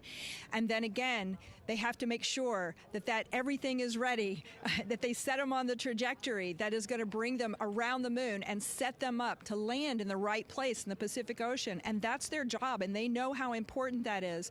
And they have to work closely with Orion, which again, they also have to work with all the other teams to make sure that everything's working together. And then on top of that, our flight operations teams, all the people on the ground, they're all working together. They know this mission doesn't work unless every single part of the mission works. Right. Lori, there are so many things that have to work together today. We can't wait to see what happens next. Thank you so much for being here. It's my pleasure. Thank you. Of course. And with that, let's take it back to the countdown with NASA's Megan Cruz. Yeah, and speaking of the countdown, 1 hour, 59 minutes and counting until the opening of our 2-hour launch window at 6:24 p.m. Eastern Time. This is a shot of Jetty Park. It's a nearby popular viewing location of rocket launches, and it is so great to see how many people are here. I mean, this is a Wednesday. Like, people had to take time off of school and off of work, but it's something that they felt like they wanted to do, to be here. Yeah, you know, I think just based on the chatter on the airplane ride yesterday, half of my airplane ride oh, no here way, was really? They were coming to see the launch. You know, everybody's excited and traveling from all over the world to come see this launch. And it really is a great day. We had some sprinkles here in the crowd, but for the most part, I mean, it's just a beautiful day to witness history. It is, yeah, you know, a little bit of sprinkles, but for the most part, the clouds are staying away, and you can see the blue sky behind us, so hoping for good weather in a couple hours. Absolutely. And so Dr. Lori Glaze mentioned what we learned from the Artemis II mission helps pave the way to sustained human presence on the lunar surface. So what are the objectives of this mission to eventually accomplish that? Let's check in with Gary in Mission Control for more. Thank you, Megan. Yes, the Ascent teams are here in Mission Control Houston, working through their steps to prepare for a go for launch. Right up here on the front board, we're watching the teams in the White Room work through their checklist and closing the hatch as we verify ours, working as one NASA team. What Dr. Glaze said about working across the teams throughout the nation is true. It takes one NASA team to bring everything together and accomplish the mission objectives. The Artemis II is designed as the first crewed test flight of NASA's Artemis campaign, sending astronauts into lunar space to validate systems, operations, and human performance ahead of a more complex lunar landing missions. NASA has identified an extensive list list of mission and flight test objectives that serve as a checklist to verify the capabilities needed to land humans on the moon. For the Artemis II mission, there are 5 overarching priorities that cover the mission and flight test objectives. First is, of course, the crew. As the first crewed mission inside the Orion spacecraft, this mission serves to demonstrate the capability of safely sustain the flight crew throughout the mission, including launch, the deep space component, and return. Number 2 is systems. This mission brings it all together to validate the performance of all ground and flight systems needed for a long-term lunar campaign, from launch infrastructure to spacecraft operations in deep space. Third is hardware and data. We'll be gathering performance data as much as possible over the Deep Space Network, but we also aim to retrieve onboard data and hardware after splashdown to gather additional insight and improve future Artemis missions. Fourth is emergency operations. The crew and flight control team will be testing emergency systems such as abort procedures, rescue operations, and contingency responses. During the flight, astronauts will rehearse a number of these procedures to ensure that in the event of a real emergency, the planned procedures and operations are sound. And finally, there's subsystem validation. Engineers will be verifying subsystems across the board to ensure reliability across life support, propulsion, avionics, and navigation systems aboard the Orion spacecraft. Human spaceflight is a complicated endeavor that requires precision and confidence across all disciplines. You may hear the phrase, human spaceflight is the greatest team sport, a few times in today's coverage, and it's absolutely true. Not only does it need mastery of specific components, but the integration extends across thousands of people and facilities around the world to come together and make it all work. A lot of the work from many people has led to this moment, a rocket at the pad with humans on board, ready to put everything we worked for to the test. I'm certainly excited about it. The teams here in this room are looking forward to supporting the mission, and I hope those watching are as excited as we are. We are following the countdown here in Mission Control Houston. Everything continues to look good. Now inside 2 hours from the beginning of the launch window. With that, I will send it back over to you, Megan and Nicole. Hey, Gary, thank you so much. We are getting word that the launch team is working something that we would like to give you an update on. So let's get on over to Daryl. All right, thank you, Megan. And we are live in Firing Room 1 here at the Launch Control Complex. Yes, we are currently not working any constraints with regards to the rocket or the ground systems. But the launch team has been made aware of an issue that the range is working. And currently they're monitoring that work that is going on over at the range. We understand that that issue is related to the flight termination system. Now, the flight termination system, just to give you a quick explainer, every rocket has a flight termination system. It's the system that the Eastern Range here uses in order to send a destruct signal to a rocket in case it veers off path. So it's a very critical, important safety component in terms of how the range keeps the public safe here. We understand that the flight termination system, they're working an issue. And so as they continue to work that issue, they've asked for some assistance from the launch team to help verify some of the work that they're doing on their FTS system. And this is where it gets a pretty unique situation here. The assistance they've asked for is to verify what's going on with their system. They want to check it to see that the work they're doing is okay. And in order to do that, the FTS console operator inside the firing room has been asked to help them verify it. And the way that they're going to do that, and the solution that he proposed to check and verify the system with the launch director, and she gave the approval, is to go get a piece of heritage equipment from inside the VAB that was used during the space shuttle program.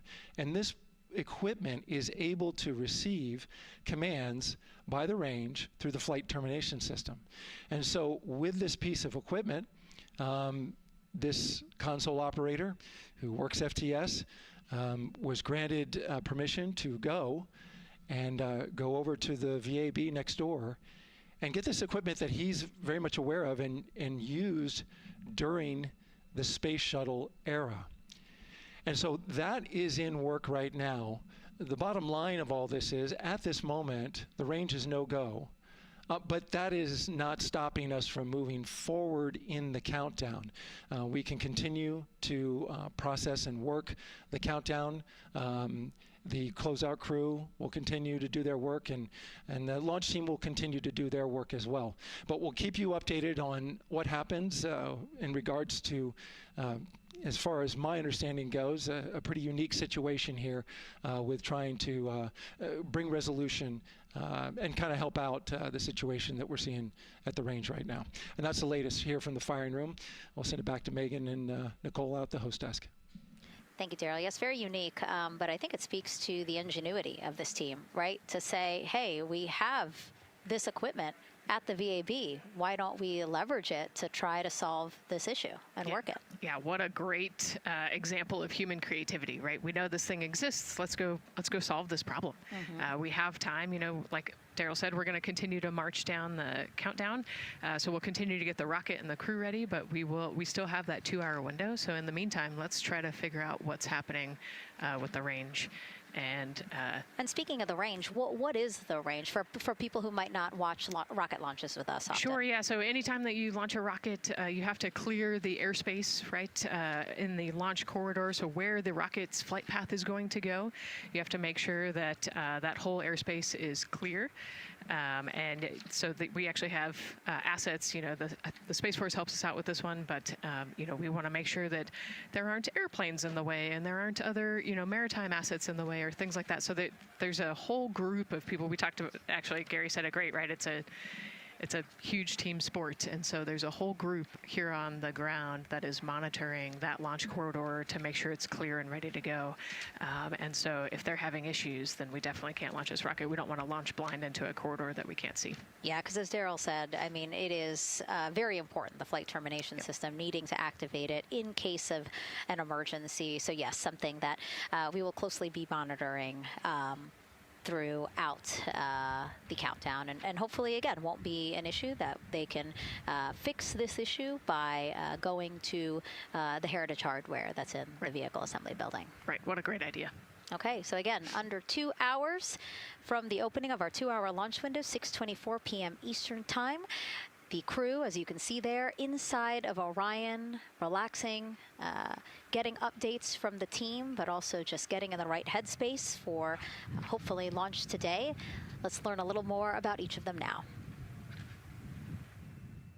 The moon, to me, it's the thing that connects me together with all the other humans in my life. I remember being a little kid lying in bed at night and just looking out at the moon in whatever phase it was in, and I was thinking, man, my friends that live like 20 miles away, they can probably look out and see that same exact moon. And then when I was in the Navy and I would look out at the moon and I'd be halfway around the planet, I would think, man, my brother can see that moon where he is, and he's halfway around the planet from where I am. To me, it's a connection of life on Earth. We can all look up and see that moon, and it's always changing. The moon is never the same 2 days in a row. I love that. My name is Reed Wiseman. I'm the commander of NASA's Artemis II mission around the moon. I grew up in a little town just north of Baltimore, Maryland, about 20 miles north of the city. There was a National Guard base nearby my house, and there were A-10 aircraft that would fly over every now and then. I just would look up at them and be like, man, I want to be up there. I want to go do that.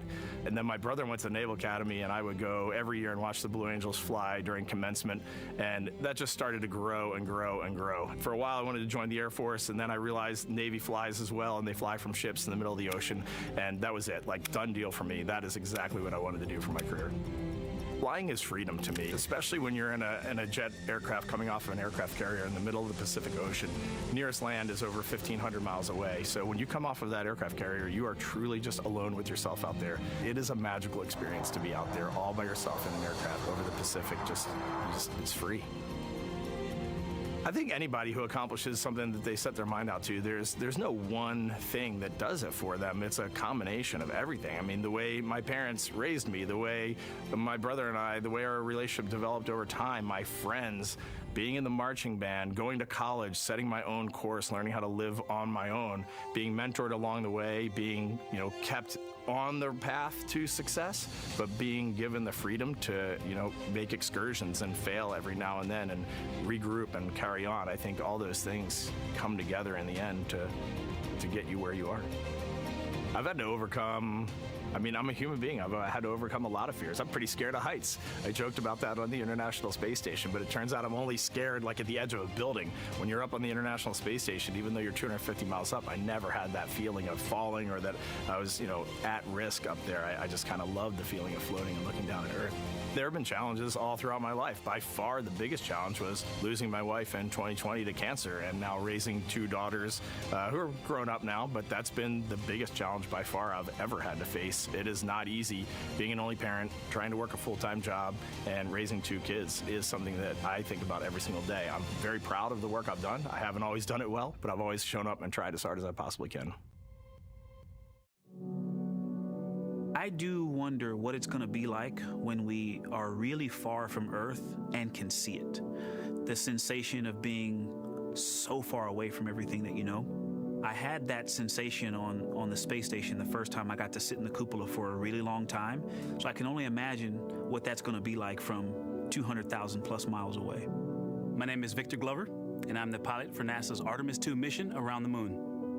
When I was in 4th grade, I was 10 years old, and that's when the Challenger accident happened. And it helped me understand how the general public felt about the astronaut corps, right? Like, these are the people that we want to be, and that just gave me an easy thing to strive toward. The biggest fear that I've had to overcome in my life is doubting myself. Going to college when no one in my family had gone to college was a huge risk. I had more confidence in my athletic ability than in my academic abilities. I could play football with those college students that I saw on TV, but my classmates that I saw in the lab and around the University Union, I didn't know if I had what they had. I think addressing that self-doubt was a part of, swinging for the fence and trying to go get an engineering degree, not just go to college, but get an engineering degree and then go do something challenging and technical like flying. Apollo is known for sending humans to the moon. Artemis has an opportunity to continue the Apollo story, but I actually think it's important for this story to stand on its own. Artemis is a new program, and we're trying to do new things. And it's great to compare and contrast. When you look at our spaceship, you can see parts that were designed, built, and integrated in another country. When you look at our crew, you see that our crew is international. There are also men and women. And I just think that comparing and contrasting makes the story even richer. The piloting role specifically, I will have an hour and a half or so where I get to fly the spacecraft by hand. We haven't flown that many spaceships. And so the ability to fly one actually in space on a test mission is just a really unique opportunity. I can't tell you how I'm going to feel when we fly by the moon and see the moon up close and the Earth from 250,000 miles away, but I don't use the word excited because I'm focused. What we do, this is very serious and it's very risky, and we are all intimately familiar with that risk. And so if we go out there and we're successful and we can pass that baton on to Artemis III, that's something to really be excited about. I tell a story, which is one that my dad told me before the Apollo missions when he was just a very little boy. He was looking up at the moon with his mom, and his mom said to him, "Don't worry, Ronnie, we'll never get there." Fast forward maybe 70 years later, it's his daughter that's actually going there. And I think that long arc is something that we can all learn from. The idea that the seemingly impossible becomes possible if you just believe in it and are willing to work hard and come together to achieve it. My name is Christina Cook, and I'm a mission specialist for NASA's Artemis II mission around the moon. When I look back at my dreams as a kid, I definitely never thought I would actually get here. I was very pragmatic. Even though I'm a dreamer, I knew that the odds were way against me again, so I might as well do something I'm loving in the meantime. I I definitely loved science and math in school and, did pretty well in those things, but I also loved being active. I was always outside. I loved things that made me feel small. I loved looking at the night sky, oftentimes between the pine tree branches, or I loved the ocean. North Carolina also has mountains, and when we go there, I just love the vastness of all of those things. I loved how they made me feel and what they made me think about, and the vastness of the universe and how much out there was to learn. I'm drawn to exploring. I'm drawn to challenges that involve both mental and physical, and I'd much rather be solving problems wearing a whole lot of equipment and in a harsh environment, and that's just something I've carried with me ever since I was a kid. Thinking about the fears or challenges that I've had to overcome, there are just so many. I mean, basically, that has been the journey. I always say to people, do what scares you, and that means I have to follow my own advice. So doing what scares me meant getting on a plane and going to the Antarctic, getting on a plane and going to study abroad in Ghana, applying to become an astronaut, opening the EVA hatch in the airlock and going out of it into the darkness, strapping myself onto a rocket. And so for me, I think that no matter what the challenge, recognizing that if people believe in you and you believe they believe in you, the challenges seem always a little bit easier. To me, the moon, it represents history. It is a witness plate. Everything that's ever happened to the moon is still written on the moon. Every single person has looked at the moon their entire lives. We see the same moon. That's something really special. It's just the epitome of a symbol of something that's in each of our hearts, but that's also represents exploration and reaching. I have this very distinct memory of seeing an image of an astronaut standing on the moon. It's burnt in my brain because I went back to it so many times in my childhood, and I would look at that image, and I know it had a huge impact on me that humans had walked on the moon. My name is Colonel Jeremy Hansen. I'm an astronaut with the Canadian Space Agency, and I'm a mission specialist on NASA's Artemis II mission around the moon. My elementary school years, I grew up on a farm outside of London, Ontario. I spent as much time as I could with my dad on the farm. I learned the value of hard work, for example. If I wanted to go to work with Dad, it was going to be a long day, and I was going to have to not complain, or I wasn't going to get to go the next day. I had a treehouse. I had a vivid imagination, and I changed my treehouse into a spaceship. I made all these dials and controls. I had circuit breakers for switches that I found in the barn, and I was exploring space in my imagination. The most important thing I did to get to where I wanted to go in life, which was flying fighter jets and eventually becoming an astronaut, is I shared those desires with other people. And it turns out, just like you don't go to the moon on your own, if you could, I would have done it a long time ago in my treehouse as a kid. You have to go as a team. I think the biggest impediment to achieving my goals was, of course, myself. And I think that's a common human experience. There are many times where just little things would get in my way, and my immediate interpretation of that was, well, now that goal's out the window. You know, people must have lifted me back up, and somewhere in the back of my head, that persistence came through. And I think that's a common human experience, to doubt ourselves.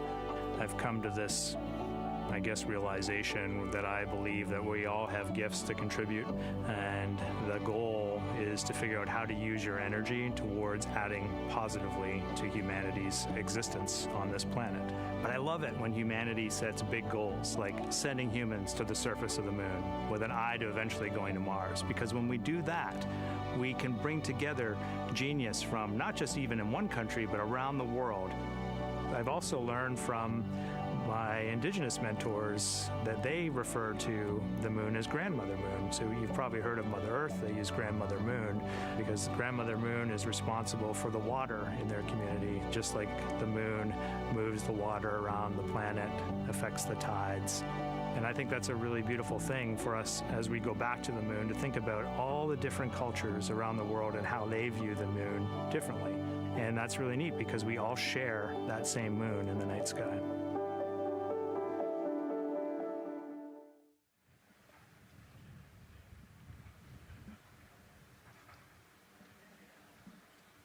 1 hour, 38 minutes and counting until the opening of the Artemis II launch window today, 6:24 p.m. Eastern Time. And we are looking at the rocket and Orion out on the pad, historic launch pad 39B here at Kennedy Space Center. What a great view, Nicole. Yes, it is. You know, we can see the clouds out in front of us, but they are to the west. And you can see that there's some blue sky peeking through behind that rocket, which is good news. And more people continue to come on center here. About a couple of hours ago, folks with special passes to come on center were allowed to start driving on with family and friends. And of course, we have media growing by the moment here at the press site here at Kennedy Space Center, setting up their cameras, setting up tents, interviewing folks. Again, this great jib shot that we have from our camera here showing all the interest that we have here at the press site. And actually, even to the right of us, so camera left, no, sorry, the right of your screen, left of us, plenty of other people there, set up with their own tents, broadcasting to their own viewers. And so again, just really cool to see everybody wanting to share in this moment. Yeah, that's, I mean, how many media tents we can see from here. It's a beautiful thing. Yeah. I think it's important to share this message with the whole world. Yeah. And so let's take a look now at people who are watching in other parts of the country. We have this shot here from the U.S. Space and Rocket Center in Huntsville, Alabama. Oh, man, look Just at that. kidding. Museum of Flight, Seattle, Washington. So sorry. Hello to you over there. Sorry, I thought that you were in Alabama. But here you are from Seattle, Washington. Again, the Museum of Flight. They must have had a special event to bring people there to watch, as well as a special event here. Now, correctly, the U.S. Space and Rocket Center, Huntsville, Alabama. Of course, they would have a lot of people here, and I'm sure this crowd will grow when we get closer to launch. Marshall, the home of the SLS rocket. Yes. Yeah, this is a great shot. You can see all the people there, and obviously you've got quite a few artifacts in there as well. Oh, now they us. know. Yes. Yeah, now they know. They're on the broadcast. That's funny. Awesome. Hey, listen, it's all right. We can sit. We can sit and chill until we wait for the opening of the window. No, there they are. Yeah.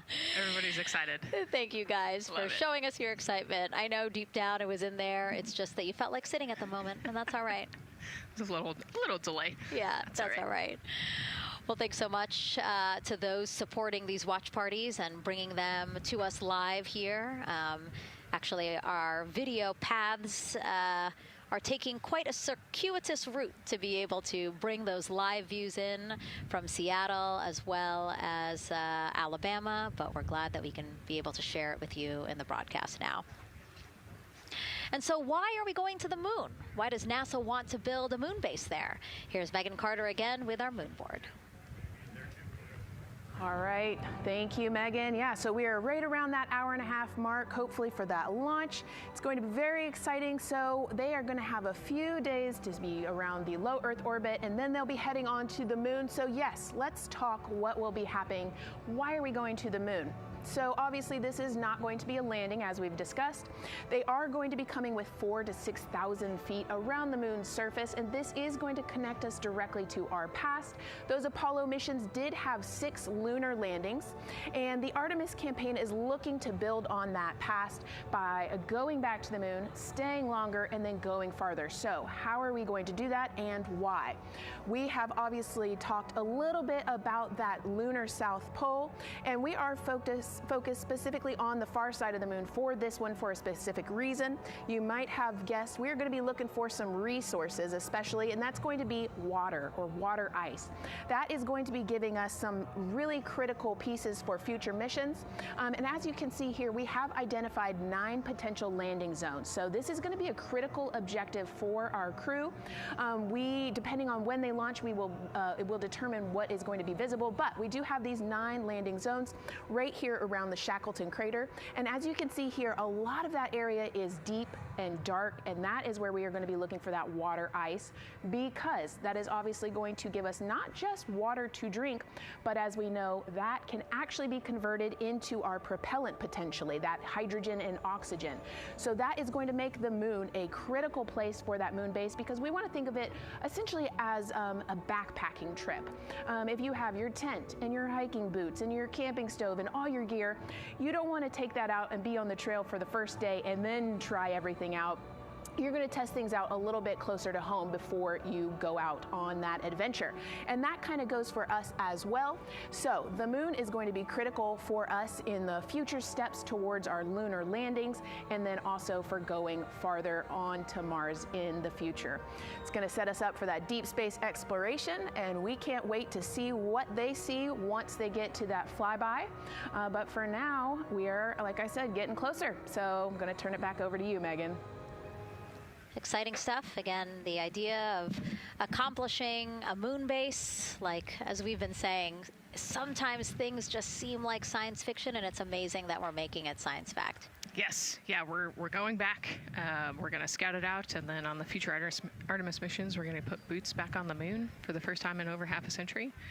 But we're going to stay, and we're going to learn from the moon, and we're going to, as Megan talked about, the water ice, and harness that resource, and, not only learn from the moon about Earth and about the solar system, but also figure out how we get to Mars from the moon. And so what we're seeing now back inside the White Room with the closeout team, they are removing basically fixtures that protected the crew module hatch while they did work around it, right, Nicole? Yep. Yeah, so anytime that you're moving around and working, there are some sensitive sensors and parts of the crew module that we don't want to kick or bump into, and so it's easier to just put a guard up while you're working in there and then take it down later. And so this is a visual cue for us that the team is getting ready to close the last hatch, again, the launch abort system hatch. Can you tell us about what the LAS is? Yeah, so launch abort system, this is, we have the crew module, and then what sits out basically on top of the crew module is the launch abort system, and it has its own motors, so that we'll arm it about 5 minutes prior to launch, and then it stays with the crew module until about the Kármán line, so that 100-kilometer point in space. Once the crew could safely get to orbit, it will actually be jettisoned, and the crew module will then be exposed. So this is just a safety mechanism that stays on the outside of the crew module, and then as they monitor the attitude and the thrust and all sorts of the roll, all sorts of different data points to make sure the crew is safely getting to orbit. And once they are safely to orbit, then we will get rid of that launch abort system. And it looks like they're putting all these parts that they're removing from around the crew module hatch into a bag, because they have to take this out with them once they leave the pad, right? Yes, yeah, we don't want anything left up there in the White Room, and especially because that crew access arm will move away from the capsule and the rocket, and so we want an empty White Room, no FOD like we talked about, so that we can have a safe launch. And this orange tube that you see on the right side of your screen, that had been inside the crew module providing breathable air to the crew. And now again, with the crew module closed and them getting ready to close the second hatch, that has been removed and is out of the way. So again, the closeout crew can continue to do their work. Yeah, that's just a duct to provide some cooling air and some breathing air to the crew and the closeout crew while they're in there. That's actually a good point, yeah. And so as we continue to watch the crew prepare to close the launch abort system hatch, why don't we take a look at the crew's mission patch? Now, crews have designed their official mission patches since the Gemini 5 launch in 1965. Reed, Victor, Christina, and Jeremy, they really wanted to play on the abbreviation of Artemis II to all, signifying not only the second major flight of the Artemis program, but also a mission to explore for all, by all. The crew chose the iconic Earthrise photo for a reason. It was taken by the Apollo 8 crew in 1968, the first crew to ever fly around the moon. The mission was to prove teams then were ready to land on the moon the same way Artemis II hopes to fly around the moon ahead of a lunar landing with Artemis IV. This time, as we've been saying throughout the broadcast, to stay on the moon and pave the way to Mars. Yeah, we talk about incremental steps, right? And so Artemis II is very similar to Apollo 8 in terms of that increment. They're going to fly around the moon and set up the rest of the Artemis program for landing on the moon, but also with a nod towards the fact that we do this for all humanity. And I love the thoughtfulness and how much importance they put on their patch design. Another camera angle of inside the Orion spacecraft. I was going to say, we might be able to see Rise, but I think it's right behind Reed's foot there. And so to orient people again, so basically we have Christina in your upper right hand, Christina in your upper left hand corner. Then you have Jeremy below her. And then the feet you're seeing, those are Reed's feet. And then next to him, the upper right hand corner, that is Victor, who's unfortunately hidden by Reed's feet, but again, that is the orientation of the crew inside Orion right now. Now, earlier this week, the crew got to stick their patch on a wall just outside the suit-up room. We can play that video there now. You can see that crews have been doing this as part of a pre-flight tradition again. Wow, Reed just making sure that thing won't come sure up. It's flat. And so now Victor is signing there, followed by Christina, and then Jeremy. That's a fun tradition, and your patch is up there too. It is, yeah, ours is on the left-hand side there. It's a fun tradition. This is a really fun day too. You know, they did this a couple days ago, but it's just another step that makes it a little bit more real that you're going to be launching soon.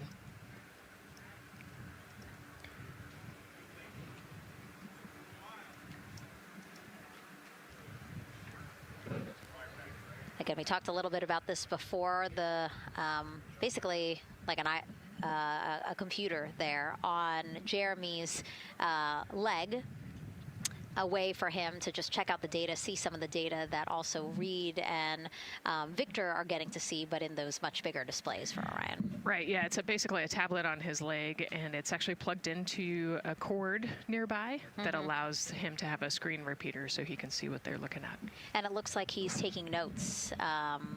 Can you talk a little bit about what that is? It's part of, all of them have like a little procedural book, right? Right, yeah, so they have what we call a knee board, and they'll have blank pages to take notes on. They might have a cue card or procedures, or they can be kind of custom built to what each crew member wants for their knee board. This mission, of course, built by people and companies in all 50 states, as we've been saying throughout the broadcast, and with our international partners as well. Let's take a look at some of the people playing such a big role in today's test flight. What we're doing here is a collaborative effort of hundreds of thousands of people. This is about the parts, the hardware, the software, the services, all coming together to make that mission possible. My dream for this space program is that we would not just push the boundaries, but that we push them together. And liftoff of Artemis I. We rise together, back to the moon and beyond. It takes a team to do great things. And Artemis has an incredible team. We have international partners. We have commercial partners and industry partners. It takes unity to accomplish great things, and that's what this mission's all about. We're not sending our money to the moon and lighting it on fire. We're putting that money right back into the economy in ways that benefit everybody. So every dollar that comes out of the Treasury that goes to support this mission goes back into the Treasury 3 times. What is very important to me is that we do it the right way, and that we do it with our values, that our industries grow, that our communities grow, that our families are healthy and safe and have amazing things to work on. Then we're going to build machines to go even further onto Mars. That is our generation, the Artemis generation, that defines the starting point of our exploration future. I just want to say thank you to all of the hands that have touched a part of this program and the hearts that have moved everyone to this goal, because we're going to the moon and we're going beyond. One team. One team. One team. One dream. What I really like about that package is, again, just reminding people that this is spurring so many jobs across the country. Yeah, across the country and across the world, right? The whole world has a part of this. The Artemis Accords are signed by over 40, 50 different countries. And so, yeah, we're taking all of the taxpayers' money and we're putting it right back into the jobs here in the U.S. And the money, too. You know, when we have more disposable income because we have good paying jobs, that's money that goes back into our economy as disposable income. So really, it is just an ecosystem that NASA is proud to be a part of. Right. Not only is it about the money and the economy, right, but it's also about the science and what we're going to learn and exploration. You know, on top of all of those things, we benefit the economy as well.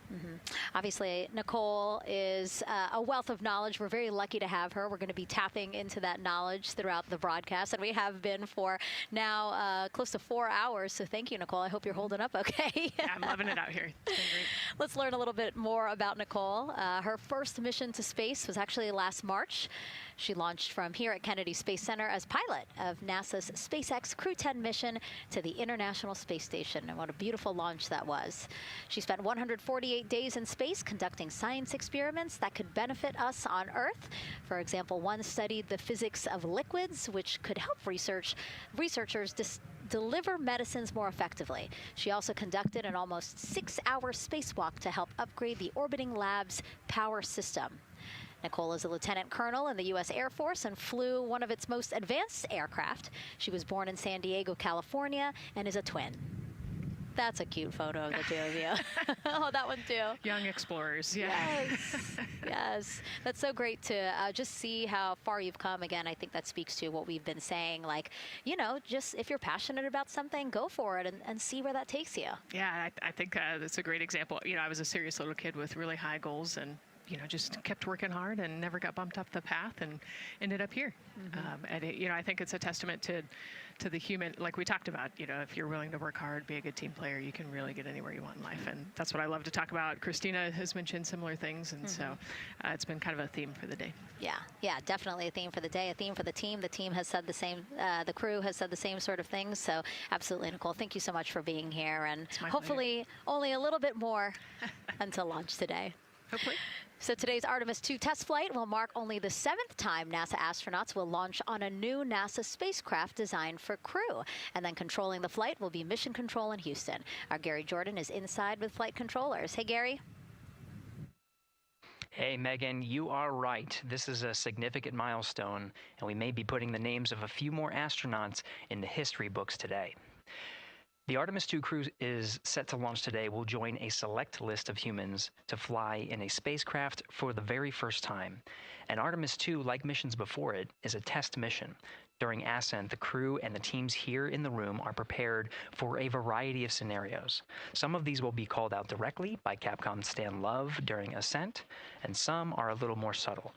These calls can be split into 2 categories: alternate main engine cutoff or MECO targets and aborts. First, there are 2 alternate MECO targets, or AMTs. These note milestones to give flight control teams and astronauts an idea of what would happen after that moment should the core stage lose one of the main engines. First is AMT low. You won't hear it called out by the crew or Capcom since this happens right at liftoff. If the core stage loses one engine at this moment, an abort once around option could be made at main engine cutoff, meaning the crew could target a splashdown in the Pacific. The second is AMT high, which would be called out by Capcom's Stan Love around 22 seconds. After this moment, if the core stage loses an engine, we can still pursue an alternate mission in low Earth orbit to accomplish some of the test objectives. And at about 5 minutes, 16 seconds into the flight, you'll hear the call 3-engine press. This is a good moment. After this point, if the core stage loses an engine, we can still make a nominal main engine cutoff and pursue a moon mission as expected. Again, these MECO targets give the flight control teams and crew an idea of what lies ahead should one main engine be lost, but assumes we are otherwise continuing to a main engine cutoff target. This differs from an abort, where the Orion capsule separates from the Space Launch System prior to the planned separation time. There are abort options at every moment that integrity is attached to the Space Launch System, from the pad to more than 3 hours into the mission. During the first 8 or so minutes of powered flight, there are 3 abort options. First is the use of the launch abort system, which you see at the very top of the rocket, and here in the White Room where the hatch is open and teams are working to close it.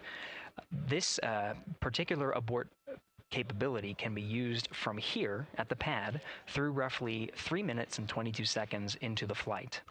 Next is an untargeted abort splashdown, or UAS. This uses Orion's service module engines to escape the SLS and becomes available immediately after the launch abort system jettisons. Third is an abort once around, or AOA. You'll hear a Capcom Stan Love call AOA open around 7 minutes 30 seconds into the flight. This also uses the service module engines, but the burn profile is a bit different to aim for a splashdown in the Pacific after one trip around the Earth. NASA's expedited recovery teams are staged off the coast of San Diego to get to the crew and integrity quickly for this abort option. An AOA option continues to be available until solar arrays are deployed on the Orion service module a little more than 30 minutes into the mission. At this point, an abort to orbit, or ATO option, becomes available until separation from the upper stage around 3 hours and 23 minutes. Mission profiles can vary depending on when an ATO is executed in that window, but with power being drawn from solar arrays, it buys more time for astronauts and flight control teams to make decisions and stay in Earth orbit, return for a splashdown, or continue to the moon. The Artemis II crew and flight control teams are well trained on all of these scenarios, and the calls you hear to the crew on Orion to Earth may help them be in a ready state for whatever challenge may come their way. At this time, we're not tracking any significant issues here in mission control in Houston, Texas. That would be showstoppers for today's launch. We're continuing to, of course, monitor the countdown along the way and make sure all systems are go for when we reach T0. With that, I'll send it back to you, Megan, at the Kennedy Space Center. All right, we are ready for another reading if you are ready over there. Yes, sir. CBA is steady at 2,600 PSI. All right, copy that. And you know, the more times we ask you to do that, the closer we get to launch, so that's a good thing. Copy. You heard it there from NASA Test Director Jeff Spaulding.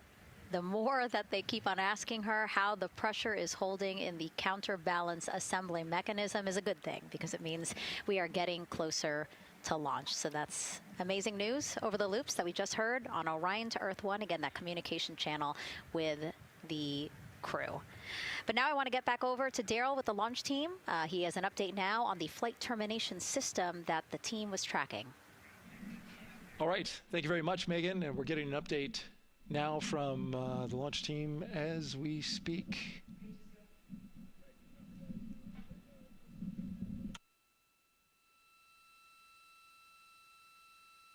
All right, stand by 1 second.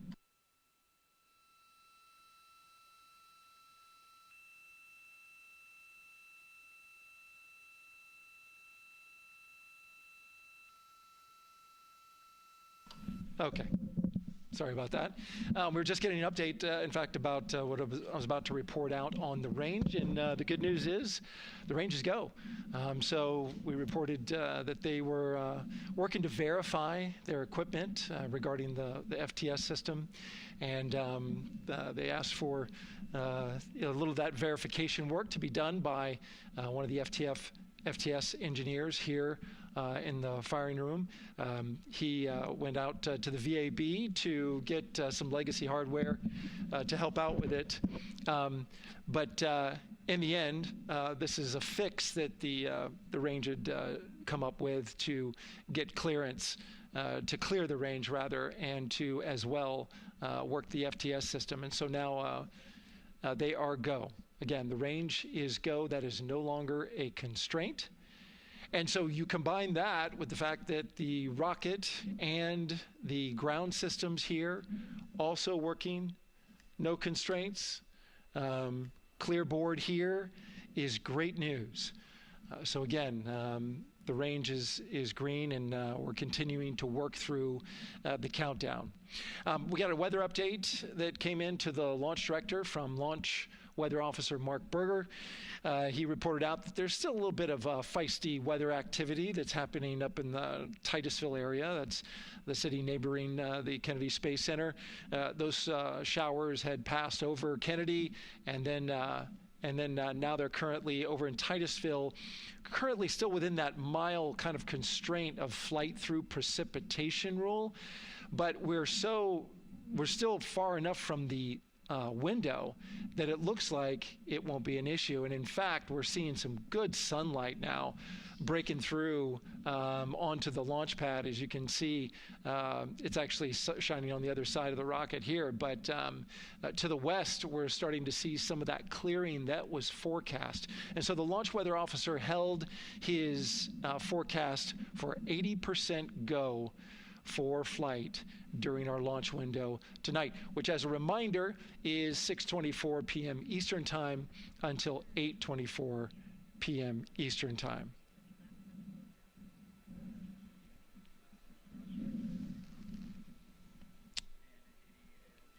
And we're also hearing that the last hatch closure, as you can see in the bottom corner of your screen, they're starting to work on that. That's the launch abort system hatch. There are two hatches, the crew hatch and the launch abort system hatch, and the closeout crew that you see right there, right on time with their work as they go to shut. And you can see it in motion right now, that launch abort system hatch.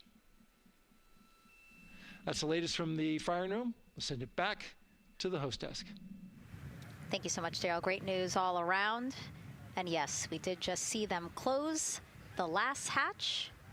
And now we are looking at a live view of Banana Creek. Lots of people there, I'm sure, relieved to hear that that issue with the flight termination system has been resolved.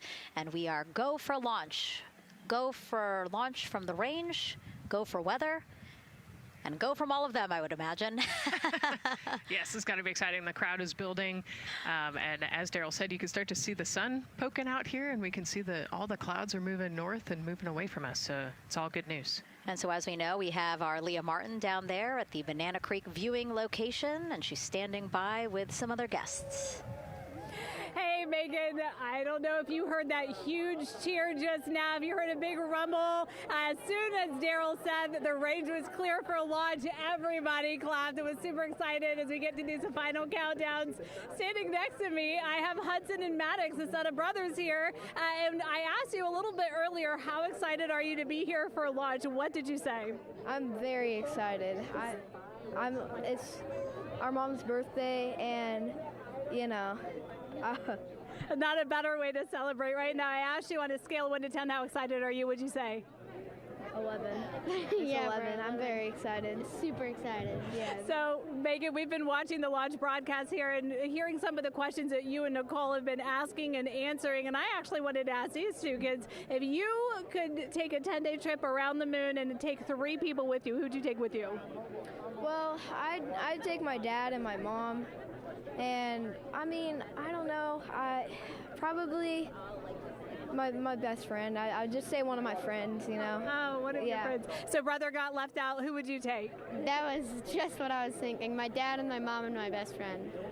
That's a pretty good answer. Your brother can get his own trip to space, right? Yeah. So I'm actually joined here also by Dad. Now, you were sharing with me that a lot of the work that you've been doing over the last several months has been prepping the launch teams, our engineering teams, our ground systems teams, to get ready for launch, to be mindful and to be in this moment. How does it feel to be standing here knowing that the people you've worked so closely with are doing what they're passionate about, or doing what they were born to do, moments away from launching this rocket? This is an exceptionally happy moment for us and all of us and the people that are, about to take off on this historic trip here. And I'm grateful to know that we've helped in some way, shape, or form to help them stay steady and calm, in such an exciting time within the agency. And so to just be here and witness it and know that, they've got some tools to help them stay calm and steady is everything to us. So. Fantastic. Well, Megan, we are standing by ready to go, and we're ready to cheer this team on. Thanks so much, guys. And yes, Leo, we did hear that cheer. That was very exciting. I think the vibe over there is they're celebrating, they're having fun. And here, once they heard that we're go for launch, everybody had to run back to the camera and work. It's a little bit of a different vibe, but I definitely think that people are excited, especially as we see now live inside of the White Room at the launch pad. The closeout crew has closed the launch abort system hatch. You saw there, we took it live. Took a lot of them. I think all of them, except for one. I think it took all 3 or 4 of them to push that hatch door close. And then they felt around the perimeter of the door to make sure that everything was sitting just right. Right, yeah, we talked about how heavy the crew module hatch is. This hatch is just as heavy probably. And so, you know, they're working the closure here and working those connections. And you can see, yeah, there's still 3, 4, 5 people that we can see in the White Room. It takes a lot of people to get this these hatches closed and this rocket ready to launch. Mm-hmm. And so the next step in the countdown is that this team will start closing out the White Room. So basically disconnecting things, stowing things, making sure that when they leave, there is nothing that isn't supposed to be there. And really, then at that point, it's just all 4 of the crew member, Victor, Reed, Christina, and Jeremy by themselves at the top of the launch pad. Yeah, and then eventually that crew access arm will move away, and then it'll really just be them up on top of that rocket. Mm-hmm. Yeah, your eyes lit up when I said that. That's exciting. It is. It is. Yeah, we had a moment, we talked a little bit about my fear of heights, but most of our crew is afraid of heights. And so there was a moment where I realized that it was just us, you know, 100 and some odd feet up and no crew access arm, and may or may not have said something that made everybody go, huh. Were you wondering to yourself, how did I get here? We're pretty far up. That crew again bringing that drag-on camera. That camera is a handheld camera that is a live look for teams who are remotely watching these operations closely. Again, verifying that things are as they should be before the crew starts, the closeout crew starts leaving the White Room. You see them checking their procedures. You can see they're covering the ends of those hoses. That's to protect those hoses from FOD. So we don't want any dirt or anything to get into those while we transport them and stow them. So you can see Andre there working to close out the hoses as well while they're cleaning up the White Room. And so they'll tape that close. You just saw number 5. Number 5 holding some tools. Again, we'll stow those away. You have to account for everything. Obviously, you know, they did have tools out. They did have procedures, paper, notes out. Like all of that has to go. Yes, and you can even see on number 3's hat, he's got a string that's connected to his suit there. Mm-hmm. That's, again, just to make sure that we don't lose anything. If, you know, gust of wind or you get knocked or something, you don't want to lose a single thing in the White Room. So everything is tethered, everything is accounted for, and everything is protected. The crew now, another live view of them inside Orion. Jeremy, Christina, and Reed and Victor on the right side of your screen. What do you think they're thinking right now, Nicole? Oh man, just over an hour to launch. You know, there's probably a little bit of a lull right now, monitoring some systems, but you can see Reed's got his feet crossed. So I think just trying to relax and, you know, pass the time by maybe thinking through the items that they're going to monitor through the launch, you know, the different jobs that each of them have throughout the launch. And once they get to orbit, you know, this first day on orbit is actually really busy for them. Mm-hmm. They've got, you know, 2 burns that they have to monitor. They've got to get the system set up, and they've got to get the cabin set up. So there's a lot going on in the next 24 hours for this crew. I think they've got a couple sections where they get to take a nap, but I don't think they get a full night's rest for quite some time. So, yeah, you know, going through what's next. And so as we say that, I mean, imagine what it would be like to live in a spacecraft for 10 days.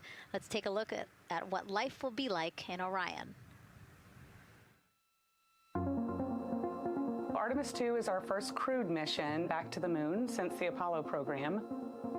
A lot of the focus of Artemis II is really checking out systems to be sure that we're ready and well positioned for continued human exploration. My name is Susan Baggerman, and I'm the Chief Health and Performance Officer for the Orion program and the Artemis II mission. And this is 10 Days in Orion.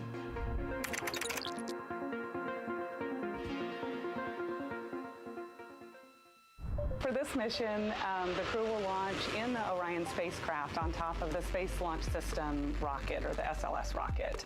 Once they've launched and achieved orbit, they'll continue on checking out many of the different critical Orion systems, check out some of the critical medical systems, and be sure that we understand how the crew would do that successfully within the volume of Orion. We also have, of course, systems to feed the crew. They have a potable water dispenser that they'll check out. And then we also have a food warmer, kind of looks like a suitcase that the crew can use to heat their food. They're also going to check out the flywheel system. We'll have the crew perform some initial exercises. Part of that is to ensure that the flywheel is actually working, but part of it is actually to be sure that our environmental control systems are actually working. For sleeping, the crew will sleep in sleeping bags. Some crew members like to be very tightly bound up, and some like to float very free. They'll use the toilet for the first time and be sure that it's able to flush. While they're on their journey, they'll do some testing that they quickly don their suit just to be sure that we would be ready in the future for an emergency. They'll also check out our radiation shelter. If we were to have a solar particle event, we would be asking them to take stowage out of the stowage bay and put it in some specific locations on the vehicle, basically for it to serve as shielding.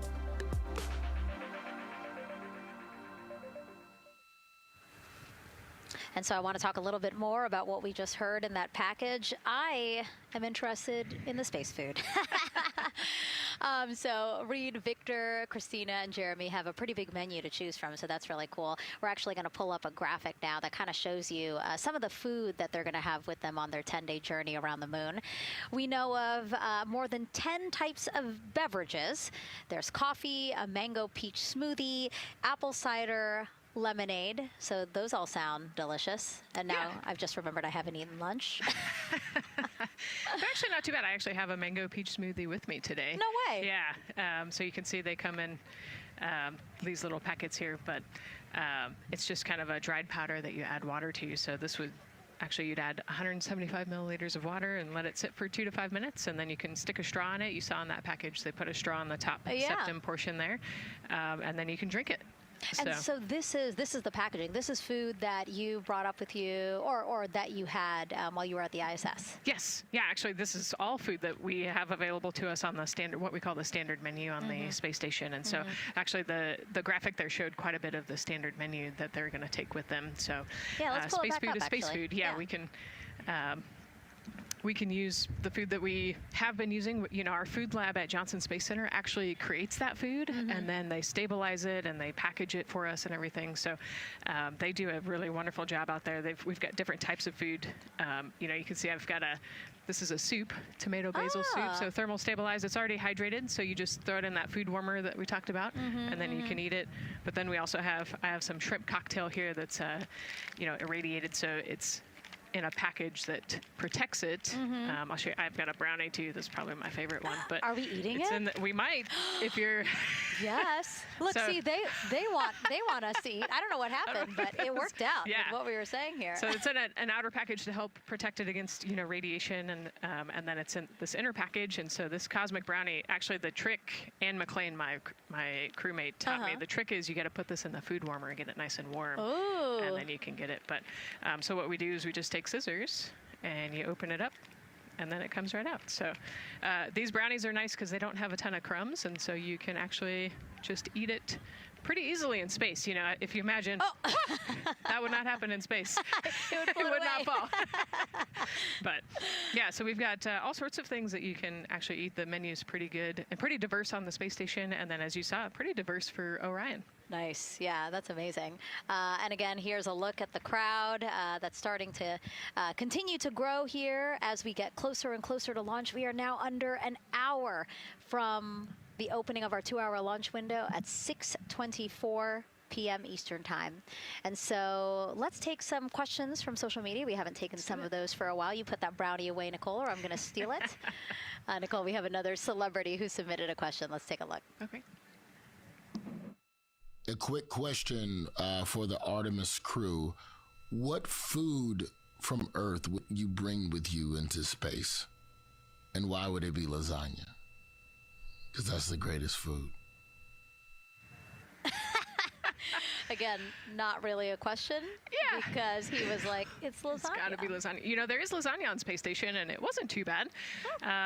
Probably not my favorite food of all, but yeah, lasagna's not a bad option. It's a high-calorie meal. If you're trying to, carb load for a spacewalk or something, it's a great option. Yeah, I remember Christina saying that her favorite food on the menu, and actually, she was saying that she was getting in trouble because people kept on saying, you can't eat mac and cheese every day, Christina. We mentioned the mac and cheese and brisket earlier. Man, I would put those two on a tortilla. That would be great. That sounds delicious, delicious.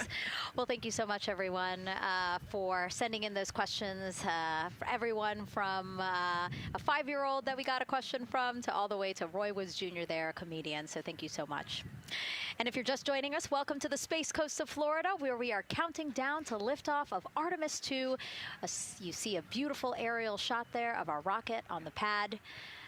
For the first time in more than 50 years, we are sending humans to fly around the moon and back, and we're taking you all of you with us on this next chapter of human spaceflight. I'm NASA's Megan Cruz, and this is NASA astronaut Nicole Ayers. Great to have you here, Nicole. Yes, this has been a beautiful day. Excited. We're continuing to march towards this launch. Yeah, and if all goes as planned, this crew could travel farther from Earth than any other humans before them and see parts of the moon no one has ever laid eyes on. How exciting. Yes. Exciting is an understatement, I think. That's true. We're going to see the far side of the moon for the first time by humans in a long time. It's important. And as the crowd again builds behind us, more activity that you're seeing here at the Kennedy Space Center press site. We also have a ton of people gathering around the world to watch this history-making moment. So let's take a look at those watch parties now. Oh. That crowd has grown. We checked them probably like 30 minutes ago, and it was half that. But again, as we get closer and closer to launch, we are seeing more and more people gather together, wanting to experience this together and not just in a vacuum at home, Yes, this is so exciting. Look at all of those people. Man. And now here we are back in Seattle, the Museum of Flight. Again, people gathered there to show their kid. We see someone walking in the second row there. His first crewed launch to the moon. How exciting. That is exciting. Hello, everyone. Woo. Oh, that's so great.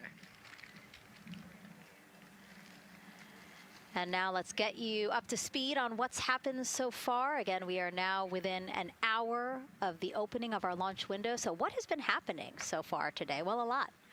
After waking up and grabbing a bite to eat, our Artemis II crew suited up inside the historic crew quarters, a tradition that dates back decades. Teams helped them into their custom Orion crew survival suits, and just like other crews before them, they gathered around a table for a card game to pass the time, but to also burn off any lingering bad luck before they walked in the footsteps of every NASA astronaut launching from Kennedy Space Center since Apollo 7 in 1968.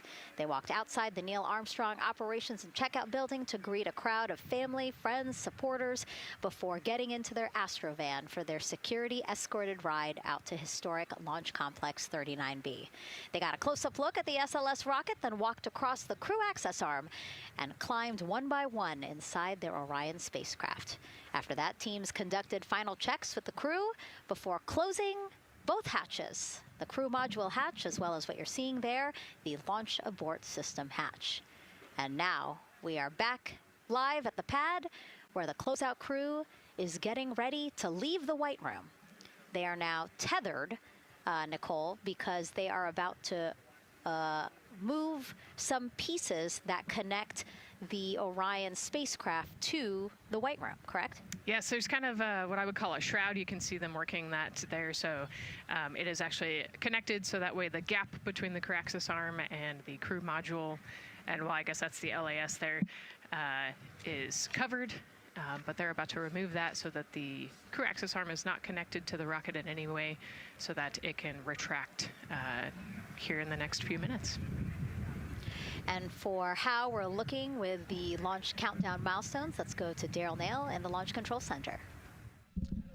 All right, thank you very much, Megan. And as you can see there, the finishing touches, as you've been talking about, to the LAS, which brings me to that subject, because we currently are hearing the launch team is working an issue that was reported out with the LAS. At least there's an issue apparently with a battery on the LAS. The engineer who is in charge of the launch abort system sits on console here, reported that a temperature for one of the two LAS batteries is out of range. And although it's not a constraint for launch right now, it would be when that temperature is checked inside of T-minus 6 minutes, which is inside of terminal count. So right now, the team is working some troubleshooting on this issue. Going to follow, of course, along closely with what they learn. But again, a battery temp for one of the two batteries on the LAS is out of spec, and the team is working to understand, first of all, whether or not this may be a sensor issue, or is there an issue with the battery itself. So again, looking into it, troubleshooting and researching as we speak. With regards to the weather, we did get some good news there. Launch Weather Officer Mark Berger reporting to the launch director that the weather chances have now improved for the window. We are up to 90% go, which is great news. Again, 90% go. That is up from the 80% that we started when we had the first weather forecast come out officially 3 days ago. And so that is great. And for anybody who's here in the launch area knows that is certainly viewable. They can see that by just looking up. So we're getting some good clearing as forecast. And then just a reminder for those people who are watching the launch from the nearby area that if you're watching on an internet-enabled device, just remember that there may be a little bit of a delay. Can't tell you how much of a delay, but since it's on an internet device, sometimes this broadcast might be a little behind what you're actually seeing. So just keep that in mind as you are watching. Don't wait to the last second to run outside if you're inside your RV or your camper or your house. That's the latest here from the firing room. Of course, we'll keep track of that last battery issue. We'll send it back now to Megan and Nicole at the host desk.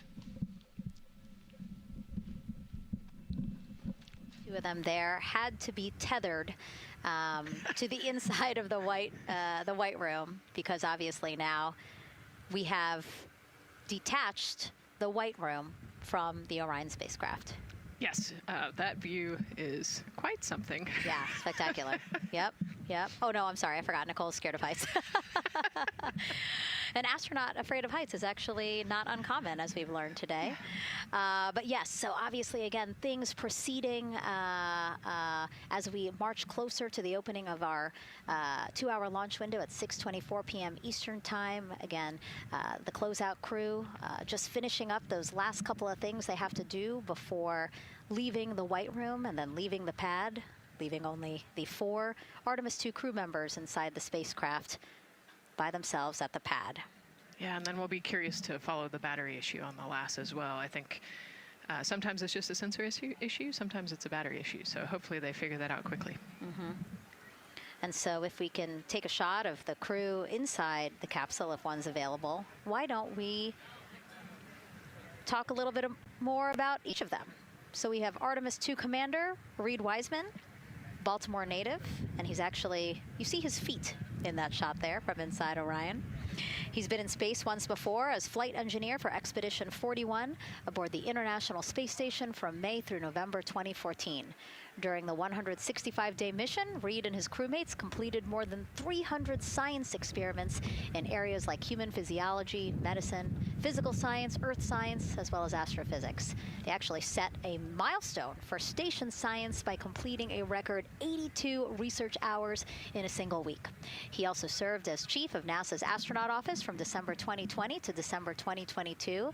His two daughters were out to wave goodbye to him as he made his way to the launch pad. And again, there's Reed's feet. Reed is the one sitting in the seat to the right, closest to our camera there. So looks like he's relaxed by the body language of his feet.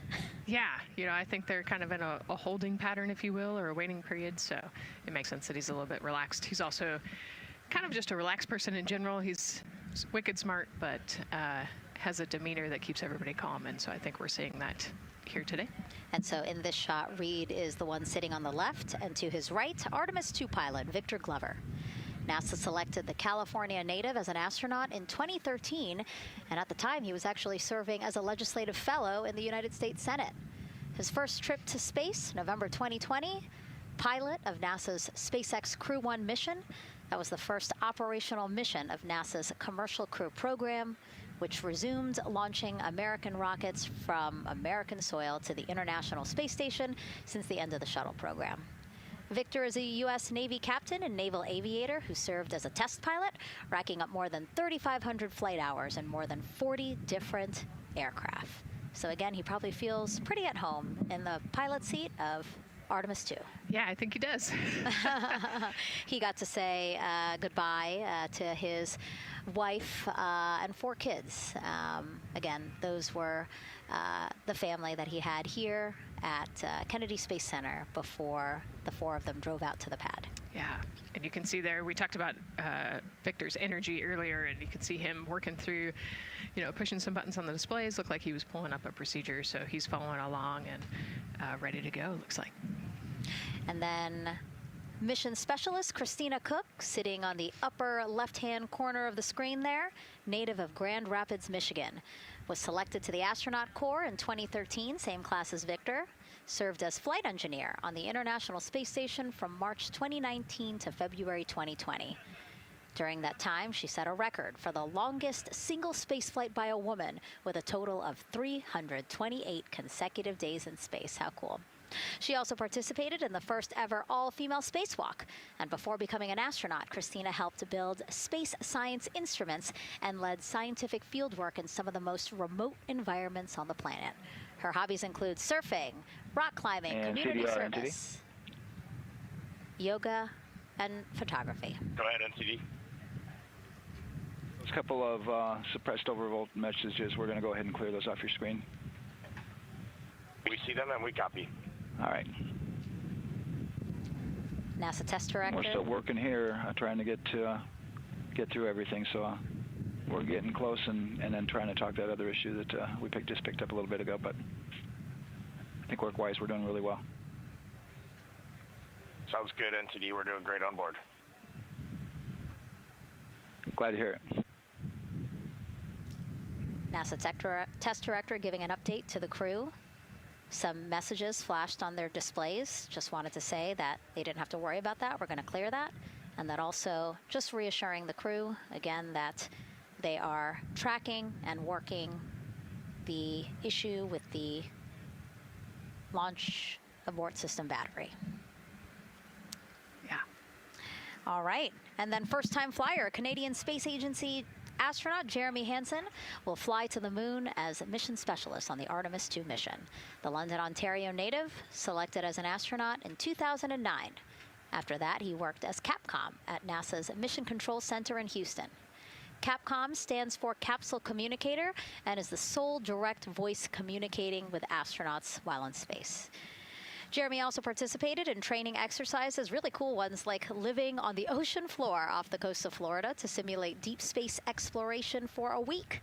In 2017, he became the first Canadian to lead a NASA astronaut class. He also enjoys getting out on a sailboat, rock climbing, and mountain biking. He has a wife and 3 children. And he's the one that you see bottom left-hand corner of your screen. I know, I'm trying to see what he's doing there. Christina's looking too. And so there is your Artemis II crew inside the Orion spacecraft. And this is actually the 7th time NASA astronauts will launch on a new NASA spacecraft designed for Crew. And if you're wondering about the first 6 crewed test flights, here they are. All systems are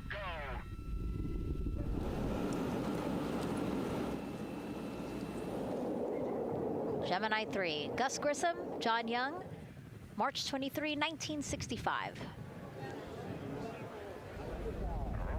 Apollo 7, Wally Schirra, Don Isley, Walt Cunningham, October 11, 1968. Space Transportation System, or STS-1, John Young, Robert Crippen, April 12, 1981.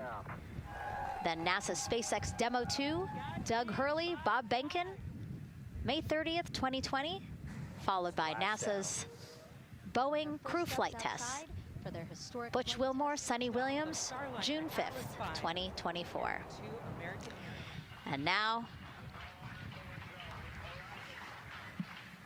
Artemis II with Reed, Victor, Christina, and Jeremy. It is really surprising, honestly, to hear that through all these decades, through all these launches we've had, this is only our 7th new vehicle that we're testing for Crew. Yeah, you know, we have so many different missions that we think about and we talk about, but really 7 vehicles that we've tested and that we're flying.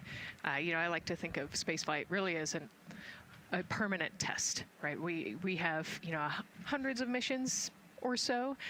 You know, an airplane that gets tested and then flown has thousands of data points. And so really spaceflight is always going to be in the test field. And I think it's important to remember that, especially as we put humans on rockets that we never have before, or for the 7th time we start a new vehicle and a new mission. Just getting word now that White Room closeouts are complete. And so the closeout crew is preparing to leave the pad. It's exciting stuff. We are making good time, and the closeout crew is doing really well. 41 minutes, 43 seconds and counting until the opening of our window.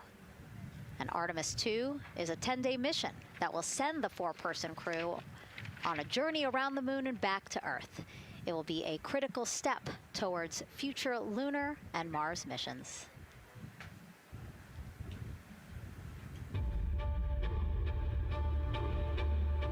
We're going back to the moon because it's the next step in our journey to Mars. We need to go explore the moon. There's vast regions of unexplored areas with the coldest, darkest places in our solar system.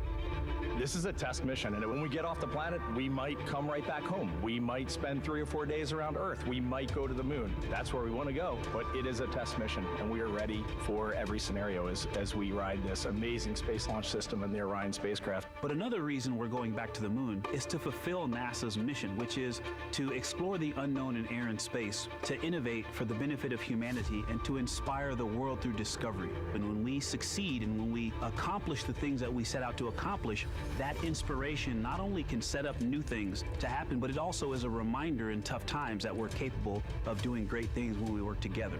The thing I love about the moon is that it's not just a beacon for exploration and this platform of possibilities for incredible missions like this, but it has benefits. That's actually why we're racing towards it.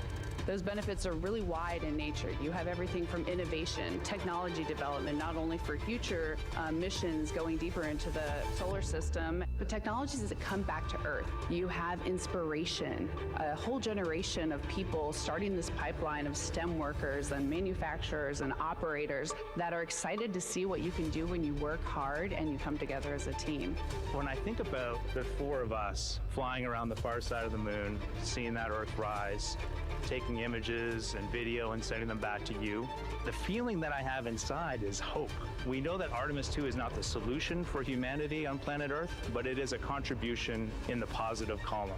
We hope that just for a moment that people will pause and say, wow, it's extraordinary when you look back upon the Earth with over 8 billion people, and you see this concrete example of what humanity can do, this extraordinary thing when we set big goals and CDR entity to achieve them.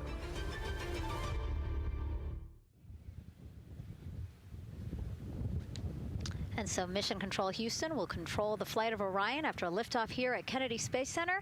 Here's Gary Jordan, who's embedded with that team. Gary, you might have to pause because we did just hear a call out to the commander Copy all, Jeff. in Orion. Will do, Megan. I think that was Commander Reed Wiseman responding to prepare for some of the next steps. We are now holding at the T-minus 10-minute hold. Expected a 30-minute hold. So we are well on the countdown. We are well on the timeline to meet this L-minus time and launch towards the beginning of the window, but continuing to track progress along the way. Again, I'm here with the Artemis II flight control teams in Mission Control Houston. The team in the room behind me has been monitoring the countdown and verifying their own mission-specific launch criteria of the Space Launch System, the Orion spacecraft integrity, and its crew. During the final poll before launch, if all looks good from each of the flight controllers in this room, Flight Director Judd Freeling will report a go for launch from Houston Flight. Upon liftoff, teams here take control of the mission and communicate with the crew while they fly on the Space Launch System. This phase of flight is highly dynamic, and each console position has a dedicated and important role of looking after critical systems. You'll hear calls from Capcom and NASA astronaut Stan Love in this room to the Artemis II crew as milestones are reached during the more than 8 minutes of powered flight on the core stage. Liftoff and ascent are just the beginning. This room will be staffed around the clock over the next 10 days to oversee every moment of the mission through splashdown. Here from the Johnson Space Center, we'll be streaming the mission live 24/7 so anyone can follow the crew's journey, take peeks inside the spacecraft, and share the experience of a lunar flyby with astronauts looking down at the moon's surface. Teams here have been rehearsing tirelessly in simulations to throw every conceivable and inconceivable scenario their way. We are ready and eager to begin the Artemis II mission. Still milestones to come as we continue the countdown, but we'll be right back with you during the ascent phase of today's flight. With that, Megan, I will send it back over to you at the Space Coast. Thanks so much, Gary. Under 37 minutes until the opening of our 2-hour launch window, 6:24 p.m. Eastern. I've never been more excited for a time. But why don't we send it back over to Megan Carter with the Moon Board to learn more about what happens after ascent. Absolutely. I am definitely also getting excited. Things feel like they're starting to pick up a little pace here. A lot is about to happen within the first 10 minutes of launch, but what happens after those first 10 minutes? Let me take you over here to my mission map so we can kind of jump ahead and let me explain a few things. So, our main engine cutoff is going to stand for MECO, and that is essentially where the rocket's job is done, and it is then going to turn the propulsion duties over to our ICPS. That stands for Interim Cryogenic Propulsion Stage. Don't try and say that too many times fast, but the ICPS is going to be right here, and that's our in-space propulsion. About 50 minutes into, after about 50 minutes into launch, it is going to conduct that first burn, and that's going to be the perigee raise maneuver. Essentially what that is going to do is going to raise the spacecraft from a lowest point of Earth just a little bit higher into space, and then they are going to conduct that nice path. It's going to set them on that nice circular path around the Earth. That's when they're going to start to be able to really check out this spacecraft. The Orion spacecraft is going to be able to, like we've talked about, be maneuvered by the crew. They're going to check out those life support systems, and communication checkout's going to be vital at that point as well, obviously. Then they will be conducting that another burn, and that's going to raise them just a little bit higher again. And then they will, it'll be about time for the ICPS to separate, and they will start another lap around the Earth as well. Now, the ICPS, but even after it separates, its job will not be done because they will have the opportunity to conduct something called the Proximity Operations Demonstration. And this is going to be really important for our future lunar missions because the ICPS actually has a target on it, and the crew is going to have the opportunity to manually maneuver these spacecraft like we've mentioned and practice those docking maneuvers. Now, obviously, they will not be docking for this mission, but that is, again, going to be critical for those lunar missions in the future. Now, All right, after that ICPS has separated and they've done that second lap, they're going to conduct 2 more burns. And what these burns are going to do is set them up to the high enough orbit and a fast enough speed in order to conduct the translunar injection. This is going to be that critical moment and that critical milestone where they are going to produce about 6,000 pounds of thrust. And this is that point that is going to take them out of low Earth orbit into deep space, and it's going to set them on that nice path towards that lunar flyby. And I know we have talked a little bit about why this could be a record-breaking flyby and journey to the moon. And with that, I'm going to turn it back over to Megan so she can tell us just why. Yeah, she's talking about the distance record set by the Apollo 13 astronauts in 1970. They were 248,655 miles away from Earth, and this Artemis II crew might surpass that on flight day 6 when they fly around the moon by more than 4,000 miles. Yeah, it's a long ways.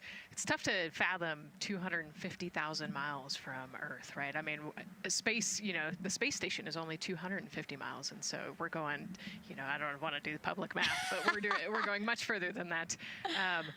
But it's important, right? Because we want to get back to the moon. We want to see the surface. We want to see the far side of the moon. And the way we do that is by breaking distance records. Yeah, and the exact distance record depends on exactly when they launched, like the time, the day. So we'll learn more as we go into this 10-day mission with the Artemis II crew. But here we are, 32 minutes, 50 seconds and counting from the opening of our launch window. Feels really, really surreal here as more and more people come to gather on the press site lawn here at Kennedy Space Center. Why don't we take a look at this video that we have here? Some familiar faces who wanted to wish our Artemis II crew a safe journey.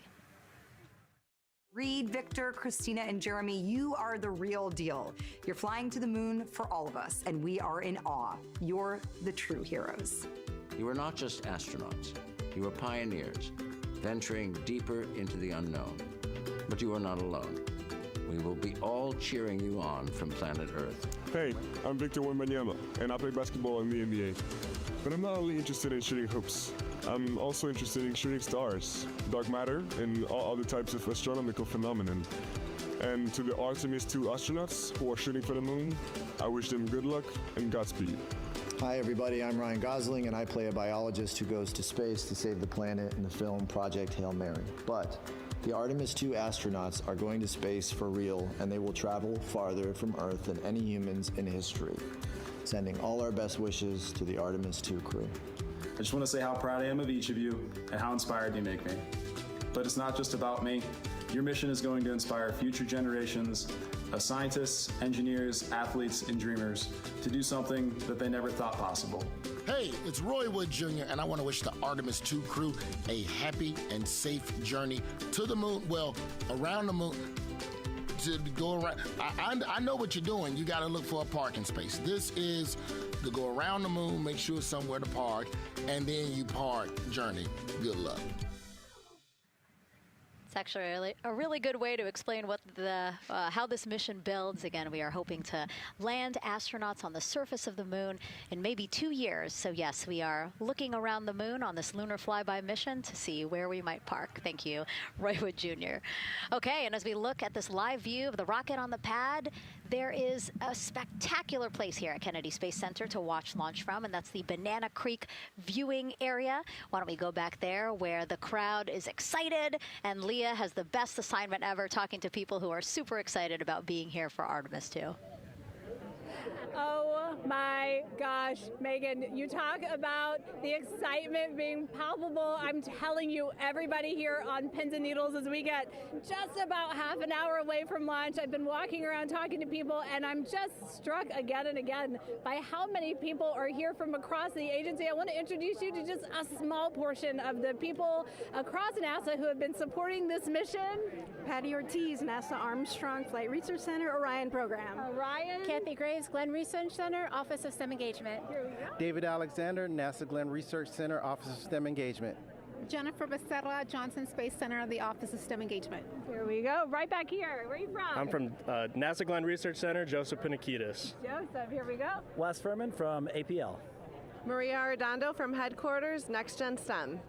Mark Robinson, Stennis Space Center, Commercial Space. Amira Flores, Armstrong, Office of the STEM Engagement. Molly Kearns, NASA Glenn, Space Communications and Navigation. Matthew Pierce, Goddard Institute for Space Studies in New York City. Here we go, and right over here. Lauren Ring, Ames Research Center, Data Integration. So we're coming together. We're one big NASA team, one big NASA family, and we have one major message before we launch tonight. Okay, guys, what are we going to say? 1, 2, 3. Go Army!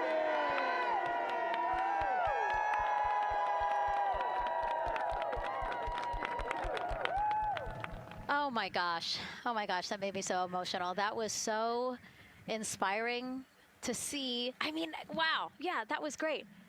I mean, just to hear everybody say their position, what they're doing to support this mission is amazing. And I'm sure this was something that really rang true and resonated with NASA's Administrator Jared Isaacman, again, to see the workforce come together to do the work and then to be here for launch. So why don't we actually go over to him now with our Jasmine Hopkins at one of our other viewing locations. All right, Megan, thank you so much. The energy here on the balcony is honestly becoming electric as we get so close to launch. And now we are thrilled to welcome NASA Administrator Jared Isaacman.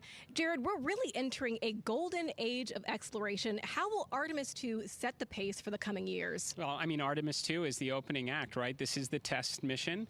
This is getting very comfortable with the SLS rocket, the Orion spacecraft. No humans have ever flown on this before, right? And we're going to put it through its paces. We'll go into Earth orbit for a little bit, make sure Orion's doing okay, and then we are sending them, right? We're going to send them farther into space than any humans might have gone before, 250,000 miles away, and it's going to set up for the subsequent missions. That's why we're going into the golden age of science and discovery right now, because you're going to see a moon rocket launch in 2027 when we do our testing with the lander. We're going to go for the landing on Artemis IV in 2028, and in parallel, we're going to build the moon base, right? And that is going to be filled with science discovery and tech demonstrations that's going to support the enduring presence we're trying to create on the surface. Absolutely. So honestly, history-making years ahead of us, you know, with Artemis 3 and 4. But first is Artemis 2. What will be our single greatest takeaway from this mission?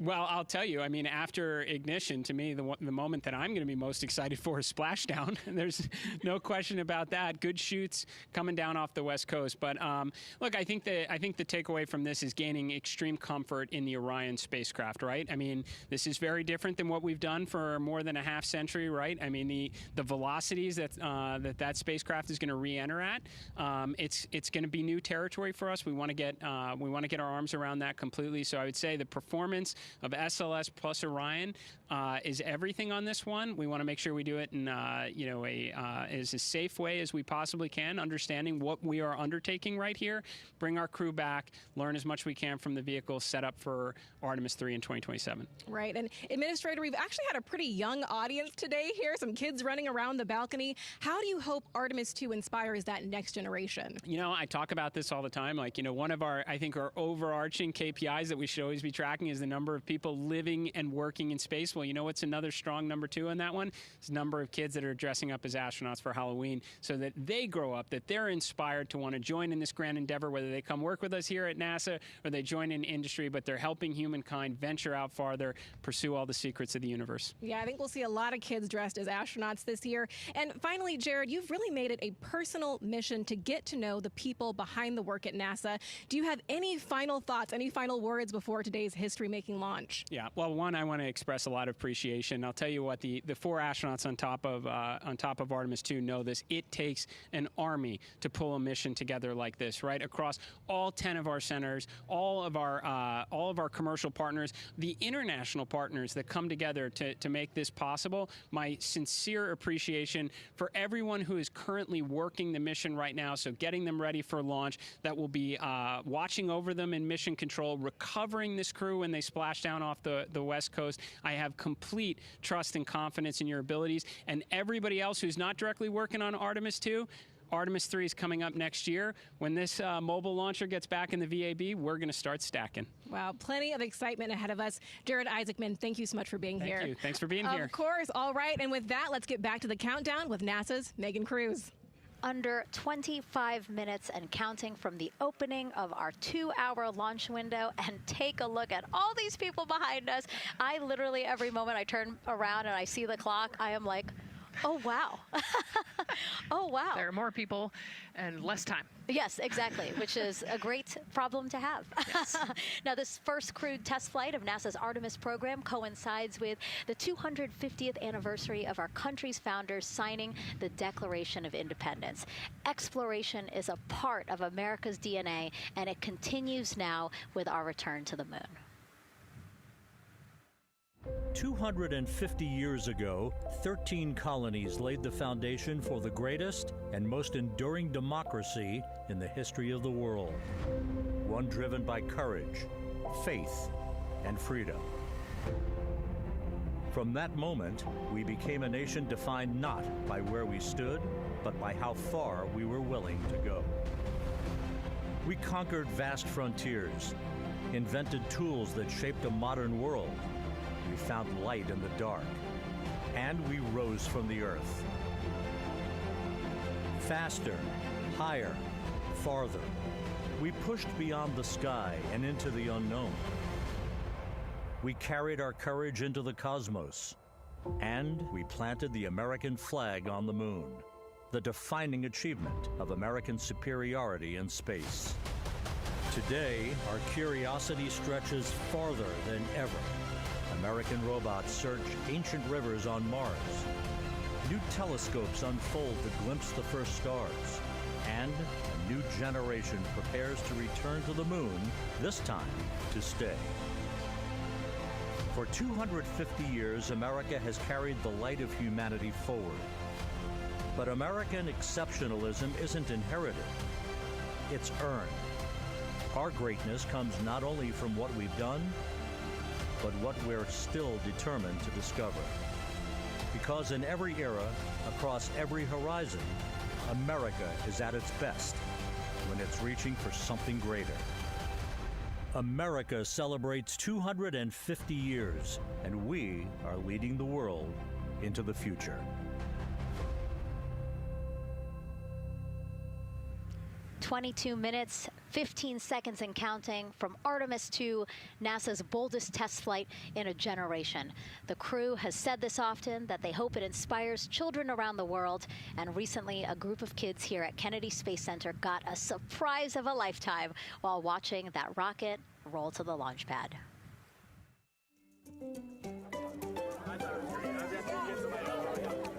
Tell me what color it is. And who's going to be on that rocket?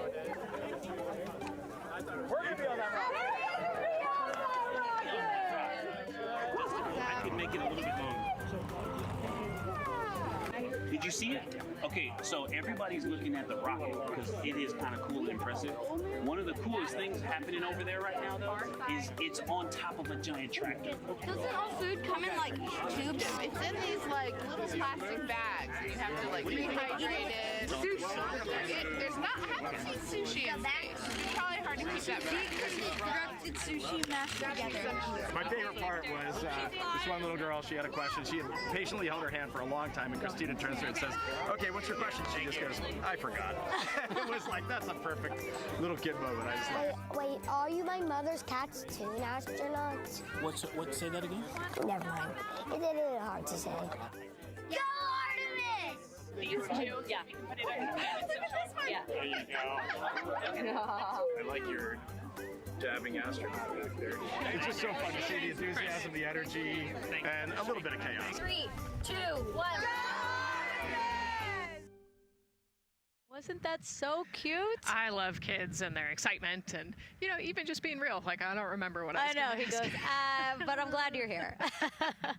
Now here we are, Space Center Houston. The crowd has exponentially grown throughout the day. We started showing you live shots from in there probably an hour ago, and now take a look at all the people there getting ready to witness history together. It's something really special to be able to witness something like this together. Yeah, you know, we've heard from celebrities and officials and kids, and, you know, it's amazing. People from all around the world came here today to Florida to watch, so it's something, it's hard to put into words, just how much support for this mission we're seeing today.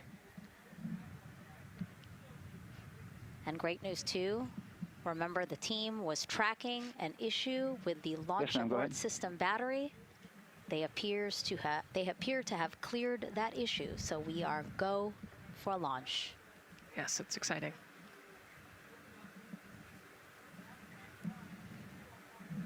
U.S. Space and Rocket Center here, Huntsville, Alabama, waving to the Artemis II crew sitting right there inside Orion. Inside of 20 minutes from the opening of our launch window, and right now we are targeting the top of that launch window, so we could be launching here in about 19 minutes, Nicole. Wow, I don't know if I expected this today. I'm excited, and I'm glad they were able to clear the problem with the battery on the LAS, and everything has gone really smoothly today. It's been great. The weather cleared up. It's a beautiful day for a launch. And so now, as we are so close to possibly launch now, just what are your final thoughts as we are about to embark on a mission back to the moon, the first time in more than 50 years? Yeah, just so proud of the crew and all of the teams here on the ground that made this happen. They are carrying the torch from the Apollo era into the Artemis era. And, as the crew likes to say, they want to be the shoulders that the next generation. And let's see, GLS, can you help us with that, please?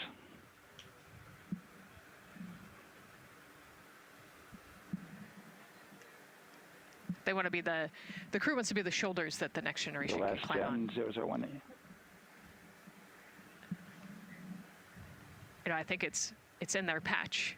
We're going for all. It's in the name of their capsule, integrity, representing humility and the professionalism of everyone that got them there today. So proud of them. We love them. We're excited for them. And we cannot wait to see what they see. Just leveraging everything we've learned so far as an agency, taking us from Apollo now to the launch pad here, 39B, with Orion and SLS poised to again fly us into the history books. And before we leave you now here at the host desk to get back into operations, we just wanted to answer one question for you guys. We asked you earlier on today, what are you most excited for? And we asked you to go vote on Instagram and Twitch. Instagram, you guys said launch. Twitch, you guys said lunar flyby. So I think you guys will all be very excited since we are now about 17 minutes from the opening of our launch window today. And so with that, as we approach terminal count, let's send it back to Daryl Nail in Firing Room 1. Daryl. All right, thank you, Megan and Nicole. And just want to give you an update on the launch abort system that you just reported that they cleared. They believe, they're convinced, this is an instrumentation failure.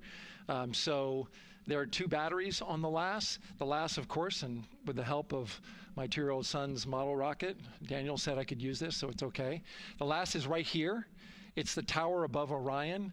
Orion capsule's inside of here. It's used to pull Orion off the rocket in case something's going on with the rocket, either on the pad or in flight.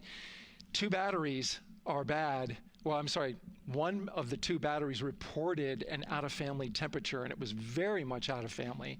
And so they checked their data going back into the vehicle assembly building where they recharged the batteries and worked on them. And they have good, solid data, they reported, that tells them that this is an instrumentation failure, that there's something wrong with the sensor. And so they took it before the mission management team, which has to accept the risk, any changes to launch commit criteria, which this would be one, and they all fully accepted it. So now we are clear as far as that constraint is concerned. And one quick thing as we count down now, we are getting into the final minutes before liftoff. There's a 2-hour window. We haven't quite set the T0 yet, but this is a list of the cutouts. There are 150 cutouts that are included for this 2-hour launch window. And that's important. They're in very small print. That's important because there's basically 16 minutes inside this window that they cannot launch. And these are because of small things flying in orbit. There's a lot more things in orbit than there were back in Artemis 1 when we had 35 to 40 cutouts. For that reason, because of these 156 cutouts, they're going to be managing the launch window as we go forward. So they may have to wait out one of these cutouts. They range in time between 2 seconds to 23 seconds, but you'll hear the NASA test director talk through that. We're getting ready to merge that loop from NASA test director Jeff Spaulding.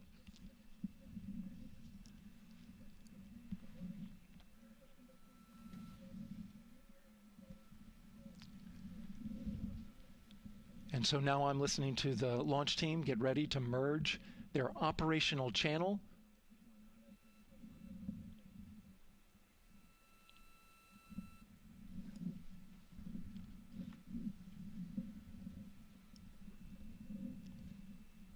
We're now entering one of the most consequential phases of launch day, and that's terminal count, the final 10 minutes. And OTC, NTD on 212 for comm check. Good comm. How me? I hear you the same. STC? GTC? GTC is on 212. All right, copy that. NASA Test Director Jeff Spaulding confirming communications with his team.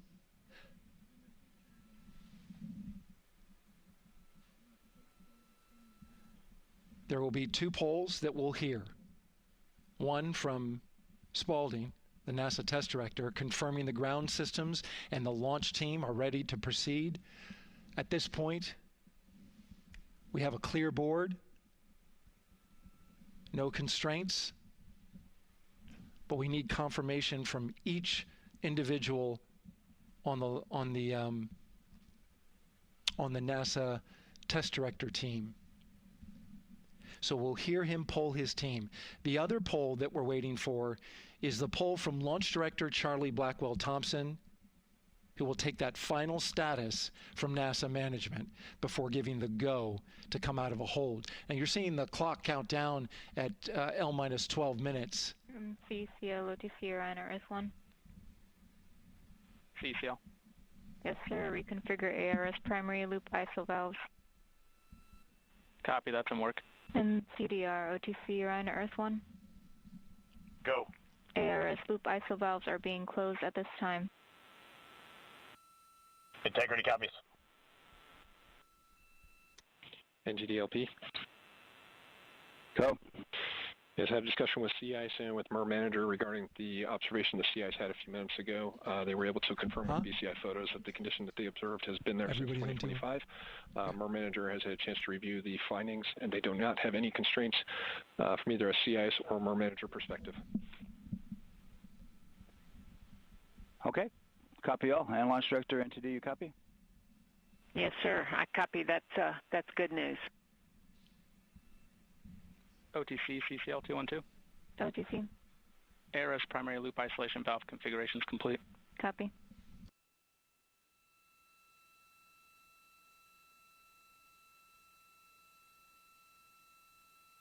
And CGLS NTD, cancel pending, please. GLS copies, and that's complete. All right, and for all personnel, we got a little bit more work to do before we pick up the clock, and we're about a little over a minute from getting to T-minus 10 minutes, but we've canceled the resume time there, and then we'll pick it up after we get through all of our work and anything else that we need to do to get through the remainder of counts. So we'll continue working that to get to our T0 today. So when we get to about 50 seconds from now, we'll extend that hold. CVSE OTC. CVSE 400-290, looking to verify that we are configured for ascent. Yep, give me about 2 more minutes. I'm going to start CMA2 streaming. Copy. NTD, COSE, hold requested. Copy that. I have an LCC violation of O-CT-004. S-band transponder anomaly.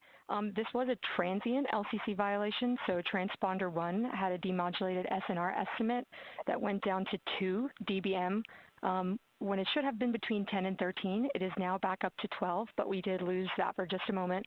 It does not appear that we lost our bit sync or carrier lock, which would be indicative that we lost our lock with the vehicle. So at this point, recommendation would still be go. However, we do have a pre-planned contingency procedure if we want to look at that. But again, this was transient, so we're back in a nominal range. All right, let's see. LPE NTD. Yeah, we're not seeing that hit. So I guess the question for COSE, was that less than 3 samples? Was that below our persistence? Stand by, let me look. It did look like it did persist for several seconds on mine, but let me take a look at the number of samples. Could I get a repeat on the affected LCC, please? Yes, ma'am, that's going to be O-CT-004. Thank you.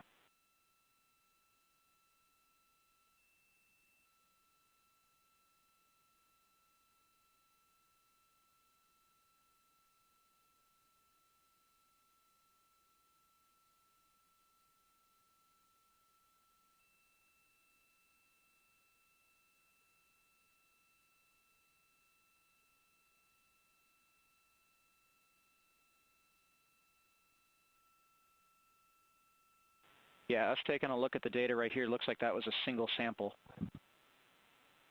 Yeah, copy that. RFTS does report that they also lost lock for about 5 seconds. So I would love to ask KUS and see if they also lost lock with the vehicle for any extended amount of period.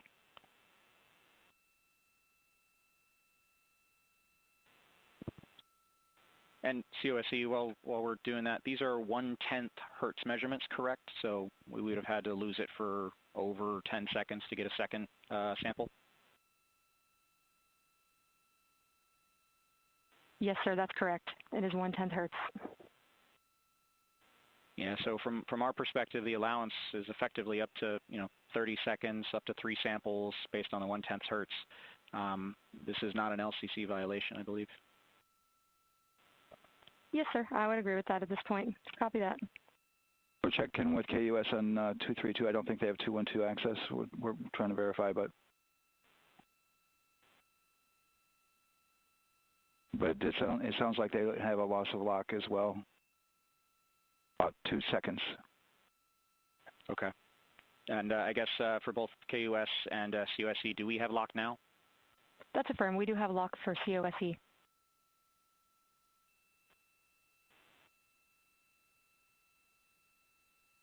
Yeah, so from the integration console perspective, we did have a temporary loss there within the allowable, and per the requirement, let's go.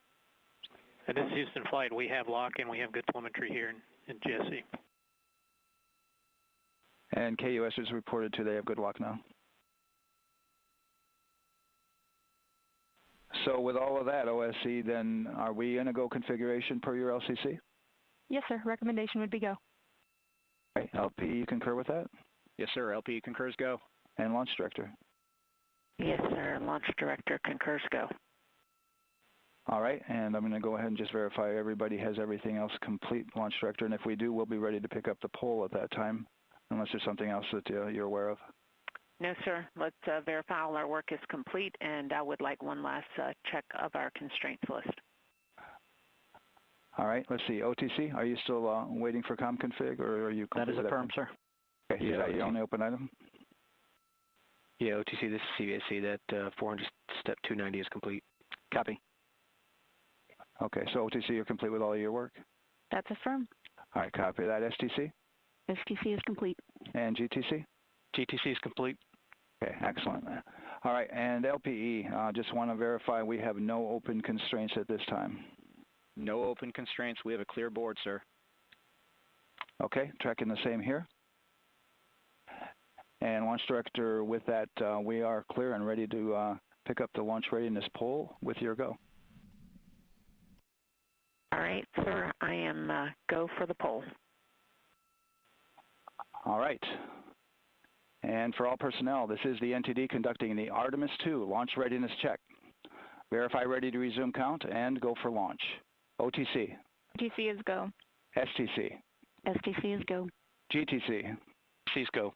MCO. CO's go. Safety Console. The Safety Console is go. LPE. LPE's go. RTD. RTD's go. Houston Flight. Houston Flight is go. ROC. ROC is go. And CDR. Cruise go. Copy that. Thank you, Reed. And Launch Director, NTD, our launch team is ready to proceed at this time. All right, NTD, I copy all. At this time, I'll perform my poll. Attention on the net. This is the Launch Director performing the final poll for launch. Verify no constraints and go for launch. EGS, Program Chief Engineer. Artemis Chief Engineers are go. Copy, thank you. EGS, Chief Safety Officer. The Artemis CSOs are go. Copy, thank you. Range weather. Launch weather is go. Thank you, LWO. And Artemis MMT Chair. MMTs go. Thank you, John. And Integrity Launch Director. Good to hear your voice, Charlie. PLT. Thank you, Charlie. This is Victor. We are going for our families. MS1. This is Christina. We are going for our teammates. MS2. This is Jeremy. We are going for all humanity. All right, Charlie, your Artemis II crew is go for launch. Full send. I copy that. Reed, Victor, Christina, and Jeremy. On this historic mission, you take with you the heart of this Artemis team, the daring spirit of the American people and our partners across the globe, and the hopes and dreams of a new generation. Good luck. Godspeed, Artemis II. Let's go.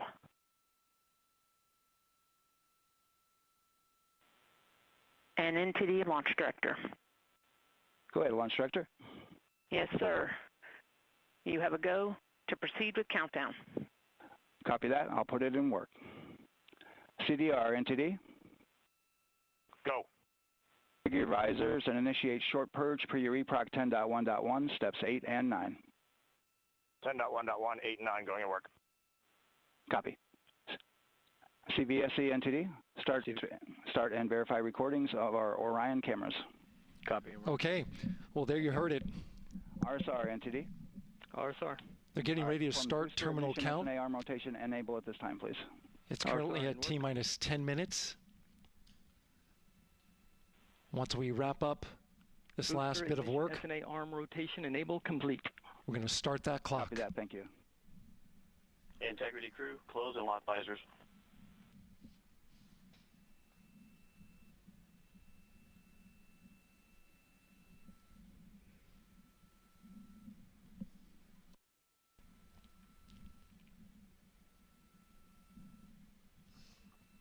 You heard an issue, worked in real time with telemetry lock on the Orion.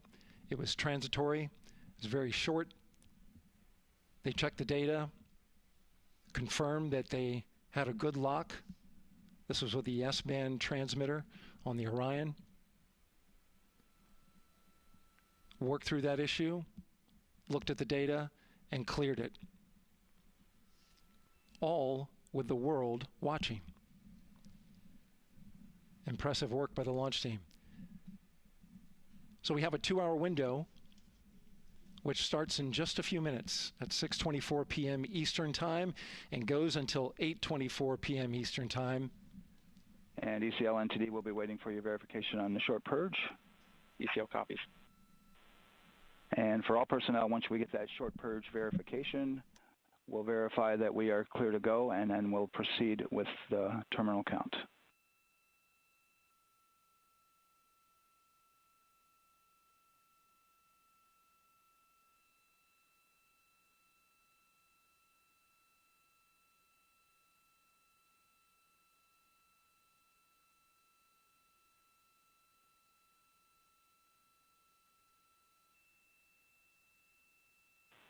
ECL time estimate?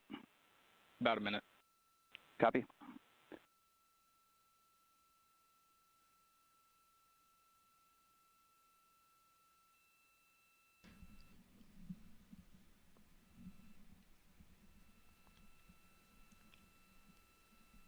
So we're going into the launch window, but not by much, it looks like. Just wrapping up some final work. And once that's completed, you'll hear NASA Test Director Jeff Spaulding ask for the ground launch sequencer operator to go ahead and start the clock. The ground launch sequencer is an application software. It runs on top of the launch control system in the firing room, acts like a conductor of an orchestra, executing hundreds of commands in precise order and timing. It's all autonomous. Entity CCL212, short purge initiation is verified. All right, copy that, and we're verifying our constraints.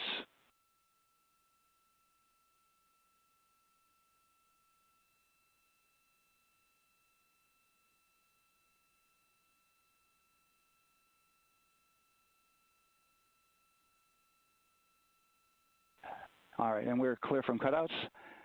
And with that, we're going to resume the clock momentarily. And CGLS, you can resume the clock on your mark. GLS copies. 3, 2, 1, mark. GLS mainline has been initiated. T-minus 10 minutes and counting.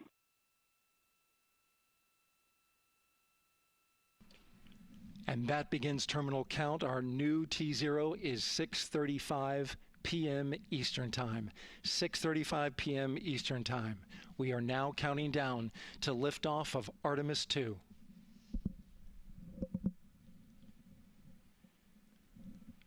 From now on, you're going to hear two voices on the loops. If everything goes nominally, NASA Test Director Jeff Spaulding, who's directly managing the launch team, and Alex Bendelos, the GLS operator who closely monitors the software. He has the ability to stop and restart the countdown.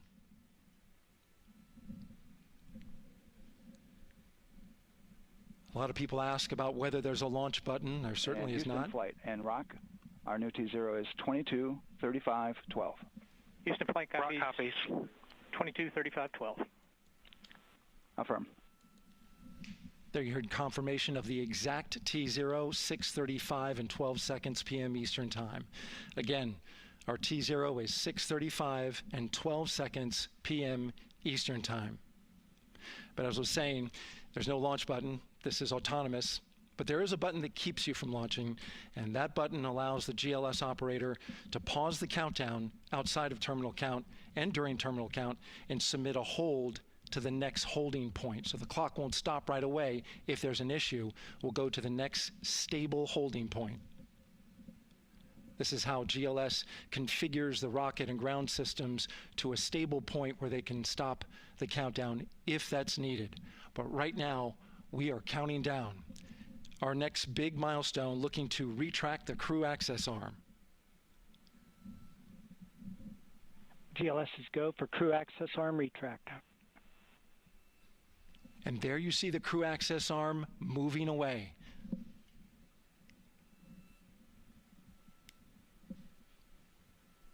That's the path that the astronauts took to ingress into the rocket.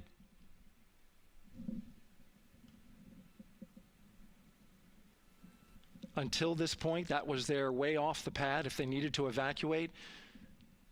But now with that arm retracting, the backup transitions to a launch abort system, and they'll begin arming that shortly.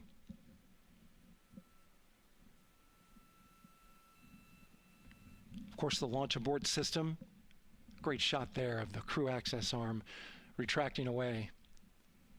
The launch abort system is the tower at the top, and that's what would pull Orion and its crew off the top of the rocket in case of an emergency, whether it's on the ground or in flight.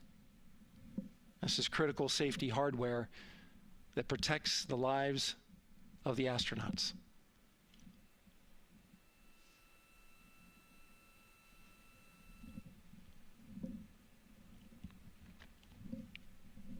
Starting at T-minus 6 minutes, the GLS will start bringing that and other high-energy systems online, starting with core stage pressurization.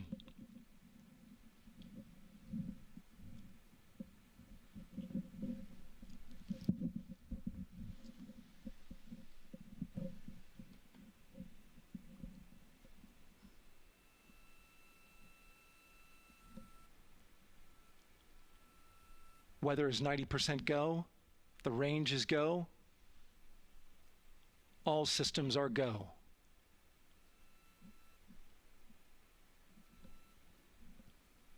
GLS is go for core stage tank pressurization.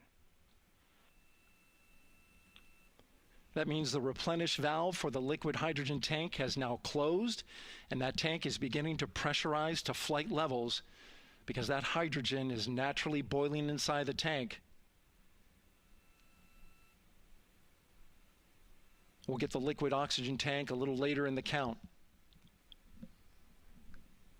Now the team is waiting for verification that, if needed, the Artemis II crew could use the launch abort system to pull Orion safely off the top of the rocket in an emergency. Let's listen in for that call.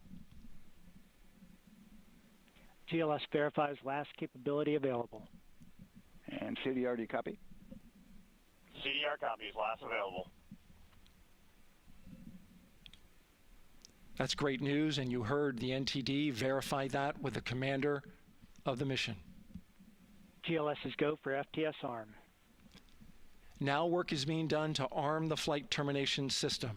This is so the range safety can send a flight termination command if the rocket flies too far off track. There's a brief built-in delay so the launch abort system has time to pull the astronauts to safety go for first. LH2 high flow bleed check. All right, the high flow bleed check. That's so the cryo team gets verification that the RS-25 engines, all 4 of them, are in the proper temperature range for launch.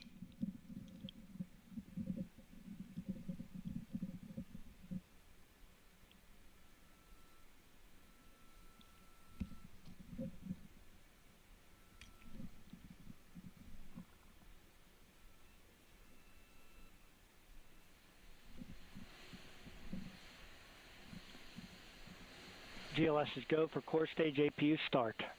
Core stage APUs start. Those are auxiliary power units, high-speed turbines which provide pressure to hydraulic pumps that steer the RS-25 engines. We're going to see a gimbal test a little later at T-minus 2 minutes and 30 seconds. This is what allows that to happen.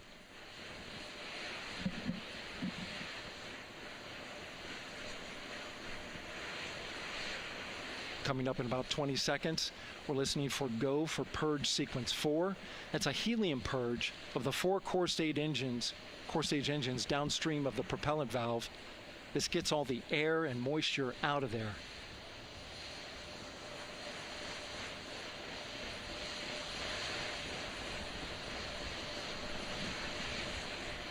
GLS is go for purge sequence 4. Moving through the milestones. All is looking good.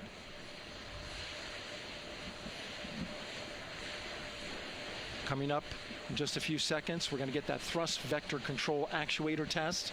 This is a gimbaling of the engines.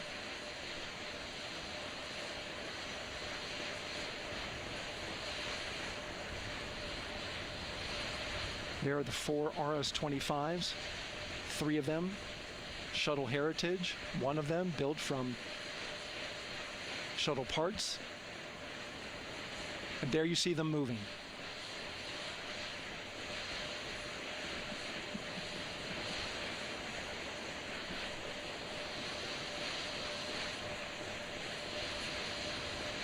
Now we're going to start moving the power from both the upper stage and the lower stage of the rocket to internal, taking ground power away and now going to battery power. GLS is go for upper stage to internal power. All right, power is removed from the rocket's upper stage, the ICPS, and it's been switched to battery. Same milestone for the lower core stage coming up at T-minus 1 minute and 30 seconds. Right now, the 4-person Artemis II crew is 248,000 miles away from the moon. And if all goes well, they will fly by it in 6 days. GLS is go for core stage to internal power. All right, there's the rocket's core stage, which houses 3 flight computers, is now on its own power. There's no more hold time because there's no more margin on these batteries. So we would have to recycle back to T-minus 10 to recharge if we had a hold.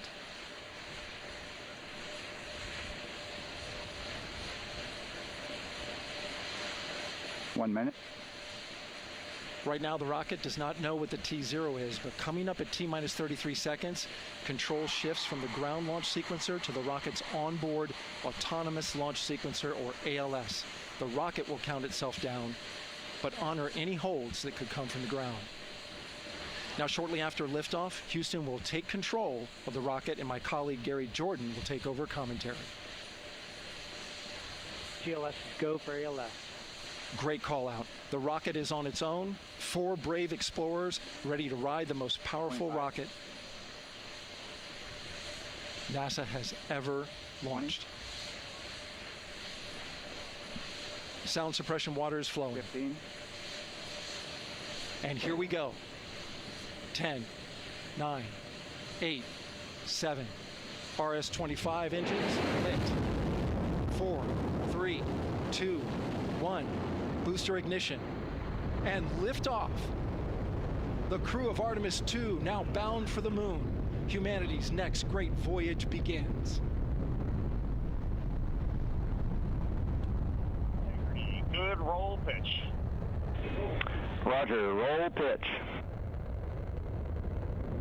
Houston now controlling the flight of Integrity on the Artemis II mission around the moon.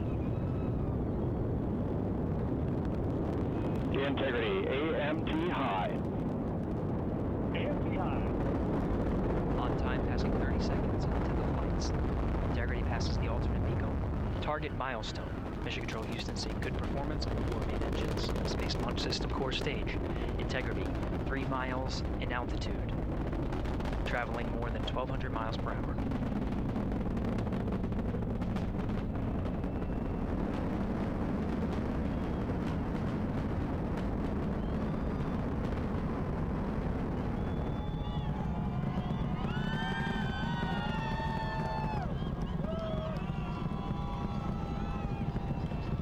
Mission elapsed time, passing 1 minute, approaching max Q. On, Ponce de Leon. Stan, we have you loud and clear on Ponce de Leon. Have you the same. Communication signal transfer confirmed as Integrity and its crew go supersonic. Approaching 90 seconds into the Artemis II mission. Integrity is 14 miles in altitude, 8 miles downrange, traveling more than 2,600 miles per hour.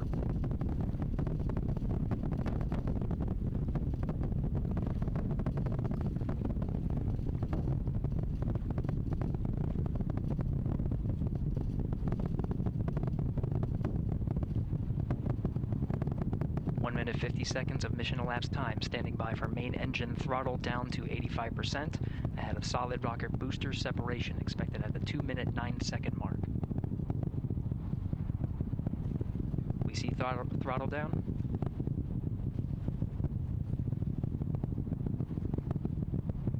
Confirmed separation. Main engines throttling up, guidance converged.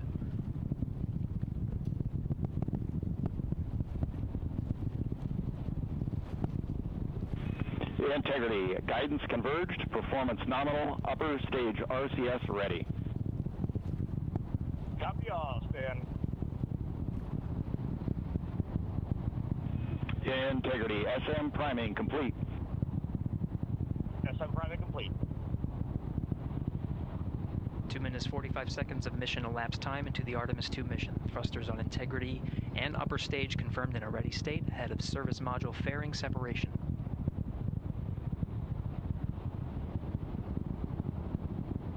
3 minutes into the flight. Integrity, 49 miles in altitude, 78 miles downrange, now passing 5,000 miles per hour.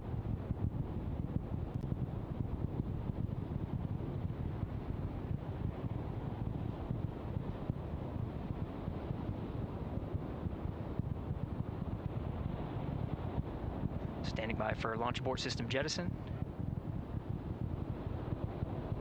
Houston Integrity, good last jettison, great view. Copy jettison, Team Eco 8+02. We see the same on board, Stan. And Houston has you loud and clear on Tidris at the Carmen line. Outstanding, Stan, we have you the same. 3 minutes 50 seconds into the flight of Artemis II, Wiseman, Glover, Cook, and Hansen crossed the boundary to space with good comm checks. GPS signals acquired after last jettison now working on internal checks to verify accuracy. Flight Dynamics Officer analyzed the time of main engine cutoff, confirmed at 8 minutes 2 seconds, time of MECO.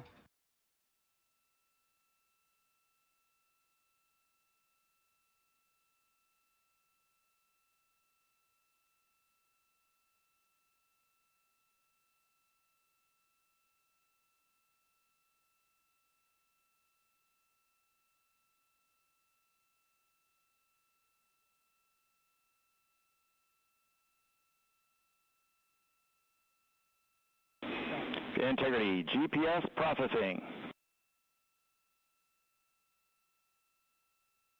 Outstanding, Stan. We see the same, and we have a beautiful moonrise. We're headed right at it.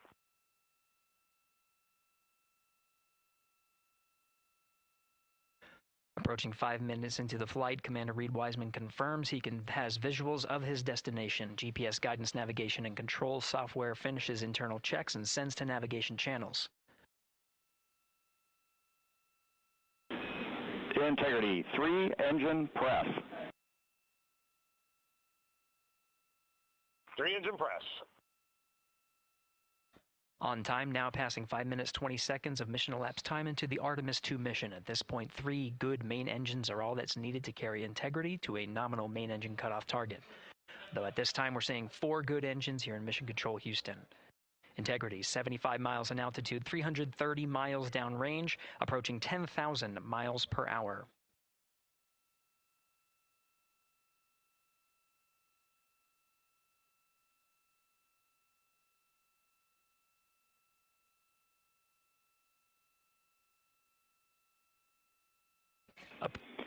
Integrity, looking good at 6 minutes.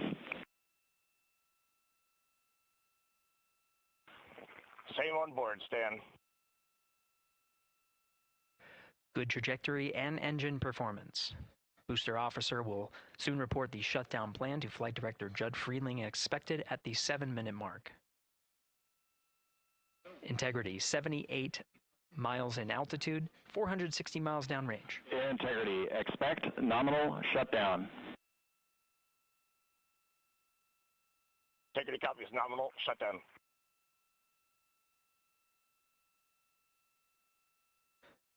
Six minutes 40 seconds of mission elapsed time. Shutdown plan is as expected. Again, the time of MECO was confirmed at 8 minutes 2 seconds into the flight.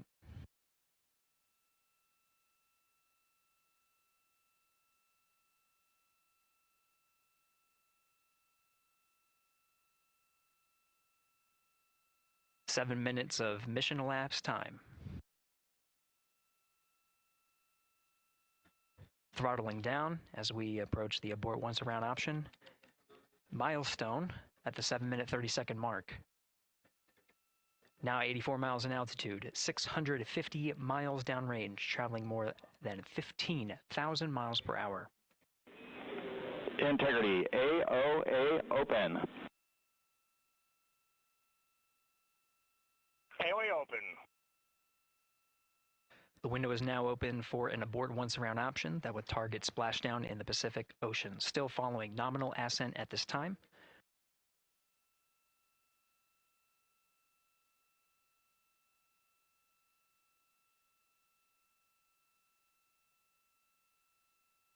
About 10 seconds remaining until the main engine cutoff of the Space Launch System core stage. Standing by for confirmation of MECO and core stage separation.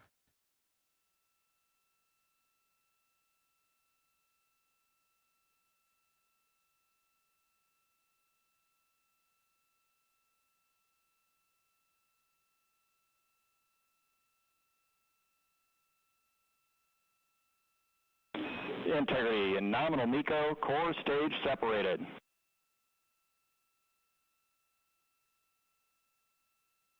We see the same on board, Stan.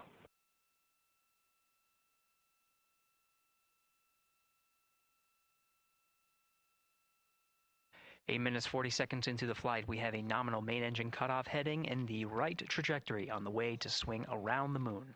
core stage has separated, done its job. The Space Launch System upper stage, the Inner Rim Cryogenic Propulsion Stage, or ICPS, still attached to the Orion spacecraft.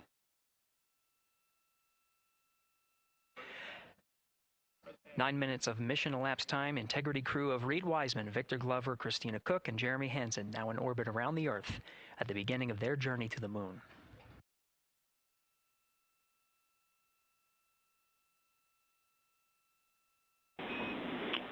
Integrity Houston, looking ahead to PRM numbers so far per the pad.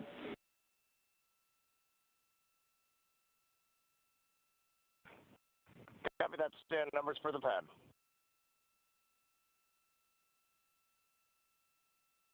Capcom Stan Loves now reminding the crew that the perigee raise maneuver time of ignition is as expected prior to booster ignition.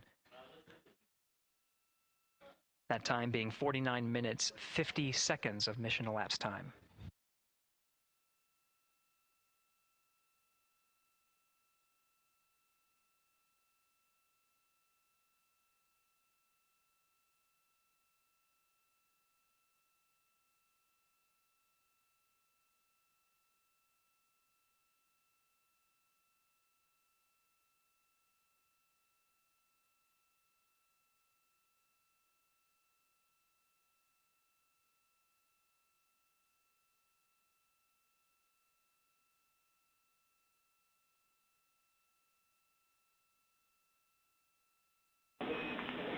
Integrity, good. NEDS deploy.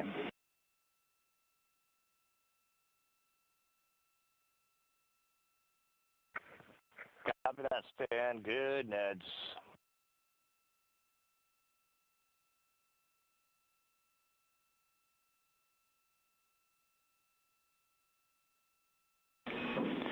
And Integrity Houston for PWD setup. Just a reminder, halfway open on the secondary.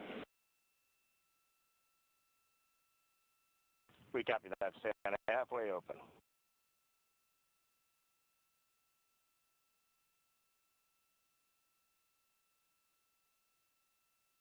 Passing 11 minutes of mission elapsed time.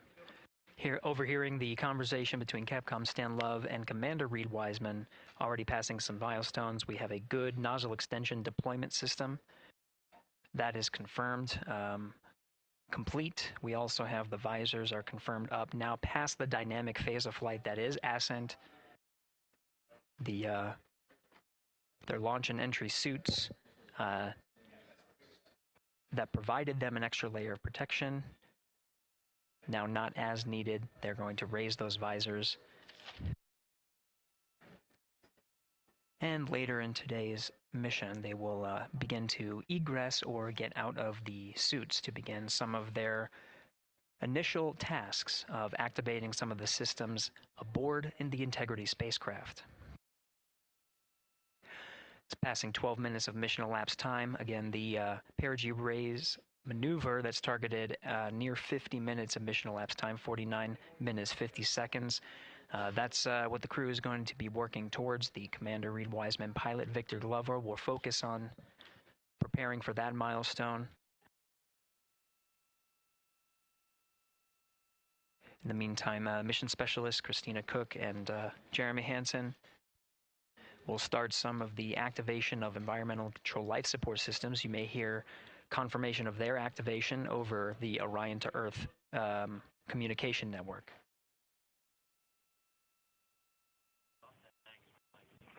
Houston, C3 aux power back in auto. Copy C3 aux, and we're 2 minutes to maneuver.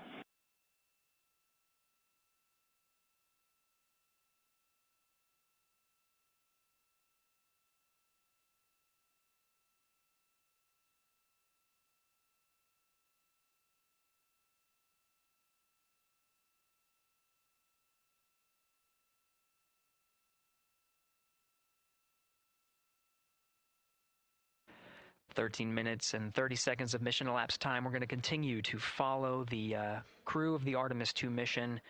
They are beginning their journey around the moon to verify the systems that will take us to its surface. An incredible ascent.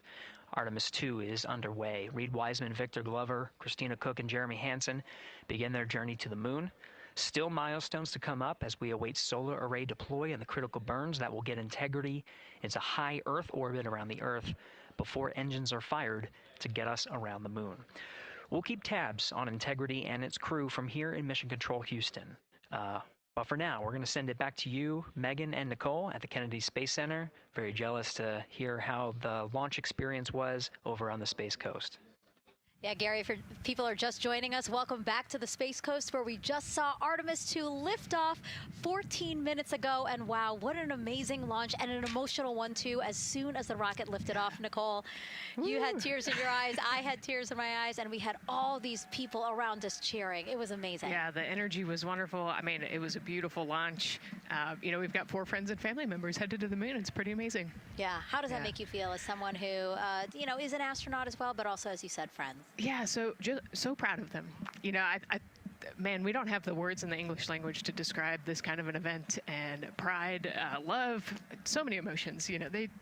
They are truly breaking some barriers, and hopefully, as Gary just said, they've got a long day ahead of them, so wishing them well on everything. But so far, what a beautiful launch to watch. Yeah, to be returning to the lunar orbit in more than 50 years. Maybe they go farther from Earth than any other humans before them. Maybe they see parts of the moon that we've never seen before. I mean, what a great start to what could be all of these milestones that we break in just a 10-day mission. Yes, what a way to welcome in the Artemis generation.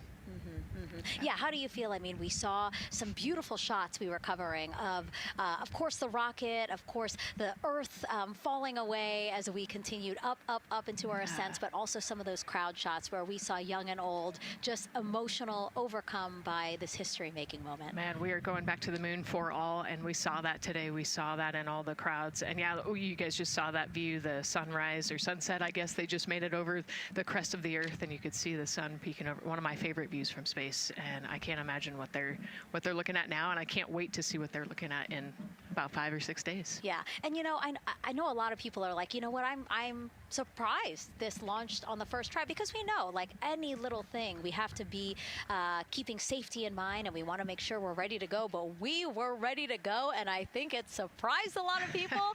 What a wonderful surprise on this Wednesday evening. It did, and it kind of surprised me as well. But it's just a testament to the team here that has been working so hard on Artemis. Artemis 1, we learned a ton of lessons. We learned a ton from the wet dress for Artemis 2. We were able to go in, fix those things. We even had a couple mishaps today, not mishaps, but a couple, anomalies today that the team creatively came up with solutions for. It's just a testament to the teamwork that gets us to the moon.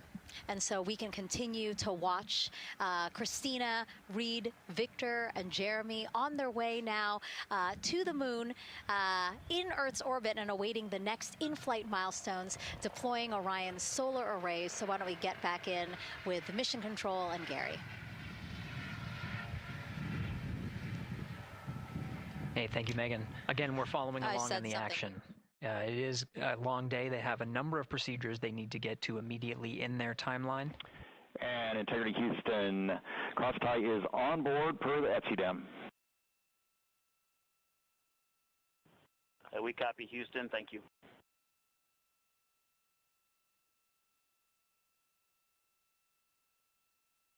Cross-tie referring to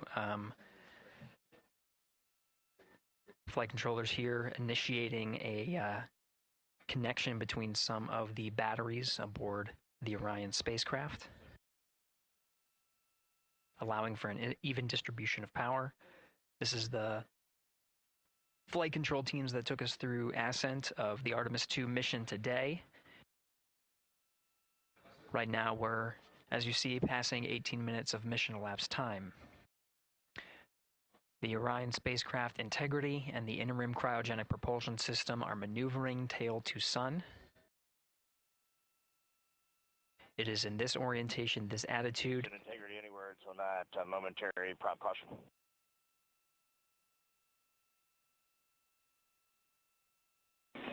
And Reed, no action. We're looking at it.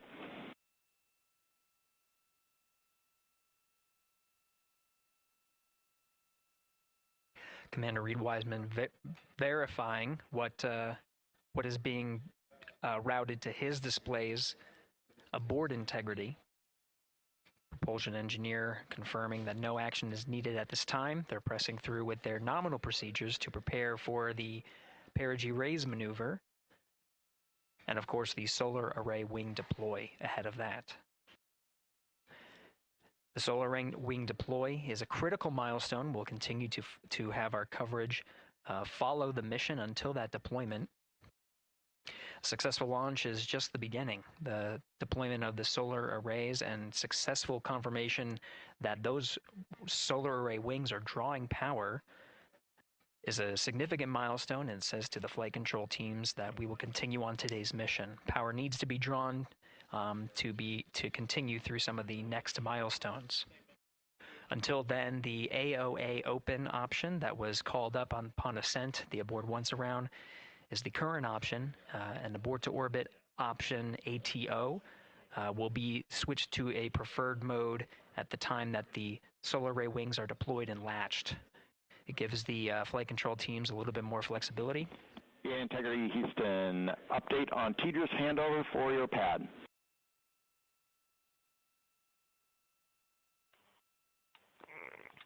Give us just 1 minute. And Stan, you can read it. Ike is ready to copy. Roger. TDRS handover east to west expected 1 second earlier at 5:1 minutes 26 seconds.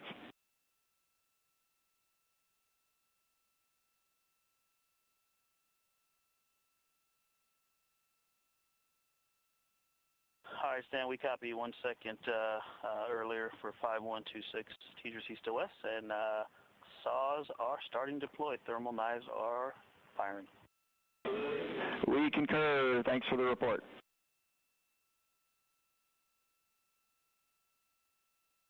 Read back of the reports that you just heard on the Orion to Earth network. Integrity has maneuvered tail to sun. The RL-10 nozzle on the end of the ICPS is pointed towards the sun, and the solar array deployment sequence has begun. With the deployment confirmed, it'll be several minutes until they are what is called in a latched position. Once they are latched and confirmed to be drawing power, they can switch the mode to ATO and continue along the mission. The teacher's handover at the pad, that message meant the crew was provided some preliminary numbers of when to expect handovers between the tracking and data relay satellites. Currently orbiting Earth at an altitude of 545 statute miles above the Earth, they are in a near-Earth network communication system. The tracking and data relay satellites, geosynchronous satellites that are stationed about 23,000 miles above the Earth. After the apogee raise burn that occurs later today, the burn itself will put them in an altitude that surpasses the range of the tracking and data relay satellites, and they will transition to the deep space network today. And Integrity, for prop messages, we see 2 temperature measurements right near the line. It's that momentary message you saw earlier. We're going to suppress those. It's CM helium heater 2 T1 and heater 1 T1. They're going suppressed. Integrity, thank you. We see the same.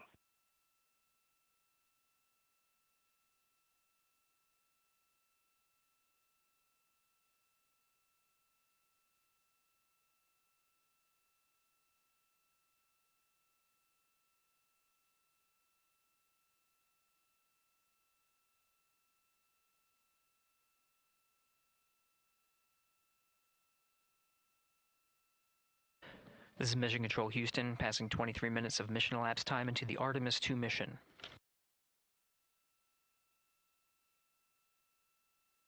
This is after a launch that began at 5:35 and 12 seconds Central Time, 6:35 and 12 seconds p.m. Eastern Time.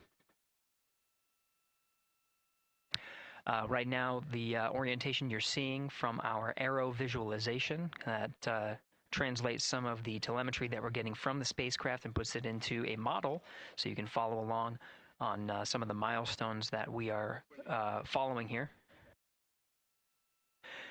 The RL-10 nozzle that you see at the left end of your screen, though it is currently not firing, that nozzle is pointed towards the sun, and the solar arrays are currently deploying. From this visualization, they look fully stowed in a position. Integrity, we are happy to report that Jeremy has the O2 sensors on. Copy O2 sensors.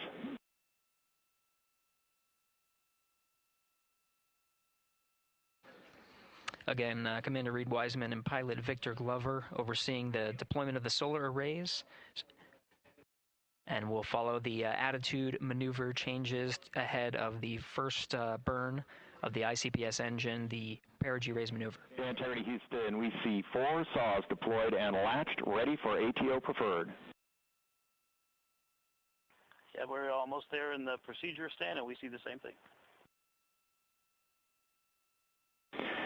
In Integrity Houston, we are seeing a 7-second miscompare between the MET on Orion and ICPS.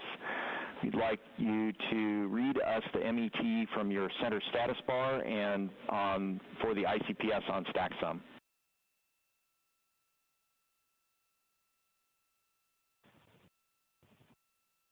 And Stan, we see a absolutely precise alignment. MET 25, 14, 15, 16, precisely aligned with ICPS MET. Copy, thank you for that. We'll investigate a ground issue. And Houston Integrity, ATO preferred set. Copy, ATO preferred.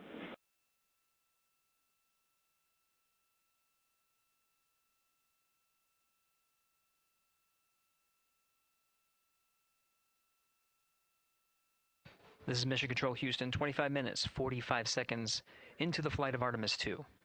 We have confirmation that all 4 solar array wings are deployed and latched.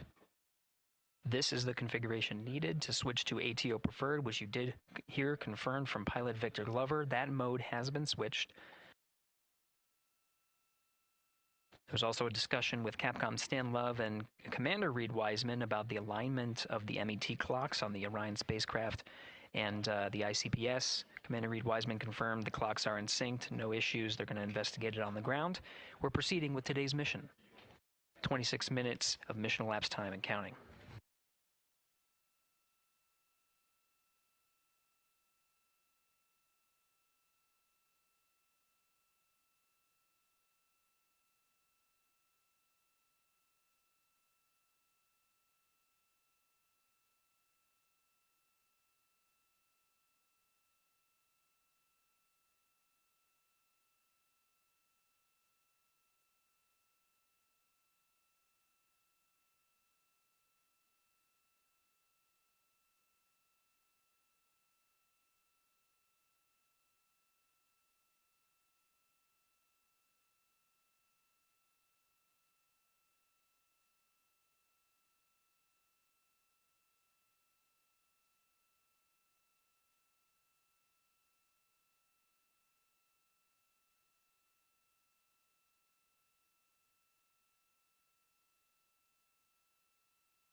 This is Mission Control Houston. We're approaching 28 minutes of mission elapsed time into the Artemis II mission. At this point, we've had a successful liftoff from the pad at 5:35 p.m. and 12 seconds p.m. Central Time, 6:35 and 12 seconds p.m. Eastern Time. We've had a good main engine cutoff, core stage separation, and a good trajectory to begin today's mission. Right now, the spacecraft has maneuvered tail to sun. We're standing by for another maneuver to maneuver into the burn attitude. This is where the RL-10 engine of the ICPS is pointed in the correct orientation for the perigee raise maneuver. We did hear confirmation that the perigee raise maneuver time of ignition has been confirmed per the pad, which means it was the predicted time prior to liftoff. Integrity for GNC, we're taking channel 1 to unfiltered and to BFS. Okay, Stan, we're watching. Go ahead.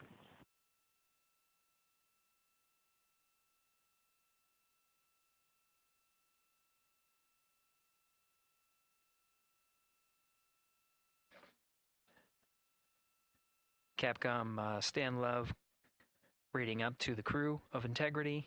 They will switch the navigation source from channel 1, standing by for confirmation that that switch has occurred. Pilot Victor Glover will receive confirmation when, and as at least watching to confirm that that switch has occurred. Again, the perigee raise maneuver that we're heading towards, not too long from now, we're actually inside 20 minutes at this time from the time of ignition of the perigee raise maneuver. We did have a successful deployment and launched of all 4 solar array wings. This is the configuration needed to commit to the perigee raise maneuver. Of course, flight controllers here in Mission Control Houston will continue to evaluate that everything is good before committing to that burn. The perigee raise maneuver does raise the perigee, the lowest point in the orbit, from 15 to 100 nautical miles. The 100 nautical mile mark is needed to continue in low Earth orbit and hit the target for the apogee raise burn. That will put them in a high Earth orbit for the remainder of the day and set them up for the right position to execute the translunar injection and head to the moon tomorrow. The burn duration of the perigee raise maneuver is 26 seconds. A relatively short burn, but it does raise the perigee and do the job to get into the correct position before firing that main engine on the ICPS. The pad had a TDRS handover. This is the tracking and data relay satellites. East to west, they are geosynchronous satellites that are positioned around the globe. And as Orion makes its way around the Earth right now, above the west coast of Africa, at an altitude of about 923 statute miles, and counting.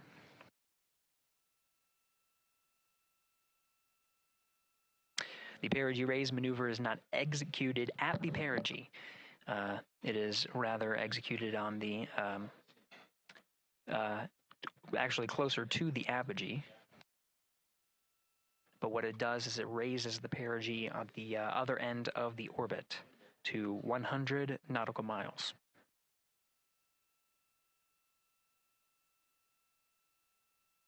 The 26-second duration burn does not conflict with the time that they reported of the tracking and data relay satellite handover from TDRS east to west. Again, geosynchronous satellites that are used not only by Integrity today, but the International Space Station as well.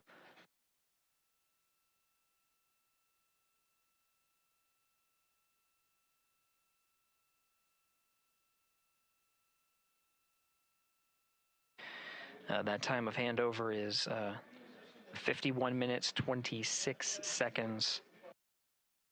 Plenty of margin before the perigee raise maneuver cutoff happens, and the trajectory is analyzed to see whether it was a good burn. A good burn means that the burn was performed as expected and sets the trajectory on course for that 100 nautical mile perigee target mark.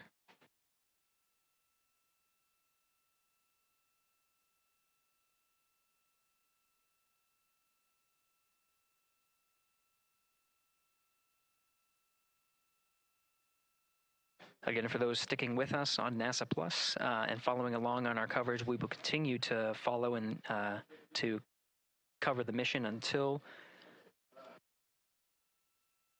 actually, we'll continue to cover the mission 24/7.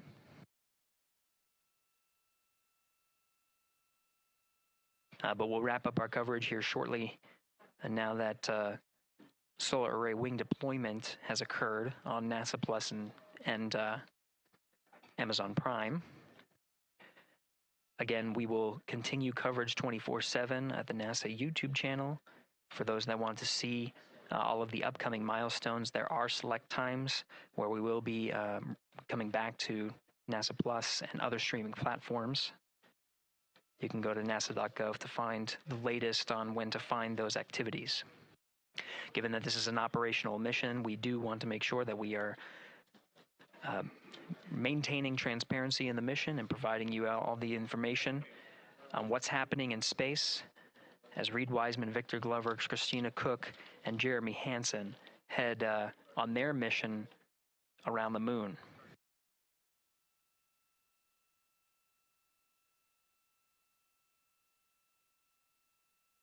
Inside Integrity at this time, again, the solar array wings have deployed. The Integrity is maneuvering to its burn attitude ahead of the execution of the perigee raise maneuver. Overseeing these steps is primarily done by Commander Reed Wiseman and pilot Victor Glover. Mission specialists Christina Cook and Jeremy Hansen focusing on some of the system activation inside of Orion, namely the environmental and control and life support systems. The activation and checkout of some of these critical systems are very important to continuing on the mission, making sure that those systems are in a good condition and in a reliable condition to provide the necessary environmental and control needs of the crew with humans on board through the duration of the mission that extends 10 flight days.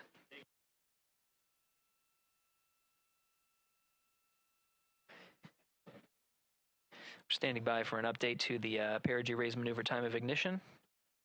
Should be read up to the crew very shortly. Integrity Houston, updated PRM numbers when you're ready to copy. All right, Houston, we are ready to copy.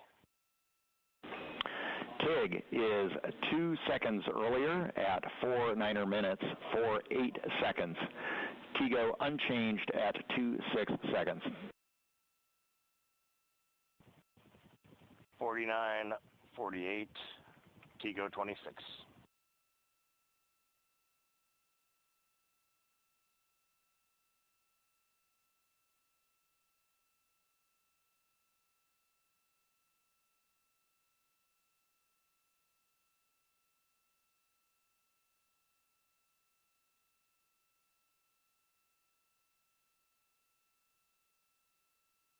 This is Mission Control Houston. With that update, we are approaching a little more than 13 minutes from the time of ignition of the perigee raise maneuver. That time updated to be 2 seconds earlier was 49 minutes, 50 seconds of mission elapsed time.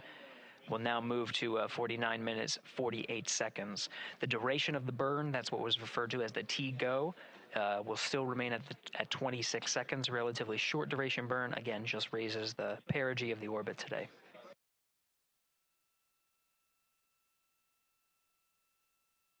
Making sure they hit the mark on that time of ignition is the primary concern of Commander Reed Wiseman and pilot Victor Glover. Mission specialist Christina Cook and Jeremy Hansen inside activating those environmental control and life support systems.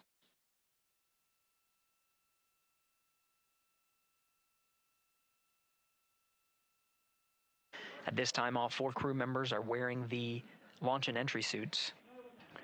Integrity Houston, for Optimus on the PCD, we have time update instructions when you're ready.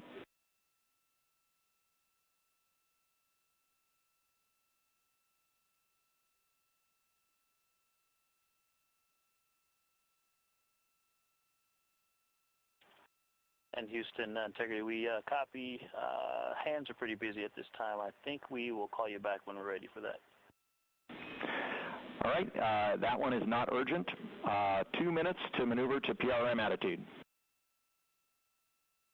We are watching and concurred. 90 seconds-ish, maybe. Pilot Victor Glover confirming that that maneuver less than 2 minutes. Again, that the point of that maneuver is to point the main engine of the ICPS, the RL-10 engine, in the proper orientation to execute that 26-second burn. It needs to point in the correct position to achieve the goal of raising the perigee to 100 nautical miles.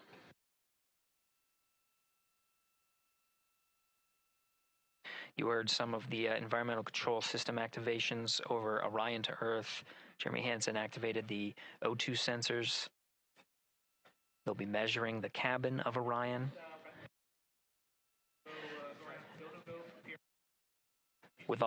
During all of the activations, here on the ground in Mission Control Houston, Flight Director Judd Freeling is doing a poll with all flight controllers in the room to see if we are in a go position to go ahead and execute the perigee raise maneuver.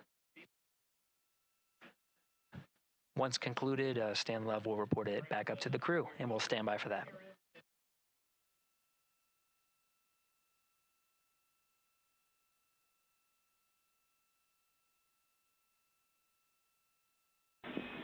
Integrity Houston, MCC polls go for PRM pending attitude and saws.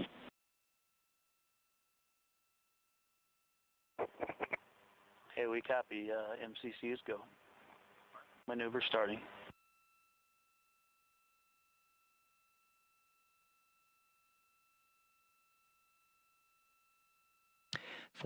Minutes of mission elapsed time. The maneuver to the burn attitude has begun.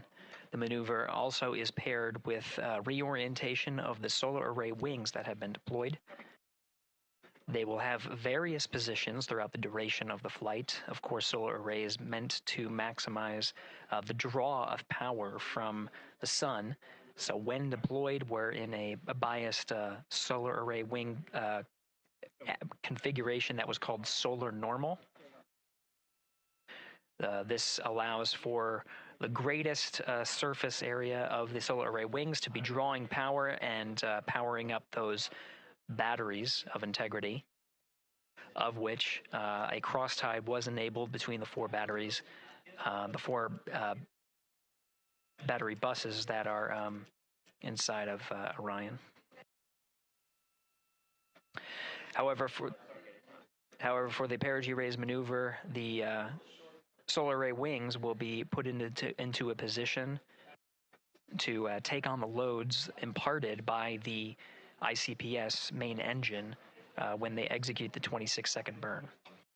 You can see in the animation here, the solar array wings are in motion, and the attitude is being reconfigured to point the engine in the correct direction, those solar array wings being pointed forward.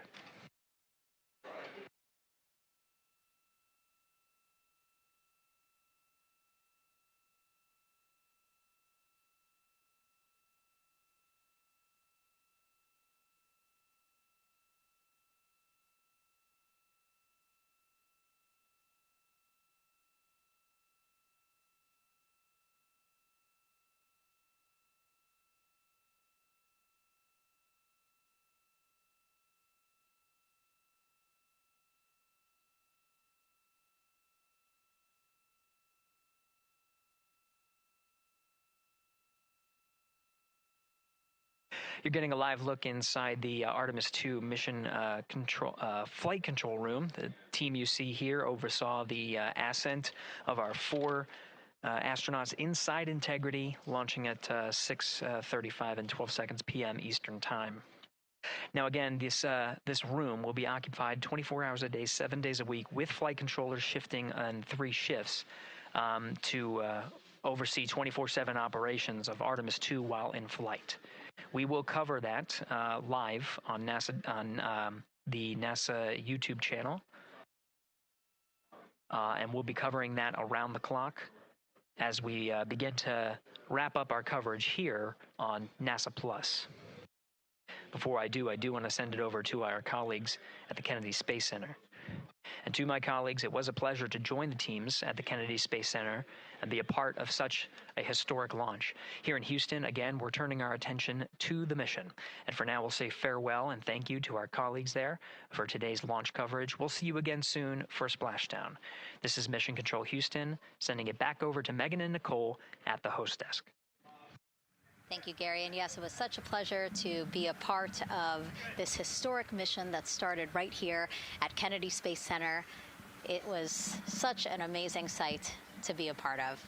And now, as Reed Wiseman, Victor Glover, Christina Cook, and Jeremy Hansen begin their journey, we here at the Kennedy Space Center are about to wrap our broadcast. We'll, of course, though, have 24/7 coverage with our colleagues at Johnson Space Center starting as soon as we sign off, so don't worry. You can follow along our 4 astronauts every minute of their nearly 10-day journey to the moon and back. Nicole, I'll definitely be watching it, and I'm sure you will, too. Yes, of course. You know, they just started, right? The launch was beautiful. This was a historic day. They're on their way back to the moon for the first time in over half a century, but they've got a lot of work ahead of them, and so we're excited to see what they have to do and excited to test out the Orion spacecraft. This is a test flight after all, and we're excited to see what we can learn from this mission.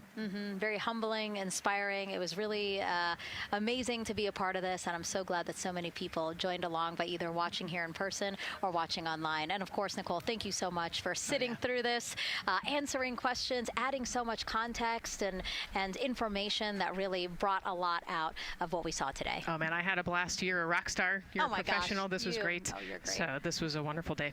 Well, again, thank you so much, and thank you to you for watching at home. You know, tonight we didn't just launch a rocket, we launched the next chapter of human exploration. Our Artemis II crew now on their way back to the moon, and we're taking you with us. So thank you again for watching, and go Artemis II.